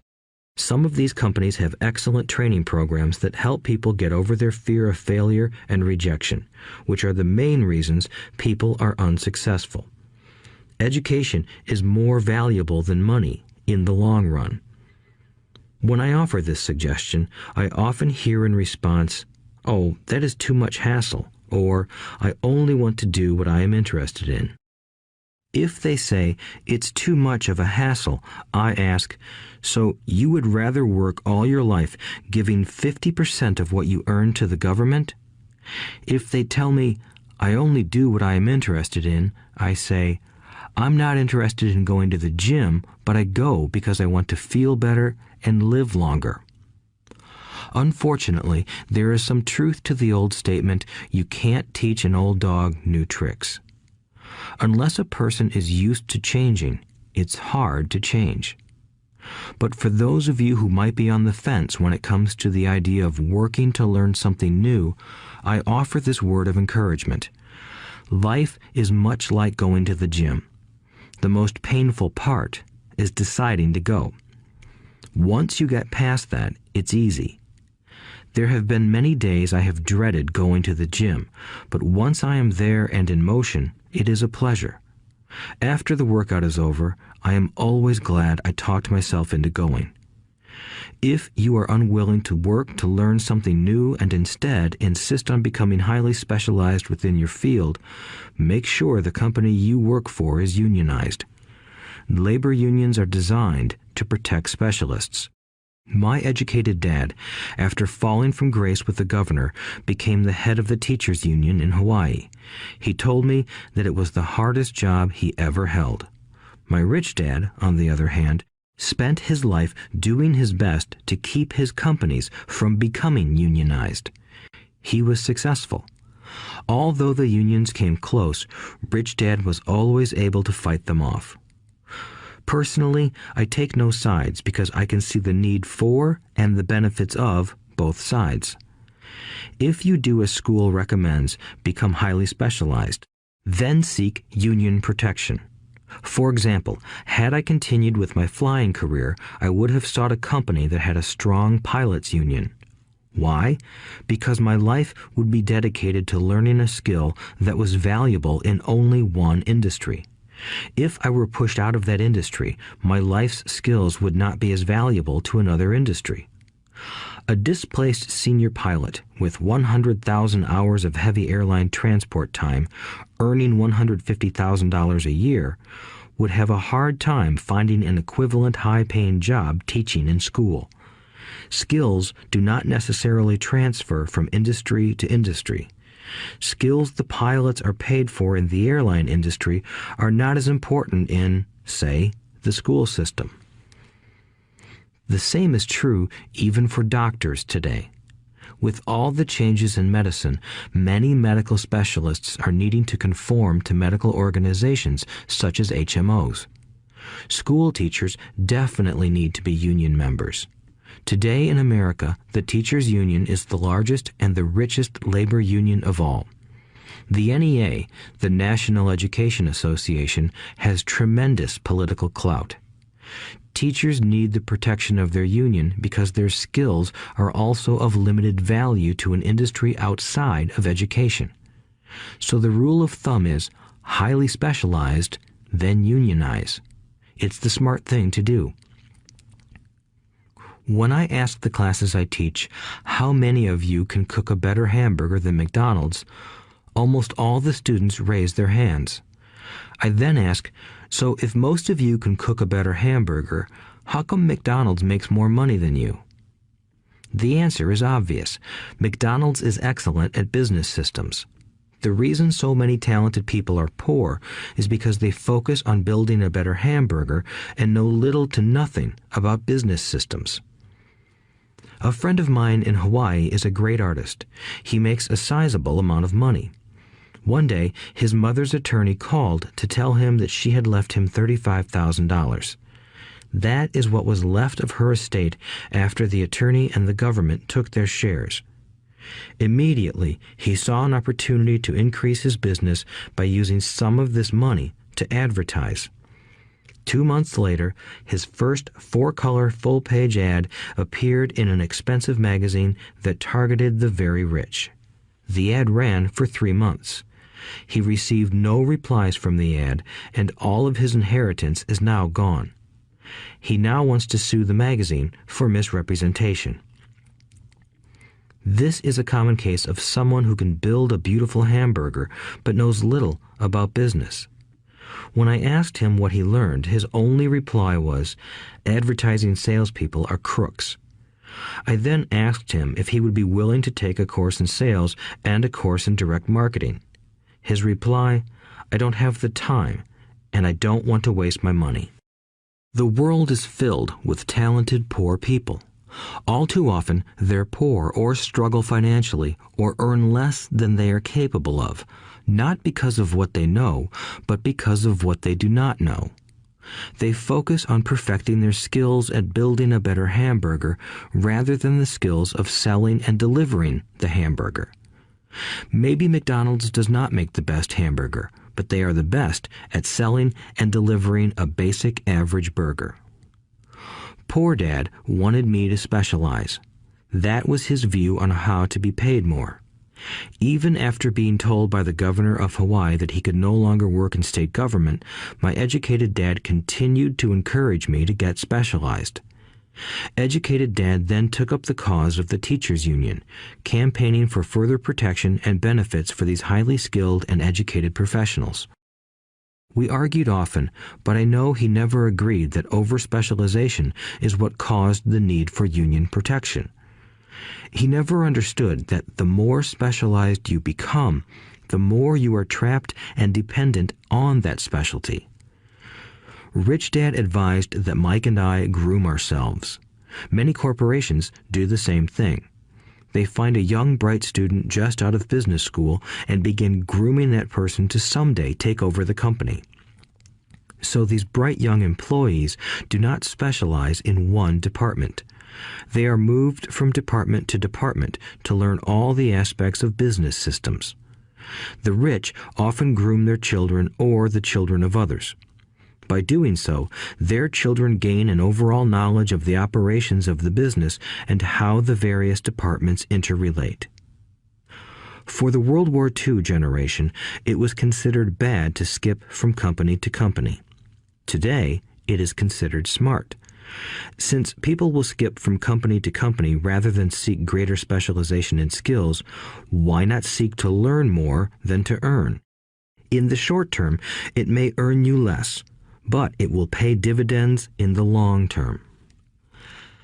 The main management skills needed for success are 1. Management of cash flow, 2. Management of systems, 3. Management of people. The most important specialized skills are sales and marketing. The ability to sell, to communicate to another human being, be it a customer, employee, boss, spouse, or child, is the base skill of personal success. Communication skills such as writing, speaking, and negotiating are crucial to a life of success. These are skills I work on constantly, attending courses or buying educational resources to expand my knowledge. As I have mentioned, my educated dad worked harder and harder the more competent he became. He also became more trapped the more specialized he got. Although his salary went up, his choices diminished. Soon after he was locked out of government work, he found out how vulnerable he really was professionally. It is like professional athletes who suddenly are injured or are too old to play. Their once high-paying position is gone, and they have limited skills to fall back on. I think that is why my educated dad sided so much with the unions after that. He realized how much a union would have benefited him. Rich Dad encouraged Mike and me to know a little about a lot. He encouraged us to work with people smarter than we were and to bring smart people together to work as a team. Today, it would be called a synergy of professional specialties. Today, I meet ex-school teachers earning hundreds of thousands of dollars a year. They earn that much because they have specialized skills in their field as well as other skills. They can teach as well as sell and market. I know of no other skills to be more important than selling and marketing. The skills of selling and marketing are difficult for most people, primarily due to their fear of rejection. The better you are at communicating, negotiating, and handling your fear of rejection, the easier life is. Just as I advise that newspaper writer who wanted to become a best-selling author, I advise anyone else today. Being technically specialized has its strengths as well as its weaknesses. I have friends who are geniuses, but they cannot communicate effectively with other human beings, and, as a result, their earnings are pitiful. I advise them to just spend a year learning to sell. Even if they earn nothing, their communication skills will improve, and that is priceless. In addition to being good learners, sellers, and marketers, we need to be good teachers as well as good students. To be truly rich, we need to be able to give as well as to receive. In cases of financial or professional struggle, there is often a lack of giving and receiving. I know many people who are poor because they are neither good students nor good teachers. Both of my dads were generous men. Both made it a practice to give first. Teaching was one of their ways of giving. The more they gave, the more they received. One glaring difference was in the giving of money. My rich dad gave lots of money away. He gave to his church, to charities, and to his foundation. He knew that to receive money, you had to give money. Giving money is the secret to most great wealthy families. That is why there are organizations like the Rockefeller Foundation and the Ford Foundation. These are organizations designed to take their wealth and increase it, as well as give it away in perpetuity. My educated dad always said, "When I have some extra money, I'll give it." The problem was that there was never any extra. So he worked harder to draw more money in rather than focus on the most important law of money. Give and you shall receive. Instead, he believed in receive and then you give. In conclusion, I became both dads. One part of me is a hardcore capitalist who loves the game of money making money. The other part is a socially responsible teacher who is deeply concerned with this ever-widening gap between the haves and have-nots. I personally hold the archaic educational system primarily responsible for this growing gap. Chapter 7. Overcoming Obstacles. The primary difference between a rich person and a poor person is how they manage fear. Once people have studied and become financially literate, they may still face roadblocks to becoming financially independent. There are 5 main reasons why financially literate people may still not develop abundant asset columns that could produce a large cash flow. The 5 reasons are: 1. Fear. 2. Cynicism. 3. Laziness. 4. Bad habits. 5. Arrogance. Overcoming fear. I have never met anyone who really likes losing money. And in all my years, I have never met a rich person who has never lost money. But I have met a lot of poor people who have never lost a dime. Investing, that is. The fear of losing money is real.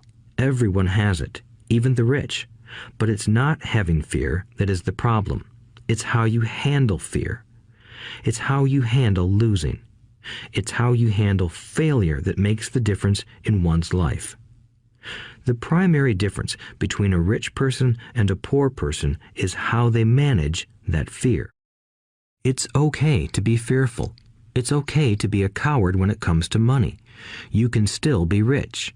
We're all heroes at something and cowards at something else.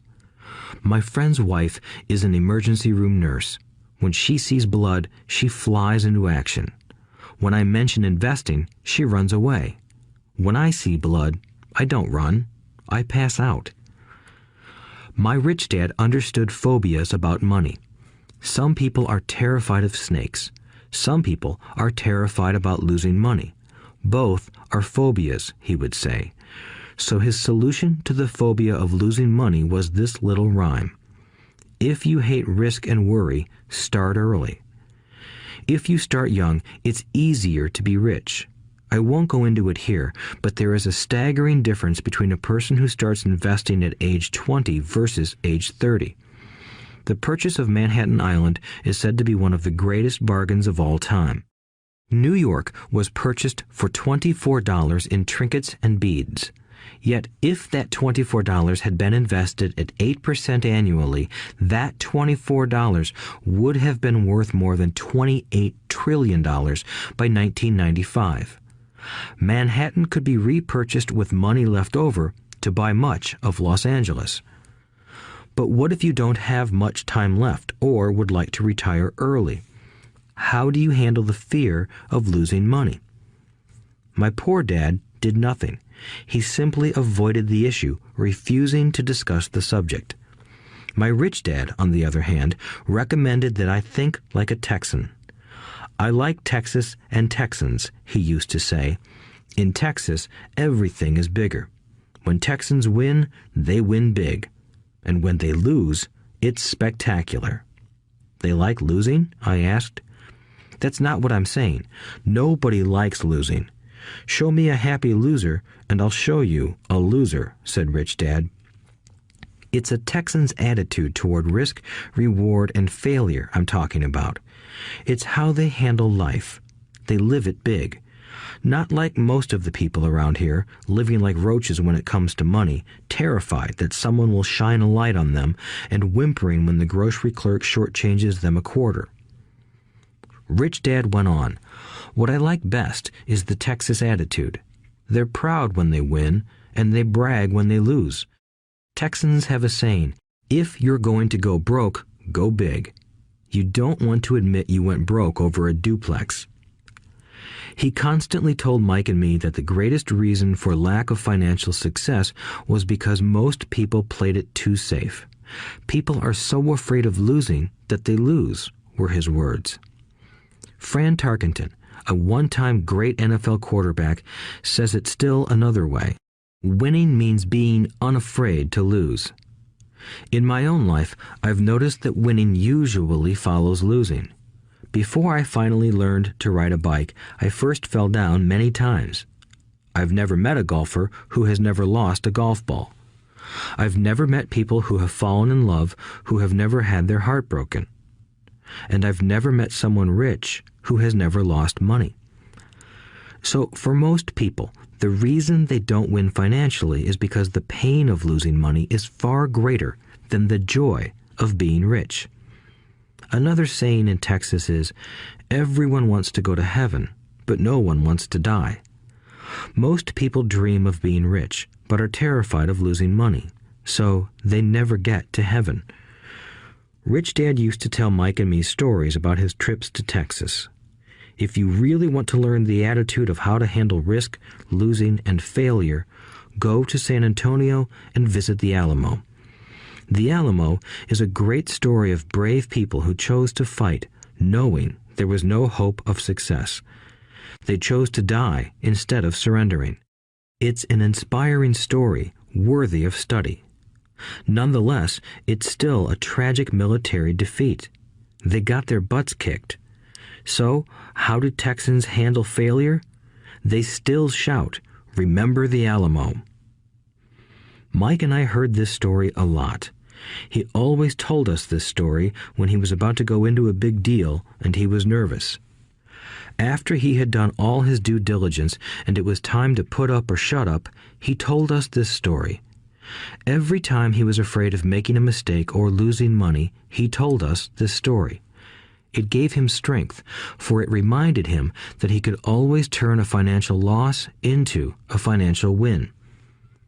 Rich Dad knew that failure would only make him stronger and smarter. It's not that he wanted to lose. He just knew who he was and how he would take a loss. He would take a loss and make it a win. That's what made him a winner and others losers. It gave him the courage to cross the line when others backed out. That's why I like Texans so much, he would say. They took a great failure and turned it into inspiration, as well as a tourist destination that makes them millions. But probably his words that mean the most to me today are these. Texans don't bury their failures. They get inspired by them. They take their failures and turn them into rallying cries. Failure inspires Texans to become winners. But that formula is not just the formula for Texans.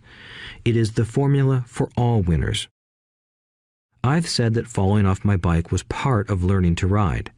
I remember falling off only made me more determined to learn to ride, not less. I also said that I have never met a golfer who has never lost a ball.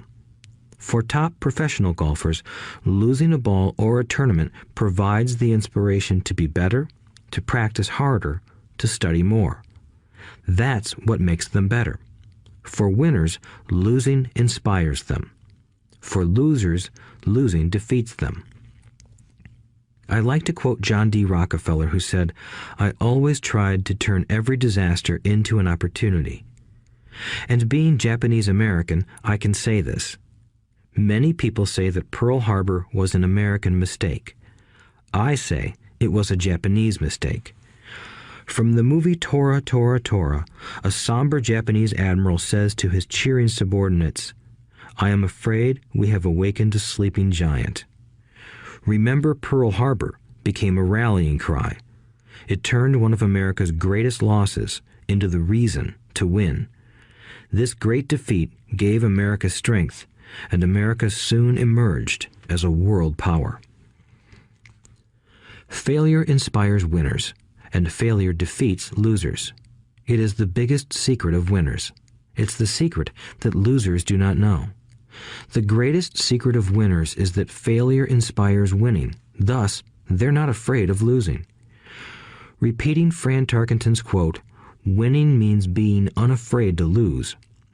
People like Fran Tarkenton are not afraid of losing because they know who they are. They hate losing, so they know that losing will only inspire them to become better. There is a big difference between hating losing and being afraid to lose. Most people are so afraid of losing money that they lose. They go broke over a duplex. Financially, they play life too safe and too small. They buy big houses and big cars, but not big investments. The main reason that over 90% of the American public struggles financially is because they play not to lose. They don't play to win. They go to their financial planners or accountants or stockbrokers and buy a balanced portfolio. Most have lots of cash in CDs, low-yield bonds, mutual funds that can be traded within a mutual fund family, and a few individual stocks. It is a safe and sensible portfolio, but it is not a winning portfolio. It is a portfolio of someone playing not to lose. Don't get me wrong, it's probably a better portfolio than more than 70% of the population has, and that's frightening. It's a great portfolio for someone who loves safety. But playing it safe and balanced on your investment portfolio is not the way successful investors play the game. If you have little money and you want to be rich, you must first be focused, not balanced. If you look at any successful person, at the start they were not balanced. Balanced people go nowhere. They stay in one spot. To make progress, you must first go unbalanced. Just look at how you make progress walking. Thomas Edison was not balanced. He was focused. Bill Gates was not balanced. He was focused. Donald Trump is focused. George Soros is focused. George Patton did not take his tanks wide. He focused them and blew through the weak spots in the German line. The French went wide with the Maginot Line, and you know what happened to them. If you have any desire to be rich, you must focus. Do not do what poor and middle-class people do, put their few eggs in many baskets. Put a lot of your eggs in a few baskets and focus. Follow one course until successful. If you hate losing, play it safe. If losing makes you weak, play it safe. Go with balanced investments. If you're over 25 years old and are terrified of taking risks, don't change. Play it safe, but start early. Start accumulating your nest egg early because it will take time. But if you have dreams of freedom, of getting out of the rat race, the first question to ask yourself is, how do I respond to failure? If failure inspires you to win, maybe you should go for it, but only maybe. If failure makes you weak or causes you to throw temper tantrums, like spoiled brats who call attorneys to file lawsuits every time something doesn't go their way, then play it safe. Keep your daytime job, or buy bonds or mutual funds. But remember, there is risk in those financial instruments also, even though they may appear safe. I say all this, mentioning Texas and Fran Tarkenton, because stacking the asset column is easy. It's really a low-aptitude game. It doesn't take much education. Fifth-grade math will do. But building your asset column is a game in which attitude plays a major role. It takes guts, patience, and a great attitude toward failure. Losers avoid failing, and failure turns losers into winners. Just remember the Alamo. Overcoming cynicism. The sky is falling. The sky is falling. Most of us know the story of Chicken Little, who ran around warning the barnyard of impending doom. We all know people who are that way. There's a Chicken Little inside each of us. As I stated earlier, the cynic is really a little chicken. We all get a little chicken when fear and doubt cloud our thoughts. All of us have doubts. I'm not smart. I'm not good enough. So-and-so is better than me. Our doubts often paralyze us. We play the what-if game. What if the economy crashes right after I invest? What if I lose control and I can't pay the money back? What if things don't go as I planned? Or we have friends or loved ones who will remind us of our shortcomings. They often say, "What makes you think you can do that? If it's such a good idea, how come someone else hasn't done it? That will never work. You don't know what you're talking about." These words of doubt often get so loud that we fail to act. A horrible feeling builds in our stomach. Sometimes we can't sleep. We fail to move forward. So we stay with what is safe, and opportunities pass us by. We watch life passing by as we sit immobilized with a cold knot in our body. We have all felt this at one time in our lives, some more than others. Peter Lynch of Fidelity Magellan Mutual Fund fame refers to warnings about the sky falling as noise, and we all hear it. Noise is either created inside our heads or comes from outside, often from friends, family, co-workers, and the media. Lynch recalls the time during the 1950s when the threat of nuclear war was so prevalent in the news that people began building fallout shelters and storing food and water. If they had invested that money wisely in the market, instead of building a fallout shelter, they'd probably be financially independent today. When violence breaks out in a city, gun sales go up all over the country. A person dies from rare hamburger meat in the state of Washington, and the Arizona Health Department orders restaurants to have all beef cooked well done. A drug company runs a TV commercial in February showing people catching the flu. Colds go up as well as sales of cold medicine. Most people are poor because when it comes to investing, the world is filled with Chicken Littles running around yelling, "The sky is falling, the sky is falling." And Chicken Littles are effective because every one of us is a little chicken. It often takes great courage to not let rumors and talk of doom and gloom affect your doubts and fears. But a savvy investor knows that the seemingly worst of times is actually the best of times to make money. When everyone else is too afraid to act, they pull the trigger and are rewarded. Some time ago, a friend named Richard came from Boston to visit Kim and me in Phoenix. He was impressed with what we had done through stocks and real estate. The Phoenix real estate prices were depressed. We spent 2 days showing him what we thought were excellent opportunities for cash flow and capital appreciation. Kim and I are not real estate agents. We are strictly investors. After identifying a unit in a resort community, we called an agent who sold it to him that afternoon. The price was a mere $42,000 for a 2-bedroom townhome. Similar units were going for $65,000. He had found a bargain. Excited, he bought it and returned to Boston. 2 weeks later, the agent called to say that our friend had backed out. I called immediately to find out why. All he said was that he talked to his neighbor, and his neighbor told him it was a bad deal. He was paying too much. I asked Richard if his neighbor was an investor. Richard said he was not. When I asked why he listened to him, Richard got defensive and simply said he wanted to keep looking.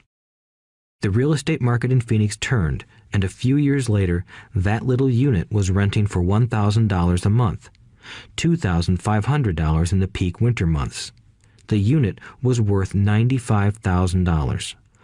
All Richard had to put down was $5,000, and he would have had a start at getting out of the rat race. Today, he still has done nothing. Richard's backing out did not surprise me. It's called buyer's remorse, and it affects all of us. The little chicken won, and a chance at freedom was lost. In another example, I hold a small portion of my assets in tax lien certificates instead of CDs.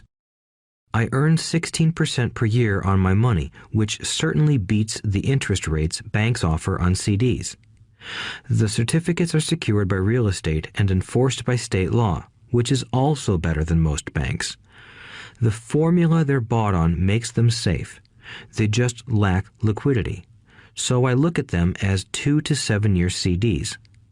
Almost every time I tell someone that I hold my money this way, especially if they have money in CDs, they will tell me it's risky. They tell me why I should not do it. When I ask them where they get their information, they say from a friend or an investment magazine. They've never done it, and they're telling someone who's doing it why they shouldn't. The lowest yield I look for is 16%, but people who are filled with doubt are willing to accept a far lower return. Doubt is expensive. My point is that it's those doubts and cynicism that keep most people poor and playing it safe. The real world is simply waiting for you to get rich. Only a person's doubts keep them poor. As I said, getting out of the rat race is technically easy. It doesn't take much education, but those doubts are cripplers for most people. Cynics never win, said Rich Dad. Unchecked doubt and fear creates a cynic. Cynics criticize and winners analyze was another of his favorite sayings. Rich Dad explained that criticism blinded while analysis opened eyes. Analysis allowed winners to see that critics were blind and to see opportunities that everyone else missed. And finding what people miss is key to any success. Real estate is a powerful investment tool for anyone seeking financial independence or freedom. It is a unique investment tool. Yet every time I mention real estate as a vehicle, I often hear, "I don't want to fix toilets." That's what Peter Lynch calls noise. That's what my rich dad would say is the cynic talking, someone who criticizes and does not analyze, someone who lets their doubts and fears close their mind instead of open their eyes. So when someone says, "I don't want to fix toilets, I want to fire back," what makes you think I want to? They're saying a toilet is more important than what they want. I talk about freedom from the rat race, and they focus on toilets. That is the thought pattern that keeps most people poor. They criticize instead of analyze. I don't once hold the key to your success, Rich Dad would say, because I too do not want to fix toilets. I shop hard for a property manager who does fix toilets. And by finding a great property manager who runs houses or apartments, well, my cash flow goes up. But more importantly, a great property manager allows me to buy a lot more real estate since I don't have to fix toilets. A great property manager is key to success in real estate. Finding a good manager is more important to me than the real estate. A great property manager often hears of great deals before real estate agents do, which makes them even more valuable. That is what Rich Dad meant by, I don't once hold the key to your success. Because I do not want to fix toilets either, I figured out how to buy more real estate and expedite my getting out of the rat race. The people who continue to say, I don't want to fix toilets, often deny themselves the use of this powerful investment vehicle. Toilets are more important than their freedom. In the stock market, I often hear people say, I don't want to lose money. Well, what makes them think I or anyone else likes losing money? They don't make money because they choose to not lose money. Instead of analyzing, they close their minds to another powerful investment vehicle, the stock market. I was riding with a friend past our neighborhood gas station. He looked up and saw that the price of gas was going up and thus the price of oil. My friend is a worrywart, or a Chicken Little. To him, the sky is always going to fall, and it usually does, on him.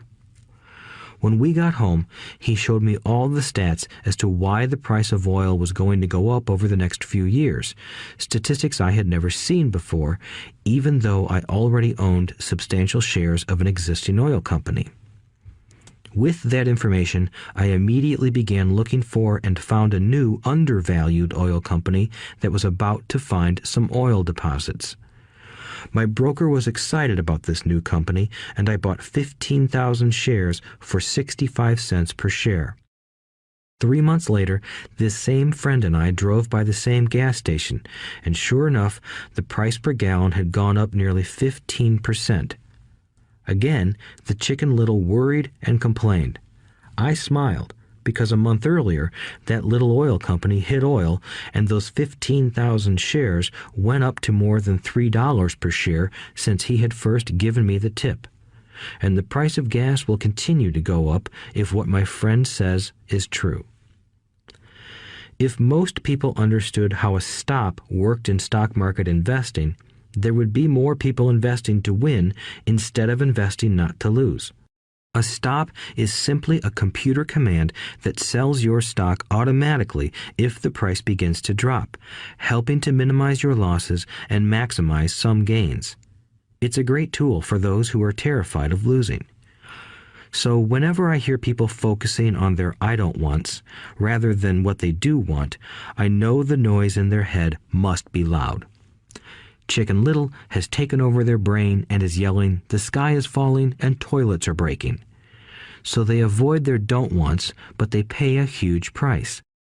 They may never get what they want in life. Instead of analyzing, their inner Chicken Little closes their mind. Rich Dad gave me a way of looking at Chicken Little. Just do what Colonel Sanders did. At the age of 66, he lost his business and began to live on his Social Security check. It wasn't enough. He went around the country selling his recipe for fried chicken. He was turned down 1,009 times before someone said yes, and he went on to become a multimillionaire at an age when most people are quitting. He was a brave and tenacious man, Rich Dad said of Harlan Sanders.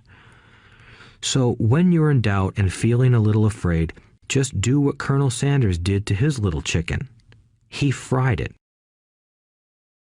Overcoming laziness. Busy people are often the most lazy. We have all heard stories of a businessman who works hard to earn money. He works hard to be a good provider for his wife and children. He spends long hours at the office and brings work home on weekends. One day he comes home to an empty house. His wife has left with the kids. He knew he and his wife had problems, but rather than work to make the relationship strong, he stayed busy at work. Dismayed, his performance at work slips and he loses his job. Today, I often meet people who are too busy to take care of their wealth, and there are people too busy to take care of their health. The cause is the same. They're busy, and they stay busy as a way of avoiding something they do not want to face. Nobody has to tell them. Deep down, they know. In fact, if you remind them, they often respond with anger or irritation. If they aren't busy at work or with the kids, they're often busy watching TV, fishing, playing golf, or shopping. Yet deep down, they know they are avoiding something important. That's the most common form of laziness.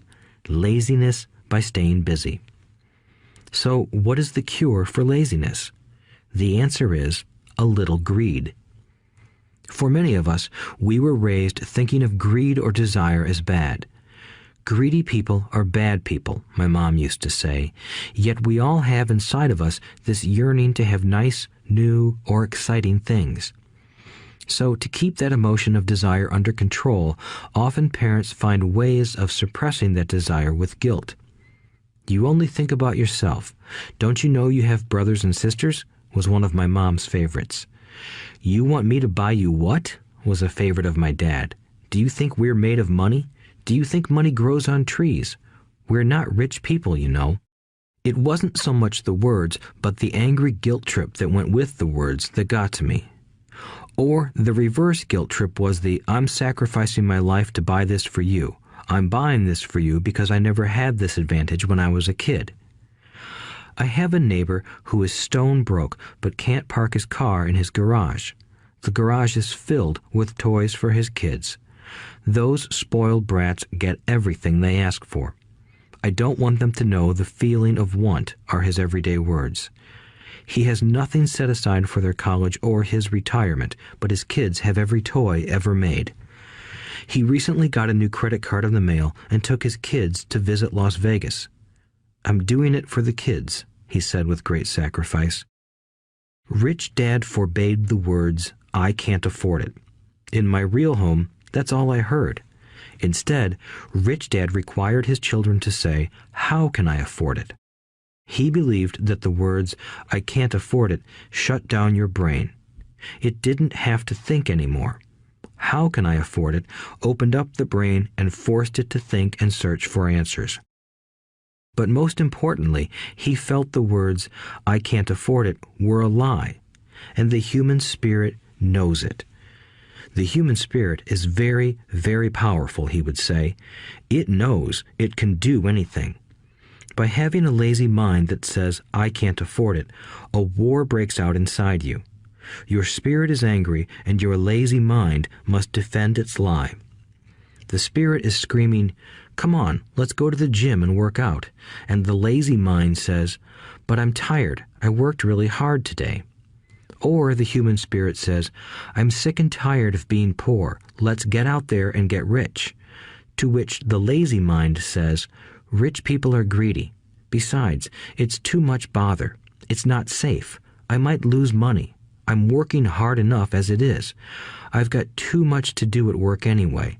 Look at what I have to do tonight. My boss wants it finished by morning.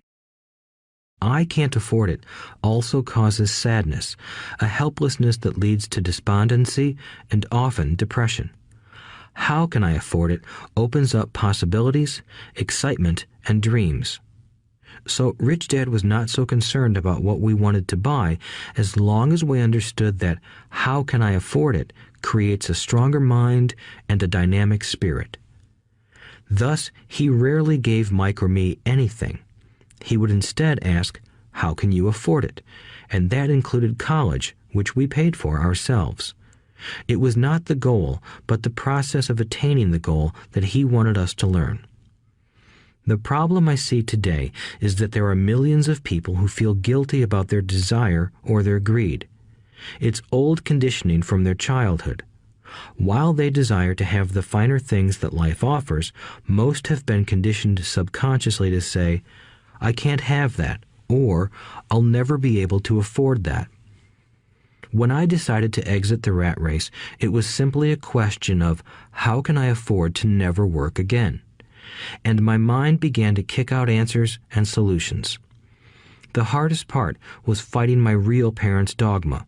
We can't afford that. Stop thinking only about yourself. Why don't you think about others? And other similar sentiments designed to instill guilt to suppress my greed. So, how do you beat laziness? Once again, the answer is a little greed. It's that radio station WIIFM, which stands for What's in it for me? A person needs to sit down and ask, what would my life be like if I never had to work again? What would I do if I had all the money I needed? Without that little greed, the desire to have something better, progress is not made. Our world progresses because we all desire a better life. New inventions are made because we desire something better. We go to school and study hard because we want something better. So whenever you find yourself avoiding something you know you should be doing, then the only thing to ask yourself is, what's in it for me? Be a little greedy. It's the best cure for laziness. Too much greed, however, as anything in excess can be, is not good. But just remember what Michael Douglas said in the movie Wall Street. Greed is good. Rich Dad said it differently. Guilt is worse than greed, for guilt robs the body of its soul. I think Eleanor Roosevelt said it best. Do what you feel in your heart to be right, for you'll be criticized anyway. You'll be damned if you do, and damned if you don't. Overcoming bad habits. Our lives are a reflection of our habits more than our education. After seeing the movie Conan the Barbarian, starring Arnold Schwarzenegger, a friend said, "I'd love to have a body like Schwarzenegger." Most of the guys nodded in agreement. "I even heard he was really puny and skinny at one time," another friend added. "Yeah, I heard that too," another one said. "I heard he has a habit of working out almost every day in the gym." "Yeah, I'll bet he has to." "Nah," said the group's cynic. "I'll bet he was born that way. Besides, let's stop talking about Arnold and get some beers." This is an example of habits controlling behavior. I remember asking my rich dad about the habits of the rich. Instead of answering me outright, he wanted me to learn through example, as usual. "When does your dad pay his bills?" Rich Dad asked. "The first of the month," I said. "Does he have anything left over?" he asked. "Very little," I said. "That's the main reason he struggles," said Rich Dad. "He has bad habits. Your dad pays everyone else first. He pays himself last, but only if he has anything left over." "Which he usually doesn't," I said. "But he has to pay his bills, doesn't he? You're saying he shouldn't pay his bills?" "Of course not," said Rich Dad. "I firmly believe in paying my bills on time. I just pay myself first, before I pay even the government." "But what happens if you don't have enough money?" I asked. "What do you do then?" "The same," said Rich Dad. "I still pay myself first, even if I'm short of money. My asset column is far more important to me than the government."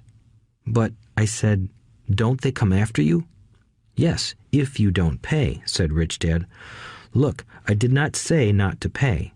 I just said I pay myself first, even if I'm short of money." "But," I replied, "how do you do that?" "It's not how. The question is why," Rich Dad said. "Okay, why?"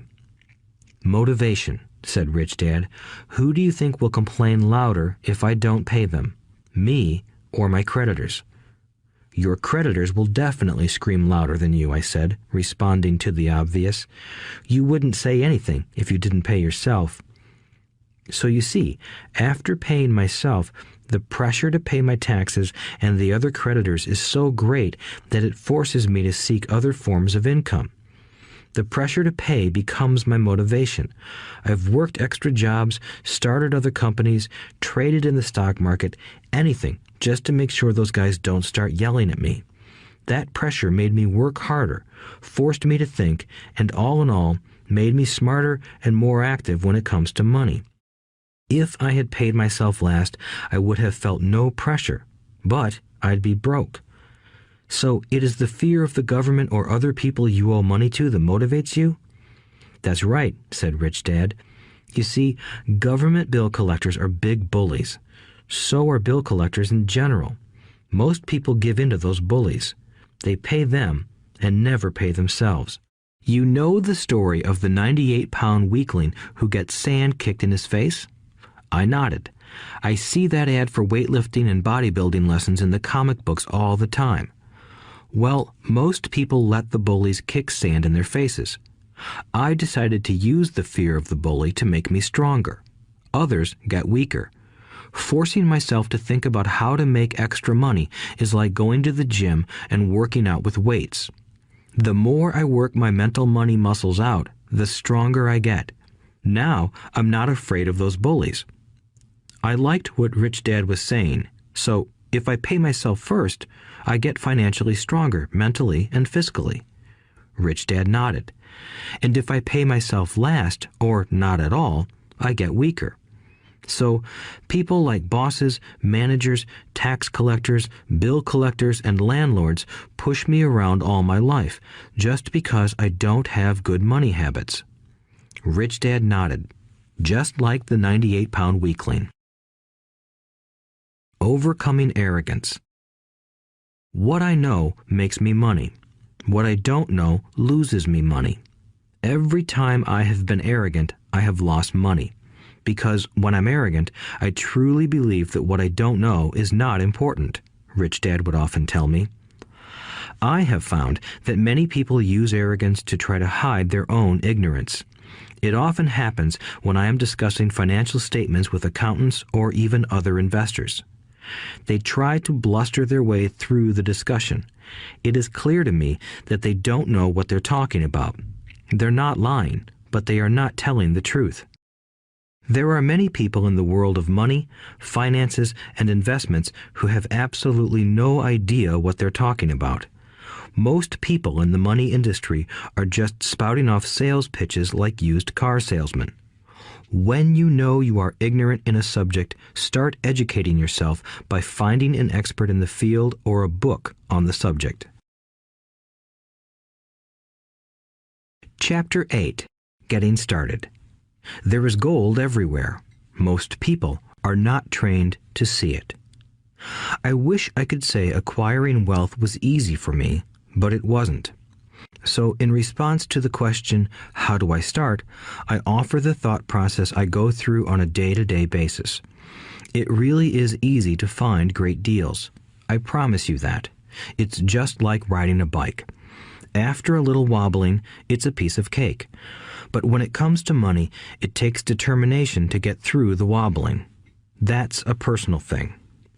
To find million-dollar deals of a lifetime requires us to call on our financial genius. I believe that each of us has a financial genius within us. The problem is that our financial genius lies asleep, waiting to be called upon. It lies asleep because our culture has educated us into believing that the love of money is the root of all evil. It has encouraged us to learn a profession so we can work for money, but failed to teach us how to have money work for us. It taught us not to worry about our financial future because our company or the government would take care of us when our working days are over. However, it is our children, educated in the same school system, who will end up paying for this absence of financial education. The message is still to work hard, earn money, and spend it. And when we run short, we can always borrow more. Unfortunately, 90% of the Western world subscribes to the above dogma, simply because it's easier to find a job and work for money. If you are not one of the masses, I offer you the following 10 steps to awaken your financial genius. I simply offer you the steps I have personally followed. If you want to follow some of them, great. If you don't, make up your own. Your financial genius is smart enough to develop its own list. While in Peru, I asked a gold miner of 45 years how he was so confident about finding a gold mine. He replied, "There is gold everywhere. Most people are not trained to see it." And I would say that is true. In real estate, I can go out and in a day come up with 4 or 5 great potential deals.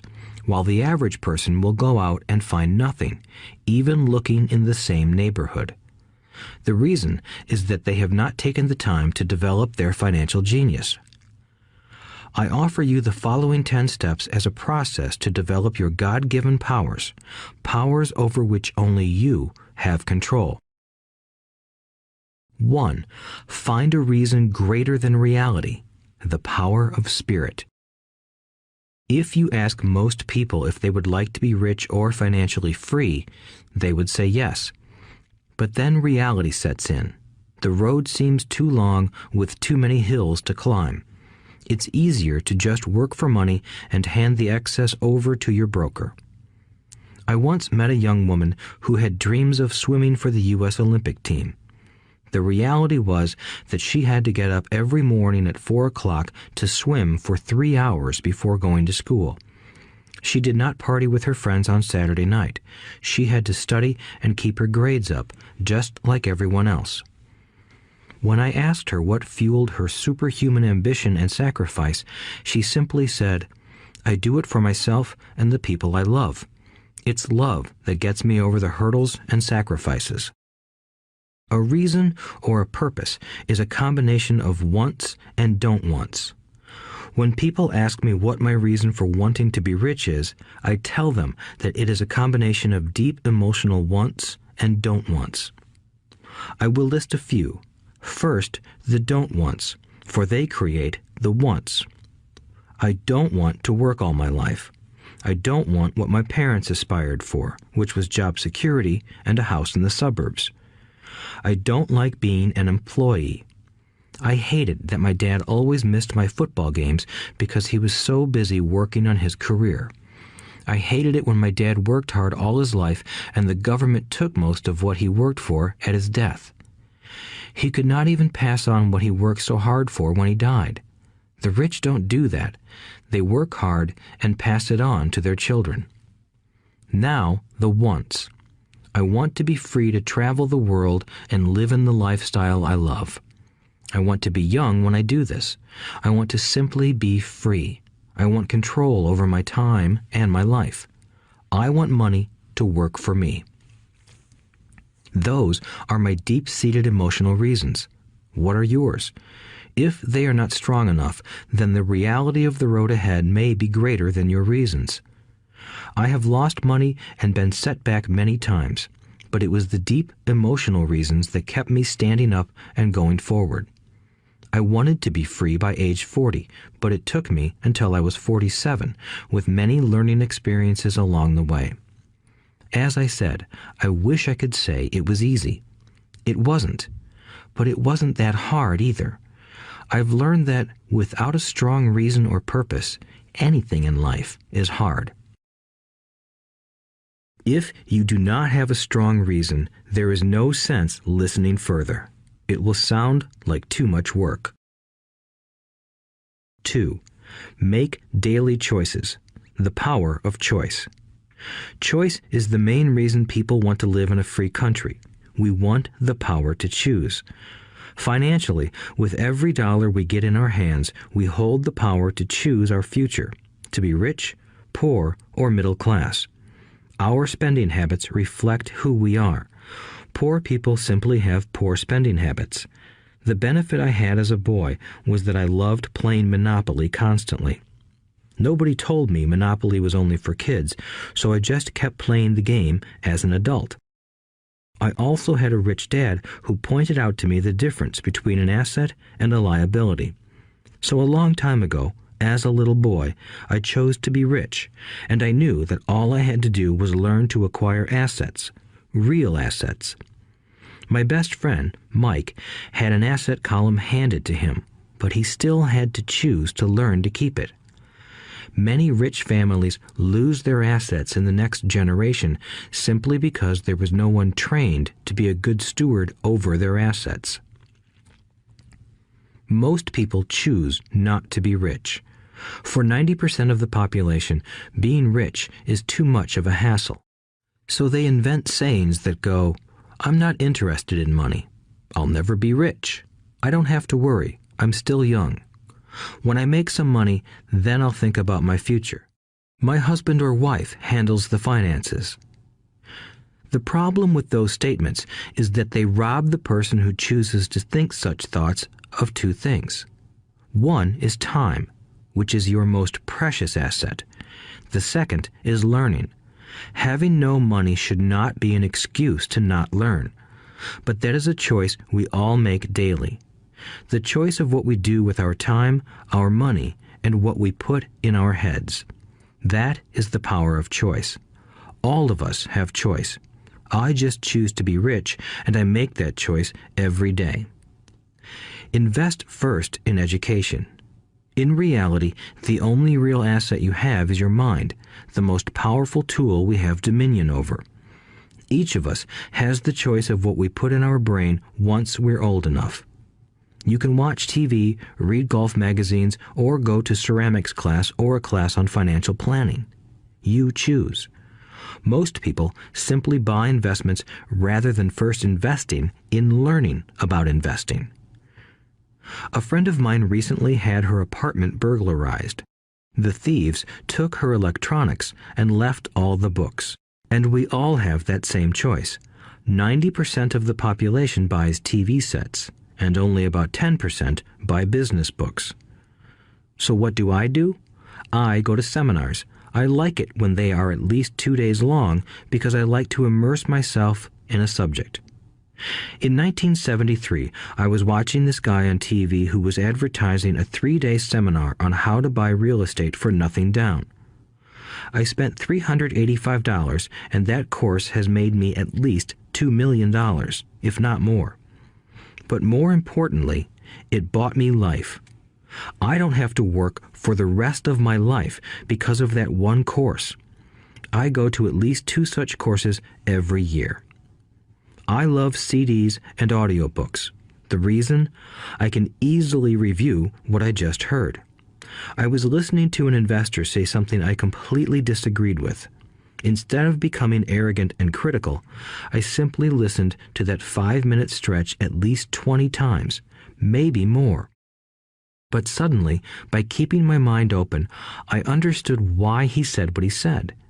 It was like magic. I felt like I had a window into the mind of one of the greatest investors of our time.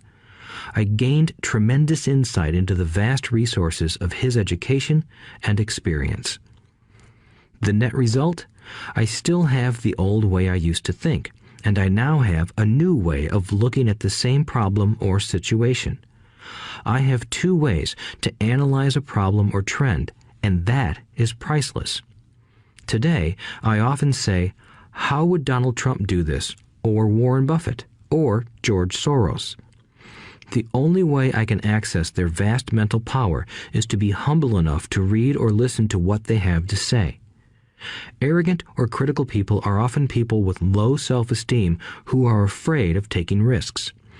That's because if you learn something new, you are then required to make mistakes in order to fully understand what you have learned.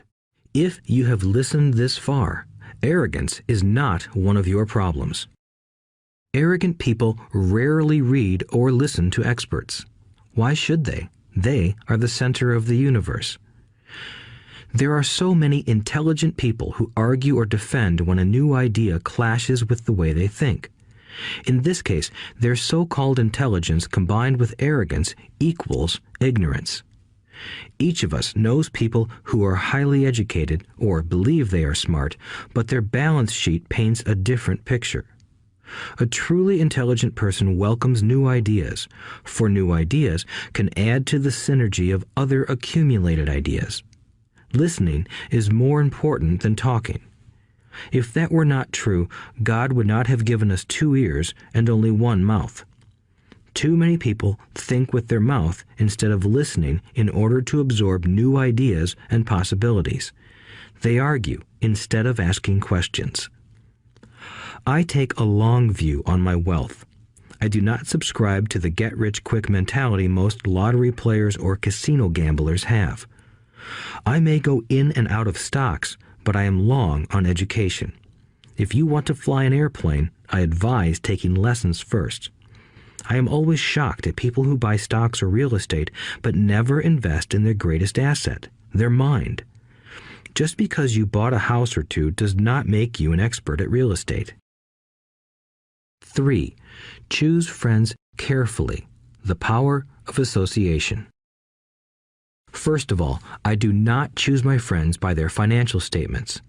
I have friends who have actually taken a vow of poverty, as well as friends who earn millions every year. The point is that I learn from all of them. Now, I will admit that there are people I have actually sought out because they had money. But I was not after their money. I was seeking their knowledge. In some cases, these people who had money have become dear friends. I've noticed that my friends with money talk about money. They don't do it to brag. They're interested in the subject. So I learn from them, and they learn from me. My friends who are in dire financial straits do not like talking about money, business, or investing. They often think it rude or unintellectual. So I also learn from my friends who struggle financially. I find out what not to do. I have several friends who have generated over $1 billion in their short lifetimes. The 3 of them report the same phenomenon. Their friends who have no money have never come to them to ask them how they did it, but they do come asking for one of 2 things, or both, a loan or a job. Warning: don't listen to poor or frightened people. I have such friends, and while I love them dearly, they are the Chicken Littles of life. To them, when it comes to money, especially investments, it's always the sky is falling, the sky is falling. They can always tell you why something won't work. The problem is that people listen to them. But people who blindly accept doom and gloom information are also Chicken Littles. As that old saying goes, birds of a feather flock together. If you watch business channels on TV, they often have a panel of so-called experts. One expert will say the market is going to crash, and the other will say it's going to boom. If you're smart, you listen to both. Keep your mind open, because both have valid points. Unfortunately, most poor people listen to Chicken Little. I have had many close friends try to talk me out of a deal or an investment. Not long ago, a friend told me he was excited because he found a 6% certificate of deposit. I told him I earned 16% from the state government. The next day, he sent me an article about why my investment was dangerous. I have received 16% for years now, and he still receives 6%. I would say that one of the hardest things about wealth building is to be true to yourself and to be willing to not go along with the crowd. This is because, in the market, it is usually the crowd that shows up late that is slaughtered. If a great deal is on the front page, it's too late in most instances. Look for a new deal. As we used to say as surfers, there is always another wave. People who hurry and catch a wave late usually are the ones who wipe out. Smart investors don't time the markets. If they miss a wave, they search for the next one and get themselves in position. This is hard for most investors because buying what is not popular is frightening. Timid investors are like sheep going along with the crowd. Or their greed gets them in when wise investors have already taken their profits and moved on. Wise investors buy an investment when it's not popular. They know their profits are made when they buy, not when they sell. They wait patiently. As I said, they do not time the market. Just like a surfer, they get in position for the next big swell. It's all insider trading. There are forms of insider trading that are illegal, and there are forms of insider trading that are legal. But either way, it's insider trading. The only distinction is, how far away from the inside are you? The reason you want to have rich friends is because that is where the money is made. It's made on information. You want to hear about the next boom, get in and get out before the next bust. I'm not saying do it illegally, but the sooner you know, the better your chances are for profits with minimal risk. That is what friends are for, and that is financial intelligence. 4. Master a formula and then learn a new one. The power of learning quickly. In order to make bread, every baker follows a recipe, even if it's only held in their head.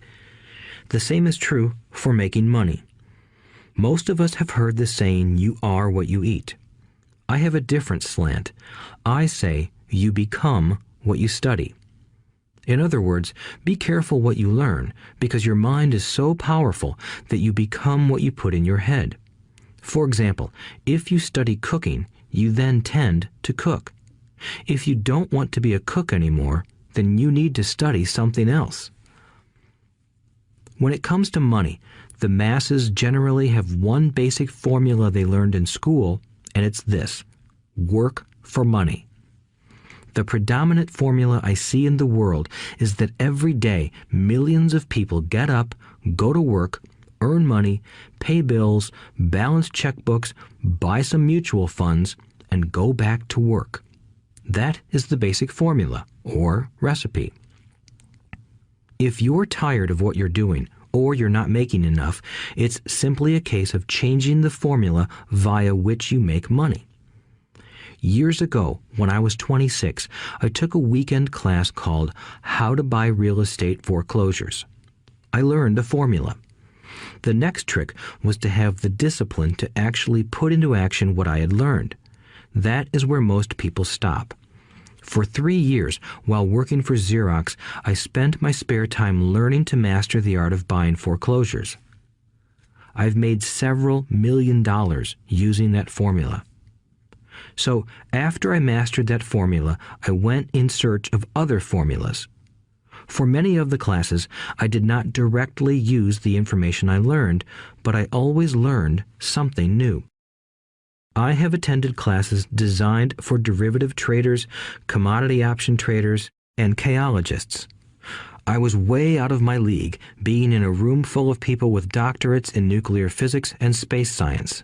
Yet, I learned a lot that made my stock and real estate investing more meaningful and lucrative. Most junior colleges and community colleges have classes on financial planning and buying traditional investments. They are good places to start, but I always search for a faster formula. That is why, on a fairly regular basis, I make more in a day than many people will make in their lifetime.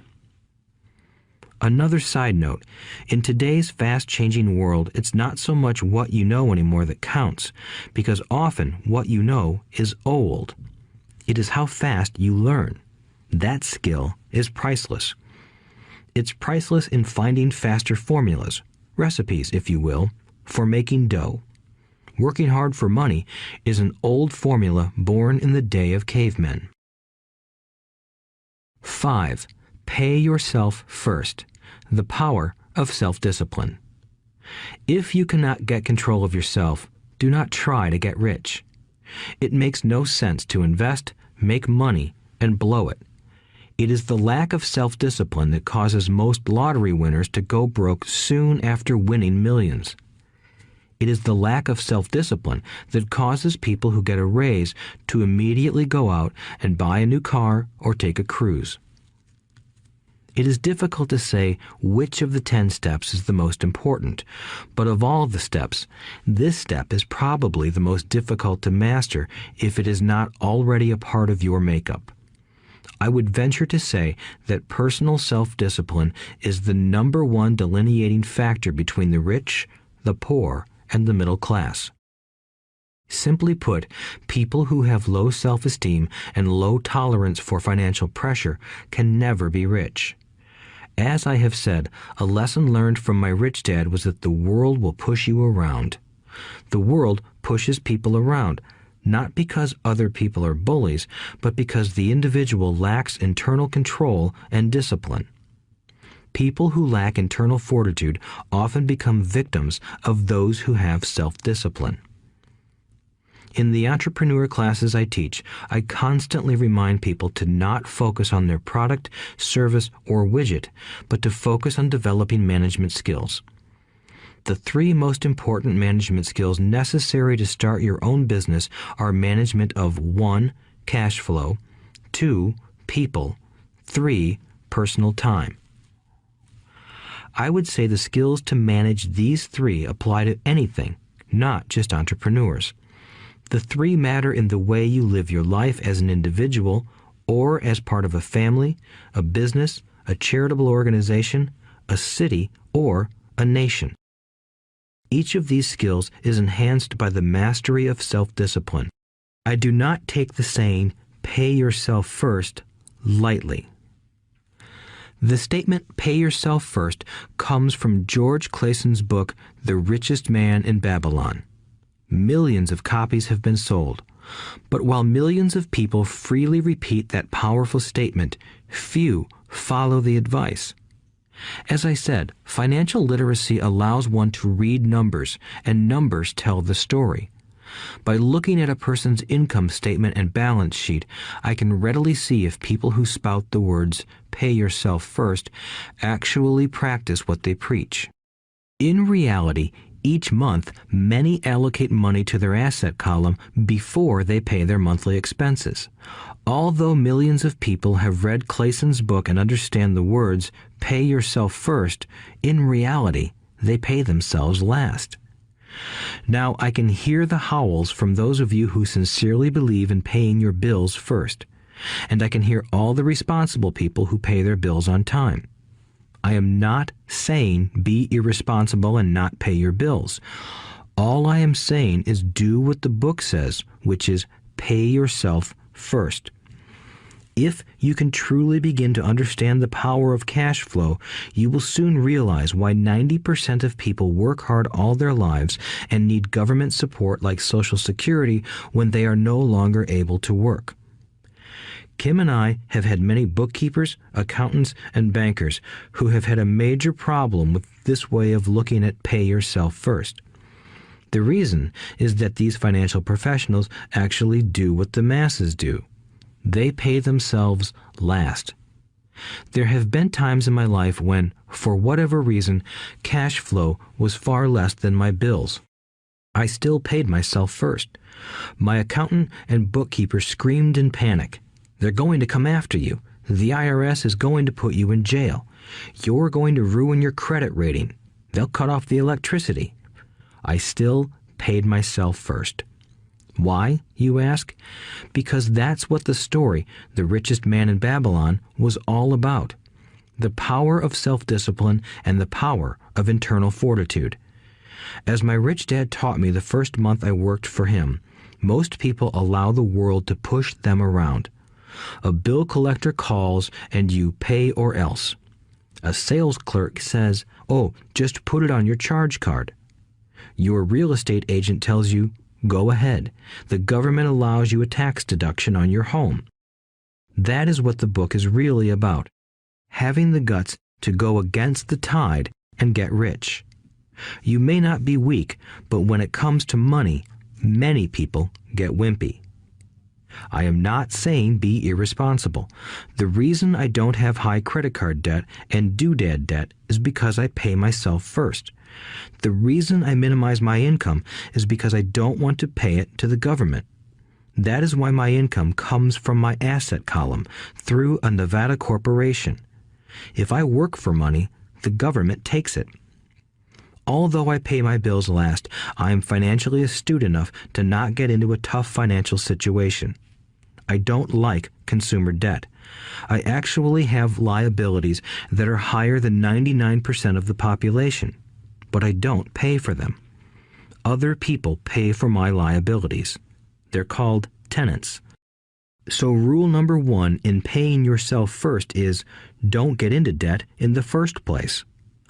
Although I pay my bills last, I set it up to have only small, unimportant bills that are due. When I occasionally come up short, I still pay myself first.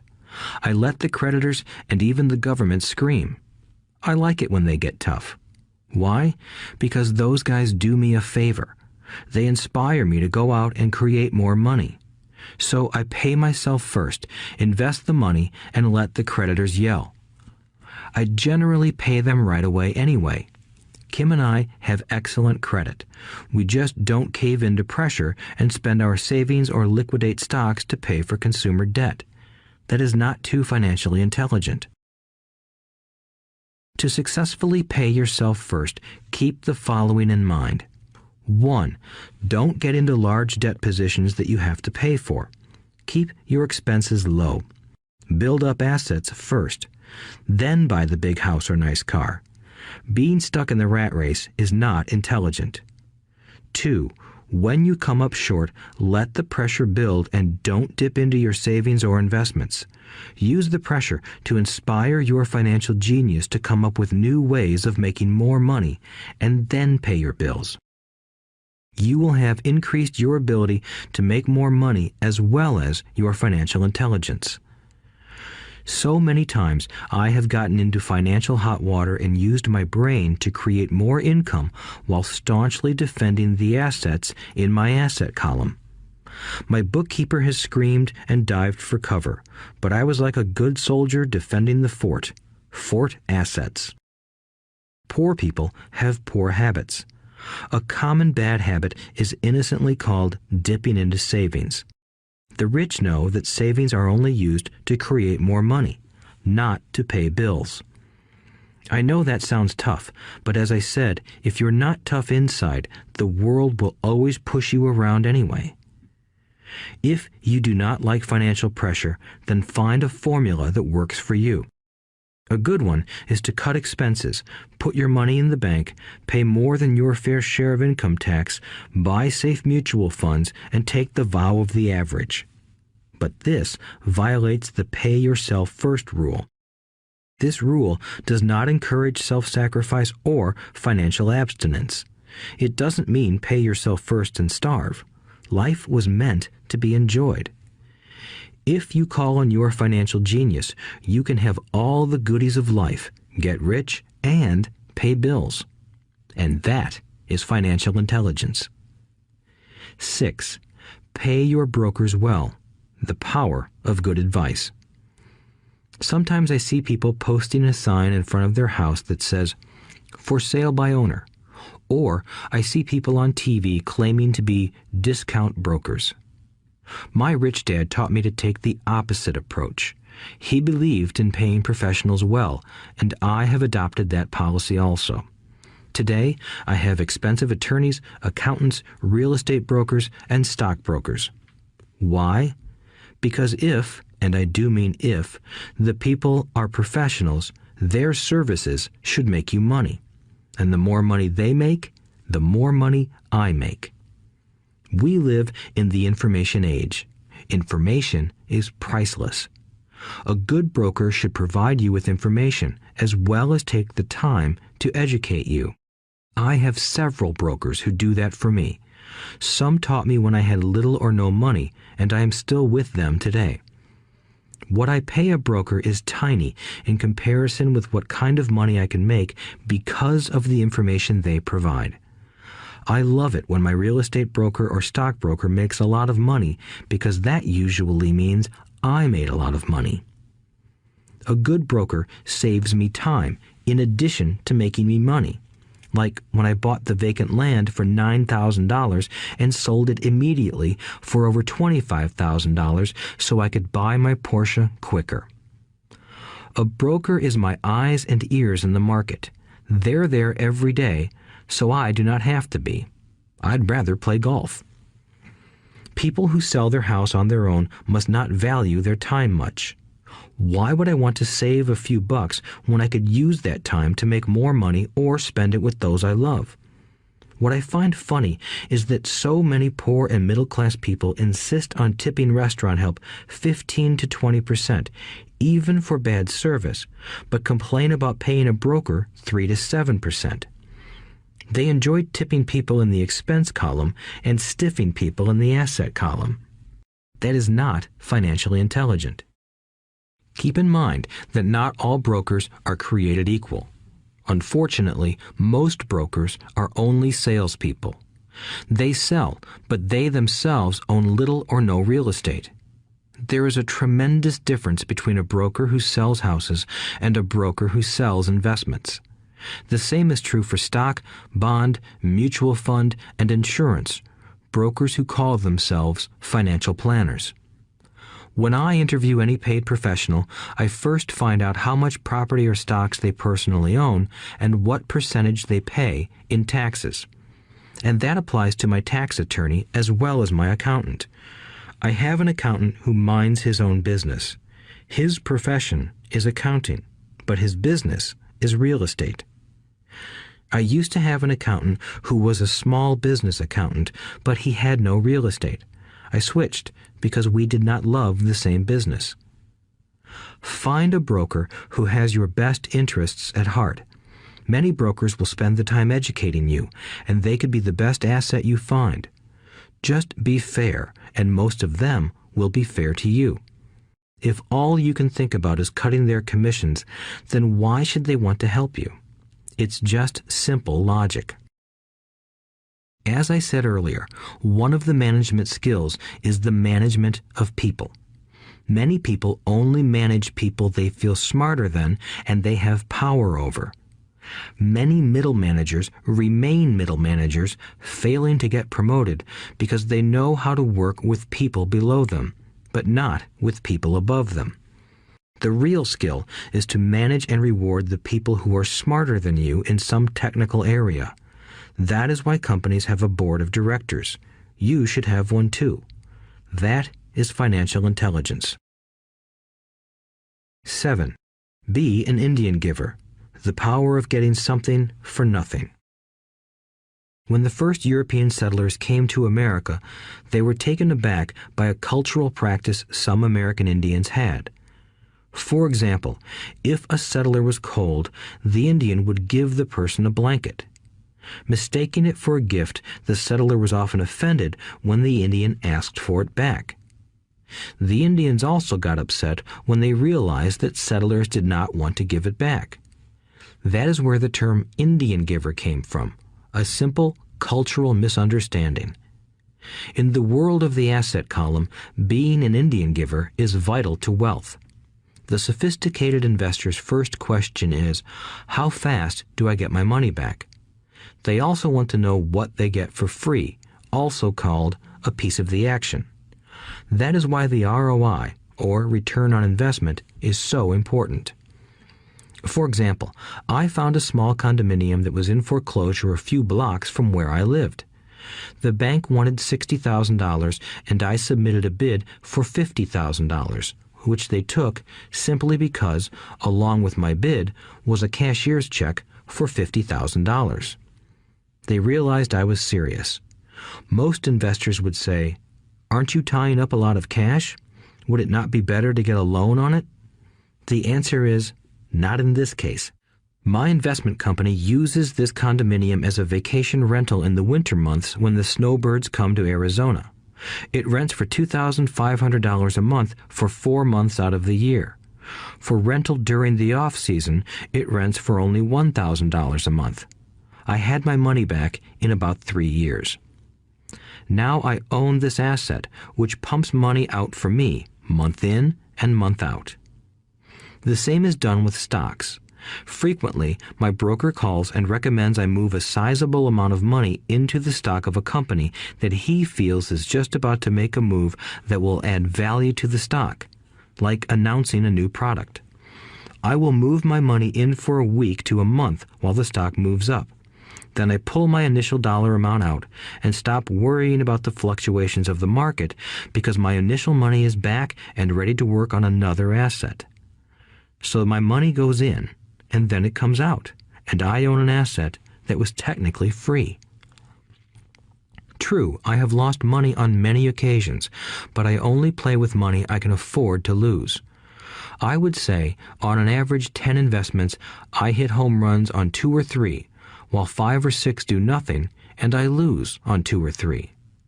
But I limit my losses to only the money I have in at that time. People who hate risk put their money in the bank. In the long run, safe savings are better than no savings. But it takes a long time to get your money back, and, in most instances, you don't get anything for free with it. On every one of my investments, there must be an upside, something for free, like a condominium, a mini storage, a piece of free land, a house, stock shares, or an office building. And there must be limited risk or a low-risk idea. There are books devoted entirely to this subject, so I will not talk about it here. Ray Kroc of McDonald's fame sold hamburger franchises, not because he loved hamburgers, but because he wanted the real estate under the franchise for free. So wise investors must look at more than ROI. They look at the assets they get for free once they get their money back. That is financial intelligence. 8. Use assets to buy luxuries. The power of focus. A friend's child has been developing a nasty habit of burning a hole in his pocket. Just 16, he wanted his own car. The excuse? All his friends' parents gave their kids cars. The child wanted to go into his savings and use it for a down payment. That was when his father called me and then came to see me. Do you think I should let him do it, or should I just buy him a car?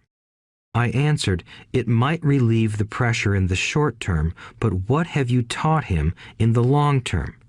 Can you use this desire to own a car and inspire your son to learn something? Suddenly, the lights went on and he hurried home. 2 months later, I ran into my friend again. Does your son have his new car? I asked. No, he doesn't, but I gave him $3,000 for the car. I told him to use my money instead of his college money. Well, that's generous of you, I said. Not really. The money came with a hitch. So what was the hitch? I asked. Well, first we played your cash flow game. We then had a long discussion about the wise use of money. After that, I gave him a subscription to the Wall Street Journal and a few books on the stock market. Then what? I asked. What was the catch? I told him that $3,000 was his, but he could not directly buy a car with it. He could use it to find a stockbroker and buy and sell stocks. Once he had made $6,000 with the $3,000, the money would be his for the car, and the $3,000 would go into his college fund. And what are the results? I asked. Well, he got lucky early in his trading, but lost everything a few days later. Then he really got interested. Today, I would say he is down $2,000, but his interest is up. He has read all the books I bought him, and he's gone to the library to get more. He reads the Wall Street Journal voraciously, watching for indicators. He's only got $1,000 left, but his interest and learning are sky high. He knows that if he loses that money, he walks for 2 more years. But he does not seem to care. He even seems uninterested in getting a car because he's found a game that is more fun. What happens if he loses all the money? I asked. We'll cross that bridge when we get to it. I'd rather have him lose everything now than wait till he's our age to risk losing everything. And besides, that is the best $3,000 I've ever spent on his education. What he is learning will serve him for life, and he seems to have gained a new respect for the power of money. As I said earlier, if a person cannot master the power of self-discipline, it is best not to try to get rich. I say this because although the process of developing cash flow from an asset column is easy in theory, what's hard is the mental fortitude to direct money to the correct use. Due to external temptations, it is much easier in today's consumer world to simply blow money out the expense column. With weak mental fortitude, that money flows into the paths of least resistance. That is the cause of poverty and financial struggle. The following example illustrates the financial intelligence needed to direct money to make more money. If we give 100 people $10,000 at the start of the year, I believe that at the end of the year, 80 would have nothing left. In fact, many would have created greater debt by making a down payment on a new car, refrigerator, electronics, or a holiday. 16 would have increased that $10,000 by 5 to 10%. 4 would have increased it to $20,000 or into the millions. We go to school to learn a profession so we can work for money. It is my opinion that it's just as important to learn how to have money work for you. I love my luxuries as much as anyone else. The difference is I don't buy them on credit. It's the keep up with the Joneses trap. When I wanted to buy a Porsche, the easy road would have been to call my banker and get a loan. Instead of choosing to focus in the liability column, I chose to focus in the asset column. As a habit, I use my desire to consume to inspire and motivate my financial genius to invest. Too often today, we focus on borrowing money to get the things we want instead of focusing on creating money. One is easier in the short term, but harder in the long term.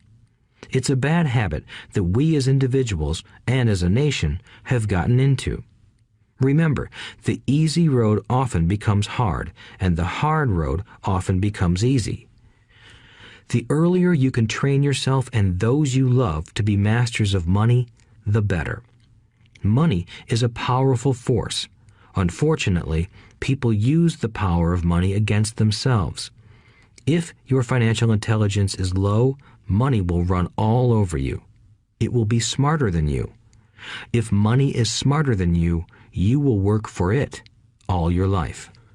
To be the master of money, you need to be smarter than it. Then money will do as it is told. It will obey you. Instead of being a slave to it, you will be the master of it. That is financial intelligence. 9. Choose heroes.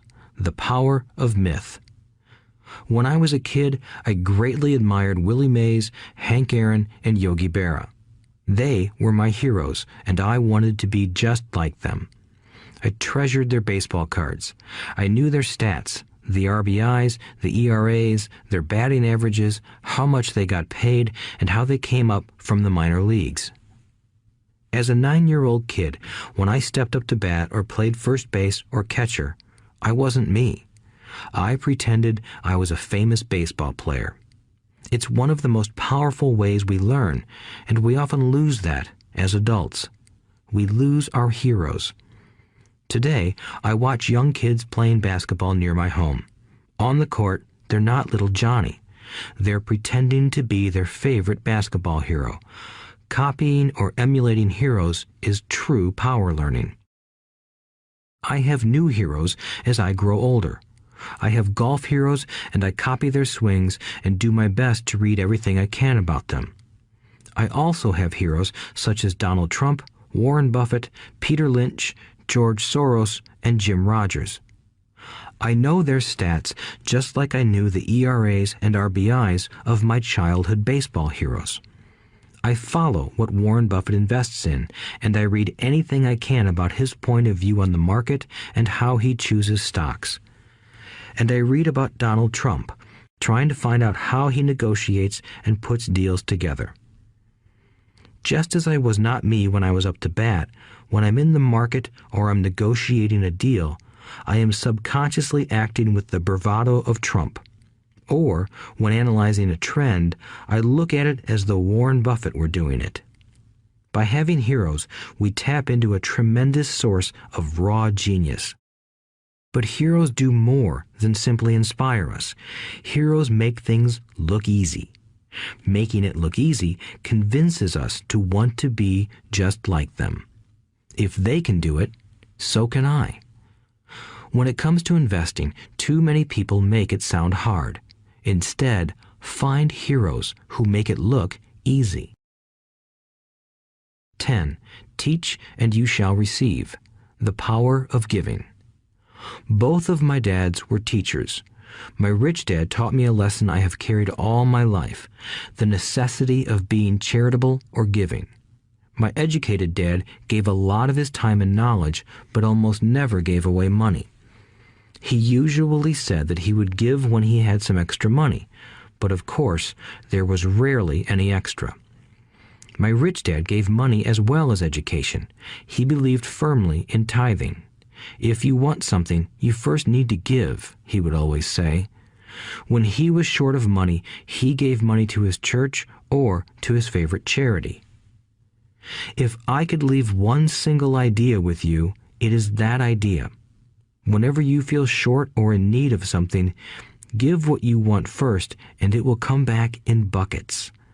That is true for money, a smile, love, or friendship. I know it is often the last thing a person may want to do, but it has always worked for me. I trust that the principle of reciprocity is true, and I give what I want. I want money, so I give money, and it comes back in multiples. I want sales, so I help someone else sell something, and sales come to me. I want contacts, and I help someone else get contacts. Like magic, contacts come to me. I heard a saying years ago that went, "God does not need to receive, but humans need to give." My rich dad would often say, poor people are more greedy than rich people. He would explain that if a person was rich, that person was providing something that other people wanted.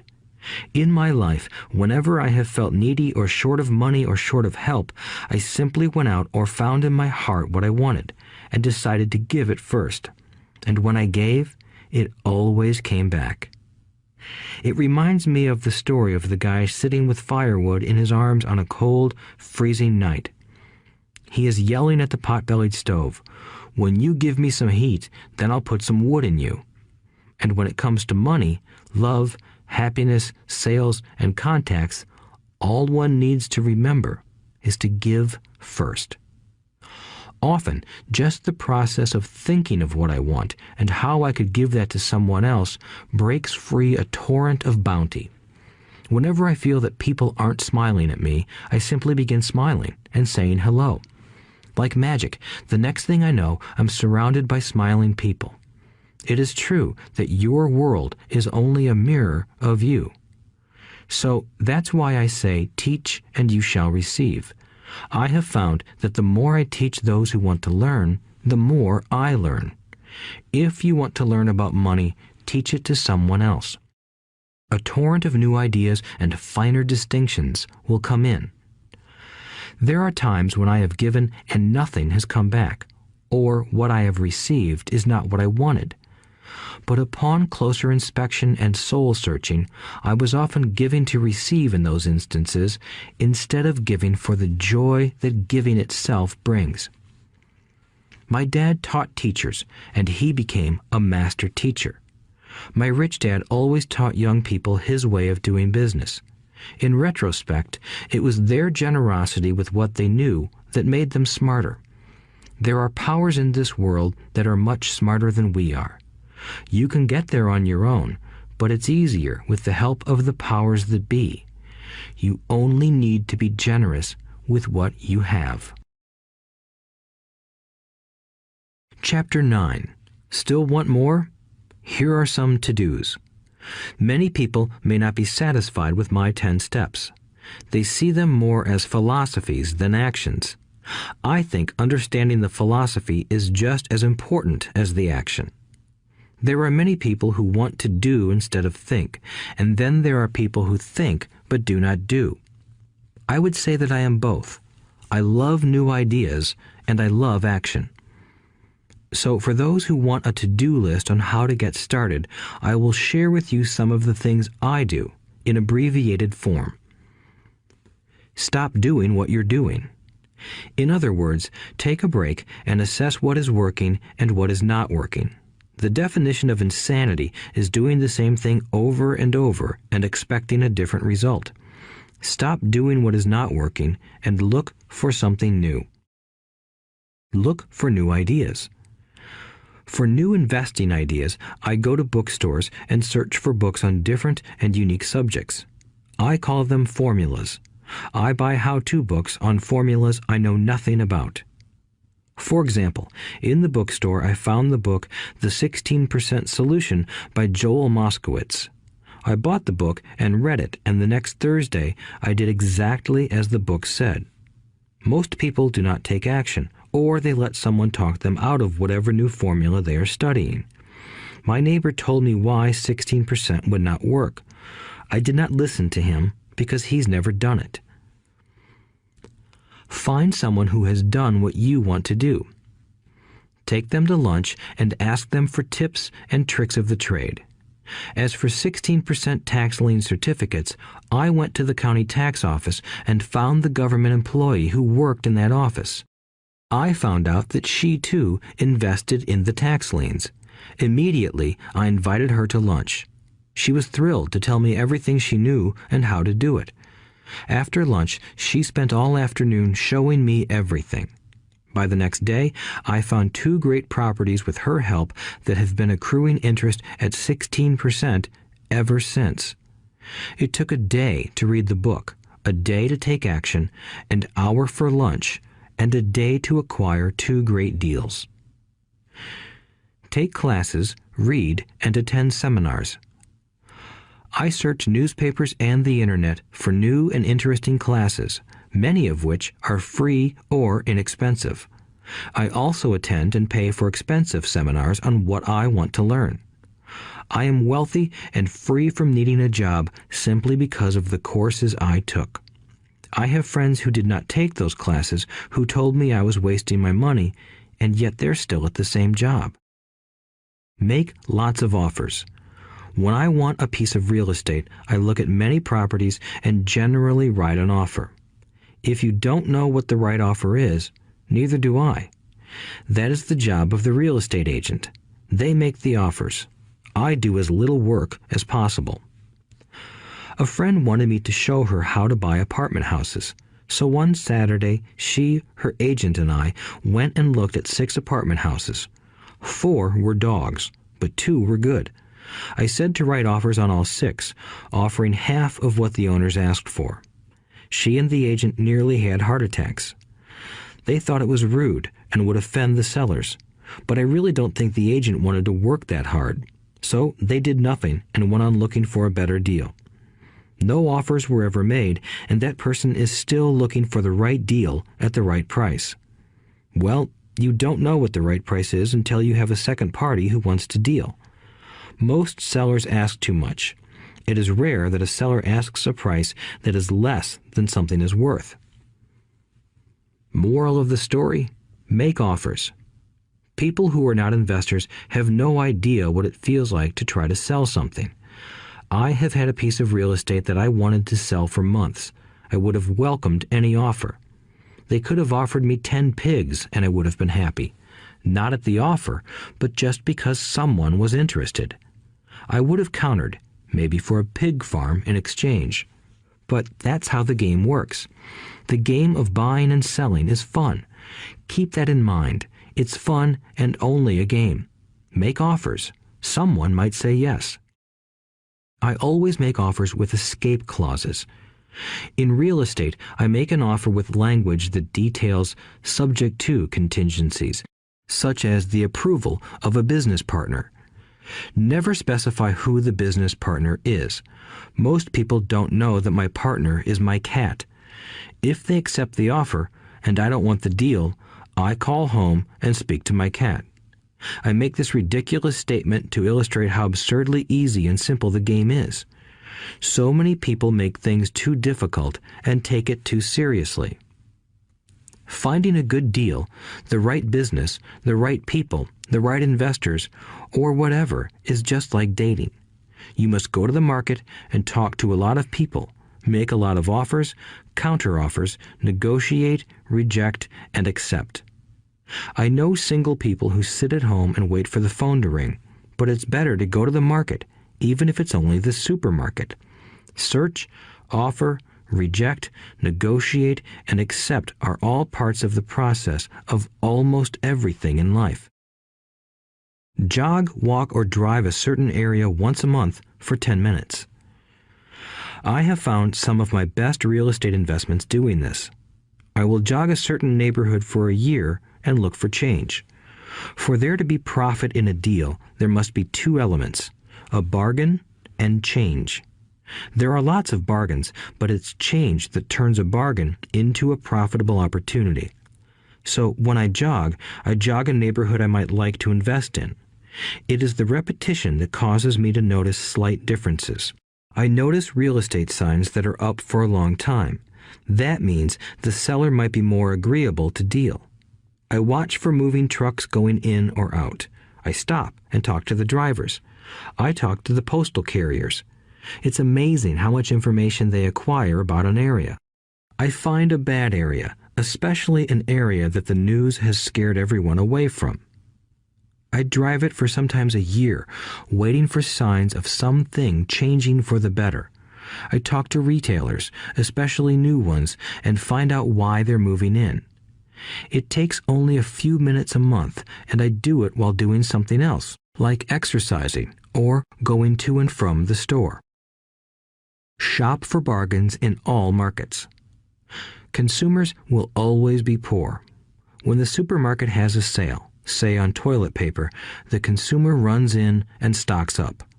But when the housing or stock market has a sale, most often called a crash or correction, the same consumer often runs away from it. When the supermarket raises its prices, the consumer shops somewhere else. But when housing or the stock market raises their prices, the same consumer often rushes in and starts buying. Always remember, profits are made in the buying, not in the selling. Look in the right places. A neighbor bought a condominium for $100,000. I bought the identical condo next door for $50,000. He told me he's waiting for the price to go up. I told him that profit is made when you buy, not when you sell. He shopped with a real estate broker who owns no property of her own. I shopped at the foreclosure auction. I paid $500 for a class on how to do this. My neighbor thought that the $500 for a real estate investment class was too expensive. He said he could not afford the money or the time. So he waits for the prices to go up. Look for people who want to buy first, then look for someone who wants to sell. A friend was looking for a certain piece of land. He had the money, but did not have the time. I found a large piece of land, larger than what my friend wanted to buy, tied it up with an option, called my friend, and he said he wanted a piece of it. So I sold the piece to him and then bought the land. I kept the remaining land as mine for free. Moral of the story: buy the pie and cut it in pieces. Most people look for what they can afford, so they look too small. They buy only a piece of the pie, so they end up paying more for less. Small thinkers don't get the big breaks. If you want to get richer, think big. Think big. Retailers love giving volume discounts simply because most business people love big spenders. So even if you're small, you can always think big. When my company was in the market for computers, I called several friends and asked them if they were ready to buy also. We then went to different dealers and negotiated a great deal because we wanted to buy so many. I have done the same with stocks. Small people remain small because they think small, act alone, or don't act at all.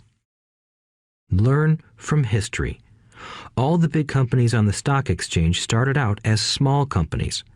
Colonel Sanders did not get rich until after he lost everything in his 60s. Bill Gates was one of the richest men in the world before he was 30. Action always beats inaction. These are just a few of the things I have done and continue to do to recognize opportunities. The important words are have done and do. As repeated many times throughout this audiobook, you must take action before you can receive the financial rewards. Act now. Final thoughts. I would like to share some final thoughts with you. The main reason I wrote this book, and the reason it has remained a bestseller since 2000, was to share insights into how increased financial intelligence can be used to solve many of life's common problems. Without financial training, we all too often use the standard formulas to get through life. Work hard, save, borrow, and pay excessive taxes. Today, more than ever, we need better information. I use the following story as an example of a financial problem that confronts many young families today. How do you afford a good education for your children and provide for your own retirement? It requires using financial intelligence instead of hard work.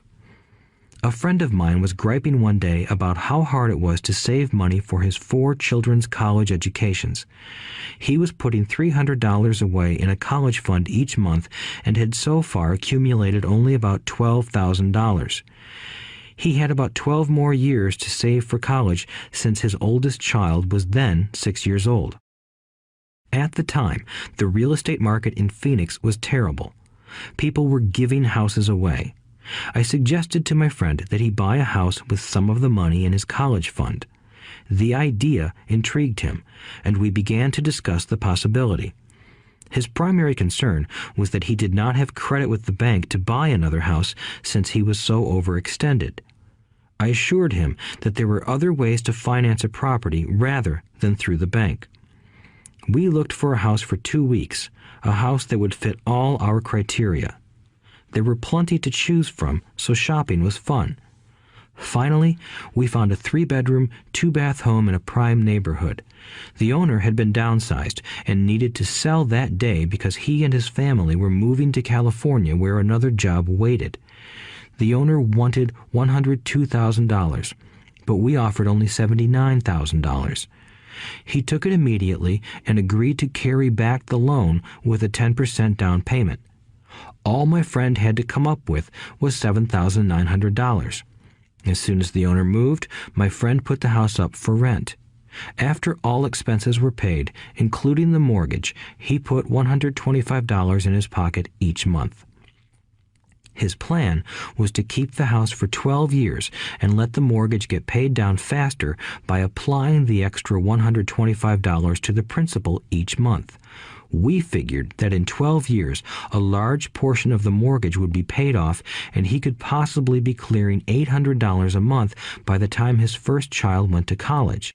He could also sell the house if it had appreciated in value. 3 years later, the real estate market greatly improved in Phoenix, and he was offered $156,000 for the same house by the tenant who lived in it. Again, he asked me what I thought. I advised that he sell it, using a 1031 tax-deferred exchange. Suddenly, he had nearly $80,000 to operate with. I called another friend in Austin, Texas, who then moved this tax-deferred capital gain into a mini storage facility. Within 3 months, he began receiving checks for a little less than $1,000 a month, which he then poured back into the college fund. A couple of years later, the mini warehouse sold, and he received a check for nearly $330,000 as proceeds from the sale. He rolled those funds into a new project that would now generate over $3,000 a month in income, again going into the college fund. He is now very confident that his goal will be met easily. It only took $7,900 to start and a little financial intelligence. His children will be able to afford the education they want, and he will then use the underlying asset, wrapped in his legal entity, to pay for his retirement. As a result of this successful investment strategy, he will be able to retire early. Thank you for listening to this audiobook. I hope it has provided some insights into utilizing the power of money to work for you. Today, we need greater financial intelligence to simply survive. The idea that it takes money to make money is the thinking of financially unsophisticated people. It does not mean that they're not intelligent. They have simply not learned the science of money making money. Money is only an idea.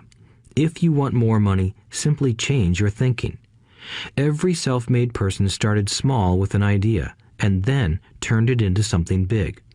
The same applies to investing. It takes only a few dollars to start and grow it into something big. I meet so many people who spend their lives chasing the big deal or trying to amass a lot of money to get into a big deal. But to me, that is foolish. Too often, I have seen unsophisticated investors put their large nest egg into one deal and lose most of it rapidly. They may have been good workers, but they were not good investors. Education and wisdom about money are important. Start early. Buy a book. Go to a seminar. Practice. Start small. I turned $5,000 cash into a $1 million asset, producing $5,000 a month cash flow in less than 6 years. But I started learning as a kid. I encourage you to learn because it's not that hard. In fact, it's pretty easy once you get the hang of it. I think I have made my message clear. It's what is in your head that determines what is in your hands. Money is only an idea. There is a great book called Think and Grow Rich.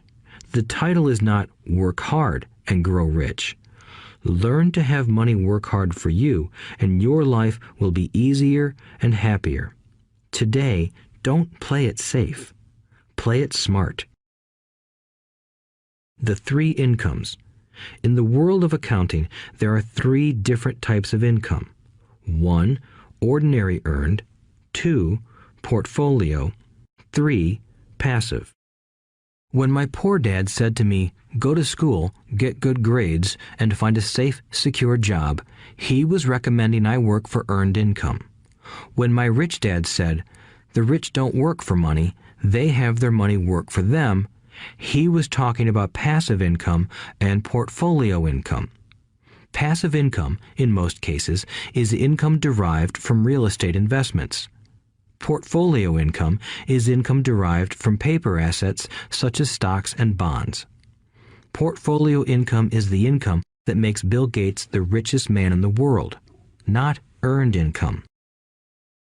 Rich Dad used to say, the key to becoming wealthy is the ability to convert earned income into passive income or portfolio income as quickly as possible. He would say, taxes are highest on earned income. The least taxed income is passive income. That is another reason why you want your money working hard for you. The government taxes the income you work hard for more than the income your money works hard for.